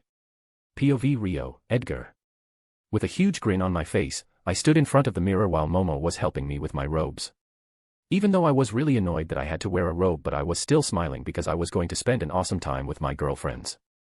Momo was already dressed, but she didn't want me to see her before the ball, so she was wearing a coat over her dress. "Now you look like a gentleman," Momo said in a self-satisfied tone when she finally finished setting up my bow tie. Even though I would have personally liked it if I was wearing a suit instead of this, but magical tradition only recognized robes. I could have said fuck it like usual and wore a suit. After all, there isn't anything in the laws stopping me from wearing them. But the problem was that the magical population would have seen it as an insult to their tradition. We already have people who didn't like us with all the stunts we have pulled since Namiri became Lady Ravenclaw. I don't want to stir up the pot right now because of the upcoming elections. To win, Namiri is going to need a lot of support, and insulting the magical tradition right now won't be a good idea. It's better safe than sorry after all. The girls including Rumi liked when I wore dashing robes and strutted like a peacock, so I decided to sacrifice myself for the greater good. Oh, is that so? So what do I usually look like? I asked Momo in a teasing voice. A thug. Sometimes a villain. Sometimes a gangster, Momo said in a cheeky tone. It was clear that she was teasing me. Then, I guess, I should behave like a thug and villain and have my wicked ways with you, I leaned and whispered into Momo's ears. A pink tinge appeared on Momo's face. Ah. What am I going to do? I am just an innocent girl. Momo spoke acting like an innocent girl. She looked afraid, but I could clearly see the excitement in her eyes. Well, sounds convincing. Maybe we can play roles after the ball. Momo returned to her normal attitude. I have to agree, that sounded pretty convincing. Maybe we can get the others to join too. I asked in a hopeful tone. I knew that Momo would definitely agree because we were long past since we have started having a threesome or foursome. Rumi wouldn't mind. Let's invite Luna too. She has been waiting for her first time before the term even started, Momo said while checking her hair in the mirror. No. Luna is too innocent to play the role, but still there is a chance that she would agree as she had already seen the future. It's almost time. I am going to pick up Rumi, I said, deciding to change the topic for now. Sure. I also need some finishing touches, Momo said and started to apply some makeup using her wand. Momo looked really beautiful even without makeup, but I don't have enough courage to stop a girl from using makeup. I also wanted to kiss her, but I knew she would hex me because it would smudge her lipstick. Well, I will smudge her lipstick as much as I want after the ball. With these dirty thoughts, I left my room and left towards the room of requirement. Rumi had made her fort in the ROR since the first task. She has left Momo in the dust when compared to both her raw magical power and practical application. Momo was more about research and discovery. She wasn't interested much in practical use like duels and fights. I finally arrived on the 7th floor and found that the door to the ROR was already there. I walked in front of the door and knocked. After a few seconds the door opened and I was completely stunned after I saw Rumi. Rumi looked stunningly gorgeous in the dress. I knew Rumi didn't like to wear dresses, but seeing how beautiful she looked in a dress, I was definitely going to make her wear dresses from time to time. Seems like you appreciate what you see. Rumi asked with a grin on her face. I finally collected my thoughts back and decided to answer her. You look absolutely gorgeous, I said while taking her hand, and I kissed the back of her hand. Thank you, my fine gentleman, you don't look bad yourself, Rumi said and hugged crossed arms with me. Rumi walked out of the room and the door disappeared. With that done, we started to make our way towards the Great Hall. We met several couples on the way there. The boys were blatantly staring at Rumi, ignoring their dates. Even though I wanted to gouge out their eyes with a spoon for staring at Rumi like that, but my heart also swelled with pride and arrogance. After all, Rumi was looking so beautiful that they ignored their own dates and stared at Rumi. We finally arrived in front of the Great Hall and found Victor Crumb and Fleur Delacour were already there with their dates. Like in the original story, Victor's date was Hermione Granger. This year I haven't talked with the girl even once. She was kind of annoying, always spouting how barbaric magical culture was and whatnot. She might be right regarding some cases, but this doesn't give her the right to insult someone's tradition, especially when you are an outsider. It's not like I didn't give her a chance. I tried, but she didn't change. Fleur's date was Roger Davies like it was in the story, but unlike in the story, she wasn't looking happy or excited. Roger's eyes were glazed and his jaw was hanging. He was blankly looking at Fleur. I could also see Hermione sending angry glares at the villa from time to time. Fleur's attitude was completely different from what I have seen in the movies or read in the book. It could be because of the butterfly effect. I have changed a lot of things, even the tiniest thing could have a massive effect. It was similar to Luna. In the story, Luna was never a seer or something similar. There wasn't a single incident where it pointed to that. Good evening, Monsieur Ravenclaw, Miss Ravenclaw. When Fleur saw both of us, a small smile appeared on her face and she greeted us. Good evening, Miss Delacour, how have you been? I greeted her back and proceeded with the usual pleasantries. Fleur may think that she is good at lying, but she isn't. Even though she was lying with a smile, without even using legilimency, it was clear that she was lying. She wasn't a haughty or spoiled princess. She kind of piqued my interest. I would definitely pay attention to her. After some time, Andre along with a girl from Beauxbatons also arrived. Both of them looked arrogant to the bone, but everyone present here already knew that he was all bark no bite. Even Victor looked at Andre with disdain, not that Andre noticed, he was too busy glaring at Fleur. I still haven't found out why Andre hates Fleur. He should be smitten with her since he is a boy. I wasn't brave enough to use leglemency on Andre. I didn't want to be scarred for life after all. Only after a few seconds, Cedric Diggory also arrived with his date Cho Chang. Cho Chang was one of the girls who tried to bully Luna in her first year. After getting thrown out of the Ravenclaw dorms, she didn't try it anymore. We exchanged the usual pleasantries. After some time, Katina also joined us. She brought a boy from her school. Even though Katina looked arrogant, I would say she at least had a bigger bite than the fool Andre. Harry was the last one to join us. His date was Susan Bones. We exchanged greetings and I asked Harry how he met with Susan. Well, Amelia brought Susan with her when she came to visit Sirius. They kind of became friends. We didn't get a chance to chat more, as Slughorn arrived to invite us inside. Champions needed to be there for the opening dance. After we entered, the other couples also followed. McGonagall as the headmistress took the stage and started the ball. I finally saw Momo and Luna and I was again frozen stiff seeing how beautiful they looked. Momo was wearing a dazzling black dress while Luna was wearing a silver dress, matching her eyes. The contrast between the black and silver made them look more enticing when they were together. I clearly saw that every boy around them was staring at them while drooling. Now, you don't need to beat them up. Don't need to ruin the night, Rumi whispered into my ears before the dance started. I reluctantly agreed with her. It was clear that Rumi, Momo, and Luna were looking quite forward to the ball, so I decided not to ruin it. Soon the opening dance was over and the others also walked into the dance floor. Rumi decided it was time to change partners, so I soon found myself with Luna, who was happily smiling and following my lead in the dance. Momo was next. While I was dancing with Momo, Luna and Rumi were taking a break while snacking. Everyone around me was looking jealous, boys because of the beautiful girls in my arms and the girls because they weren't the one who was in my arms. I noticed Fleur. She was looking at me sadly while she was dancing with Davies. It was kind of more like dragging him around. It was clear that Fleur wanted to approach me but she didn't. After the dinner was over, I enjoyed another round of dance with the girls before Luna said that she agreed to play a role. I was confused at first but I remembered what I discussed with Momo before I went to pick up Rumi. A stupid grin appeared on my face. I was the luckiest guy, while saying that I left the ball with the girls. Chapter 149, GOF, 17, and the game, R, 18. Edited. POV Rio, Edgar. After leaving the ball we didn't waste any more time and directly went towards the ROR. Yes, we could have gone directly to my room but ROR would be much better for the role play. All of us arrived on the 7th floor but this time I decided to configure the room. I walked in front of the tapestry 3 times before the door finally to ROR finally appeared. I entered the room without wasting any more time and the girls followed me. I could clearly see the excitement in their eyes, even Luna was excited. The room was configured to be a dungeon. Momo and Rumi immediately went into their act and turned towards me with a horrified look on their faces. "Where have you brought us?" Momo asked in a shaking tone but the excitement and lust in her eyes betrayed her act. "Hee, stupid girl, you will know in a few moments when I will have my wicked ways with you," I said with an evil grin on my face. Rumi didn't wait and attacked me but it was clear that it was just an act. She easily let me grab her hand so I could subdue her. "Quite feisty, eh?" "I like that," I said and licked her cheek. "Let me go, you dirty man," Rumi exclaimed. If it wasn't for the excitement in her voice then I would have believed that Rumi truly meant that. She was really good at acting. I pushed Rumi away from me so that she would go right beside Momo. I waved my hand. Both Momo and Rumi were stripped bare. I used Namiri's spell because I didn't want to damage their dresses. They looked really nice in those dresses. "Hee, you look really beautiful like that and that expression is making me so hard," I said with an evil smile on my face. "Don't look, you disgusting man," Rumi shouted while trying to cover her privates with her hands but it was clear that she wasn't trying. "Luna, run away." "Forget about us," Momo said to Luna. I honestly didn't know how to start this act with Luna, so I had left her alone until now. "You can forget about running away since you are here. I have never allowed someone who I have taken fancy to run away and you won't be the first," I said with a smile and waved my hand and both Momo and Rumi were bound by chains. I willed a bed to appear near Momo and Rumi and started to walk towards Luna. "Let my friends go, and I would do anything you want," Luna said in a firm tone. "Hands down.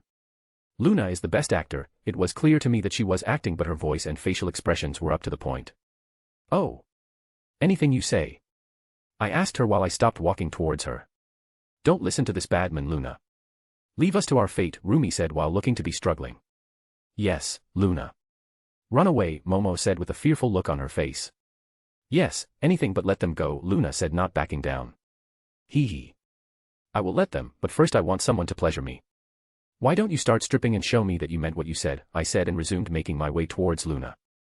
Luna didn't say anything but her hands went towards her back and I clearly heard the sound of a zipper. Luna then removed the straps from her shoulder and allowed her dress to drop. Wow. Luna is really beautiful. Luna's body was now only covered with a bra and knickers. She unhooked her bra and allowed it to fall on the floor. Luna's chest wasn't as big as any of my girls, but she was still young and there was room for her to grow. Luna was about to take off her knickers too, but I decided to stop her. Stop. I like it, why don't you join me on the bed? I asked Luna, who nodded her head and walked towards the bed, but before she could reach the bed I grabbed her hand, pulled her towards the bed. Do you want me to continue? I asked Luna, stopping my act. This was an important moment for her. Oh yes, of course, Luna said. She also stopped the acting while speaking and spoke in her usual tone and the usual smile on her face. Hee hee, then I won't hold myself back, I said, going back to my usual tone, and started to kiss Luna hungrily and pushed her down on the bed. Both of my hands were playing with her breasts and pinching her nipples from time to time. I wanted to reach for a secret garden, but I remembered that I still had my robes on. Let her go, you vile man, I heard Rumi's voice, and now only I remembered that they were here too. They were silent for too long and I kind of forgot about them. Don't you dare touch her, Momo said in a warning tone, but her voice was filled with excitement. Oh, don't worry, I will do much more than just touching her, I said and waved my hand and finally disappeared all of my clothes. My member was standing in a saluting manner. Hee hee, girl. If you don't want anything happening to her, then why don't you pleasure me with your beautiful mouth? While still playing with Luna's chest I asked Momo. Momo was immediately excited at the idea. Fine, you vile man, Momo said and waved my hand, and Momo was carried to the bed. She was still bound in chains. Momo didn't wait anymore and immediately leaned down and took my member in her mouth. Oh. Just like that. Keep doing it, I said. Momo didn't reply and continued to move her head up and down on my shaft. My hands finally reached Luna's sacred garden. Her knickers were completely damp and with my other hand, I smacked her ass lightly. I waved my hand again and her knickers disappeared into the pile of clothes she left on the floor. Oh, look at how wet you are. I think you are excited seeing all this, I asked Luna. Get on with it. I am doing it for my friends, Luna spoke in a flat tone.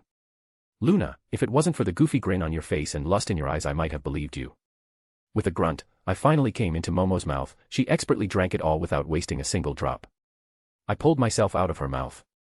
I didn't wait anymore and lined my shaft right in front of Luna's folds. Are you sure, Luna? I asked her again. Obviously, I didn't want her to regret something, but knowing her seer ability I don't think it would happen, but I still asked just for the sake of myself. Of course, but please be gentle, Luna said with a goofy smile. I slowly started to push inside her while I leaned my body and started to kiss Luna. I felt a barrier against my shaft. I calmed down and pushed forward. I finally entered my full length inside her. I opened my eyes to check if Luna was in pain, but she didn't show any of those expressions. She didn't even have tears in her eyes. But I didn't start pistoning. I knew that she needed some time to get used to it. Luna finally lifted her head and started to kiss me. Luna also started to gyrate her hips, gesturing that she was ready. I followed her lead and started to move, but I didn't put much force into it. I wanted Luna's first time to be gentle. I continued pistoning inside her and finally noticed that both Rumi and Momo have leaned by my both sides. Their hands were still bound, so my hands reached out to them and my fingers entered their honey pots. They were already dripping juices on the bed. Luna had a couple of orgasms already and only now I was finally reaching my limit. I am about to come, I grunted out between the thrusts. Me too. Me too. Luna said, and my thrusts became faster and harder. I felt her walls tightening around my shaft. This finally sent me over the edge and I finally emptied my load inside her. That was amazing, Edgar. I finally understand. Intercourse is really amazing, like I have seen in my visions, Luna said with her dreamy look on her face. Of course, that's why couples go to broom closets, Rumi gave in her thoughts. I am close too. Don't stop. Momo said huskily and her back finally arched back and she came. Rumi was looking close to her orgasm too, but I decided to stop. What? Why did you stop? I was this close, Rumi said with an annoyed look on her face. Hee hee. I am the bad guy. Don't you remember, I said and pulled myself out of Luna and used my powers on Rumi's chains to levitate her towards me. You will please me next, girl, I said with an evil grin and thrust my dick inside her wet folds without holding back. Rumi came just because of that. Oh naughty girl, let me pound you into oblivion, I said and started to thrust into her roughly. It was clear that the night was still young and we were going to enjoy ourselves until the sun was finally up. Chapter 150, GOF, 18, and the second task. Edited. POV Rio, Edgar. I knocked on the door of the headmistress's office. After my classes were over I was called over by Mini GI by some random 7th year GRYFF. I kind of had an idea why I was being called. The door clicked open and I was invited by Mini GI's voice. I entered the room and saw that Professor Flitwick was also there along with Mini GI. I think I am never gonna stop calling her Mini GI, at least not inside my mind, but there is no way I am gonna say that to her face. Please take a seat, Mr. Ravenclaw. Minnie told me to take a seat. I quickly took the seat. This was the first time I came here after OL Twinkles was thrown out of Hogwarts. I kind of missed the offer of lemon drops, not that I would accept them, but it was still nice to get the offer. Can I know why I am being summoned? I decided to feign ignorance. No need to tell them that I knew why I was being called. Tomorrow is the second task of the Triwizard Tournament. Now, for the second task, the champion needs to rescue a hostage to complete the task.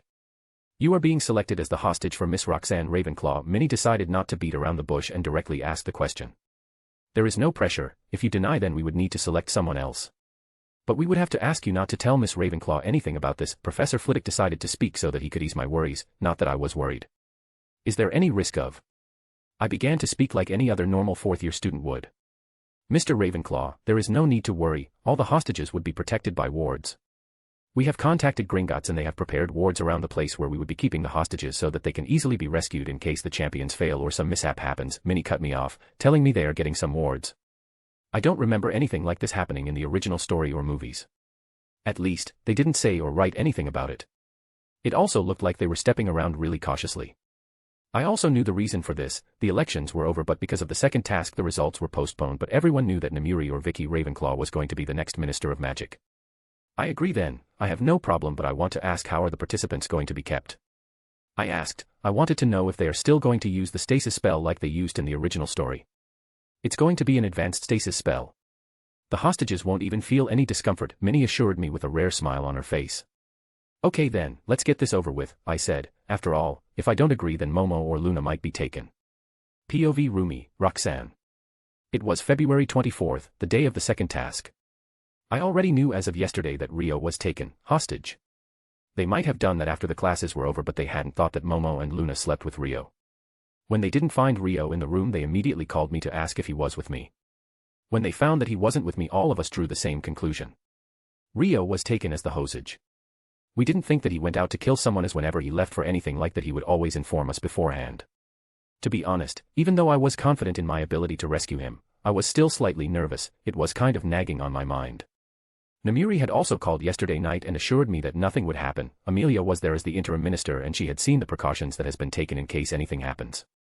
Namiri was keeping watch over the Hogwarts wards to keep an eye on any kind of outside interference. We all knew that Dumbles was still running loose, so we can't let our guard down. I have decided to wear a Japanese school-time swimsuit. After all, I didn't want to wear a two-piece and give these old codgers any eye candy. I released a deep breath and walked out of the champion's tent.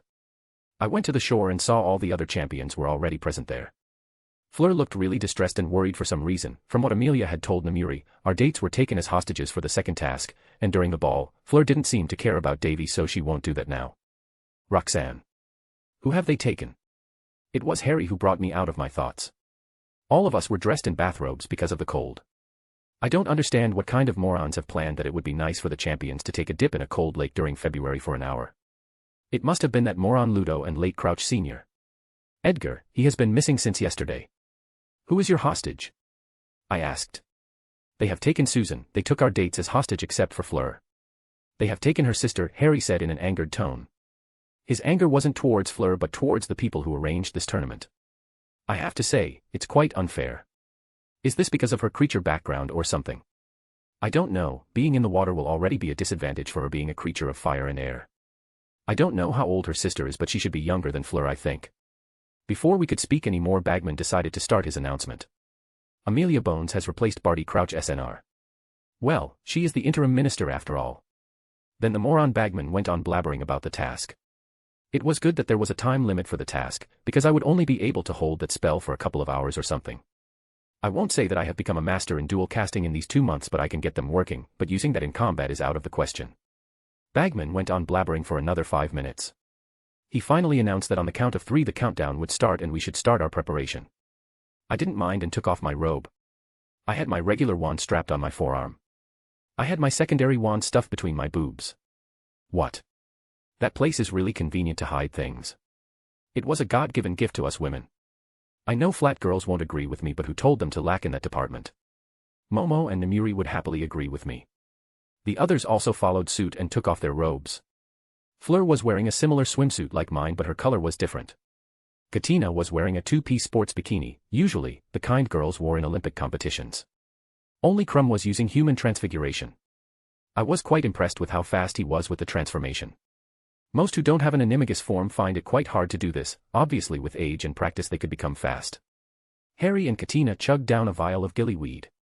So they decided to go that way. Well, it's not a bad method. I would have also leaned towards gillyweed even if human transfiguration sounded better. I have read that mermen would attack if they think that someone is invading their territory and becoming a shark like Crumb, and merman territory is asking for trouble. Fleur, Andre, and Cedric didn't prepare anything like me, but the three of them pulled out their wands. Bagman finished the countdown and I dived in the water while casting the oxygen conversion spell. I noticed that Fleur, Andre, and Cedric were using bubblehead charms. The visibility was quite low, so I pulled out my secondary wand from between my cleavage and cast an overpowered revealing spell and easily found the hostages. Hominum Revelio, it was a human revealing spell, so it easily showed me where the hostages were. I pointed my secondary wand towards my back and cast a stream of air. I was immediately thrust forward. The speed kind of bothered me because of the water pressure, so I used armament hockey to harden my skin. In an instant, my discomfort went away. Reaching the bottom of the lake didn't take me long. I was the first one to reach the hostages. I stopped using the airstream and slowed down and cast a tempest to check the time. Not even 5 minutes have passed since the task started. Wow, that was really fast.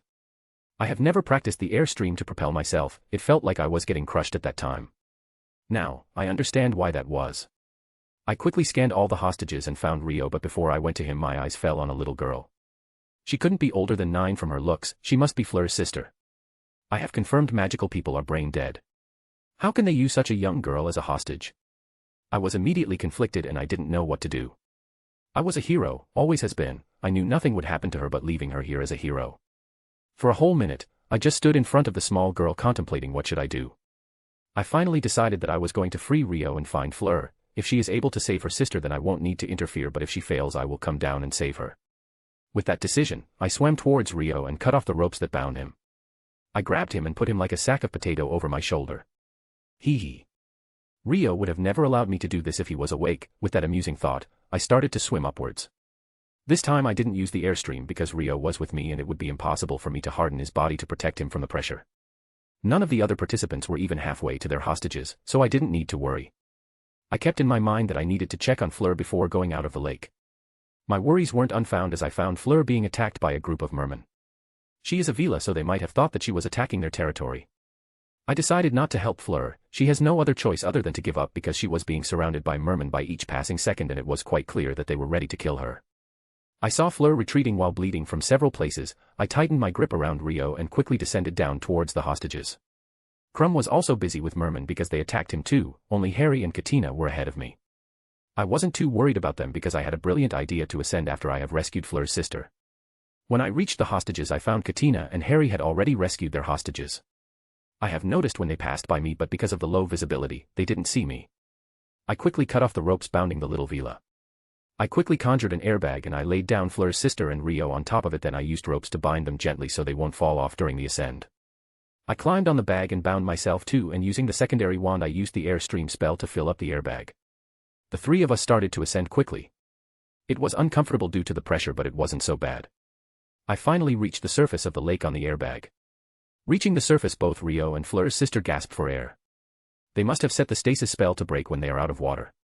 I was quite far from the shore, but I used the aim stream to propel us towards the shore. Before breaking to the surface I have already tucked my secondary wand between my boobs and was using my primary wand. I could see Fleur was being hugged by a woman with similar hair, someone from her family. She saw me and immediately got excited. I was the first one to rescue my hostage. Reaching the shore, Fleur lunged towards her sister and brought her into a bone-crushing hug. Rio and I were immediately hounded by our resident matron. I understand what she is doing, but she is kind of overbearing. Well, whatever. The second task is finally over.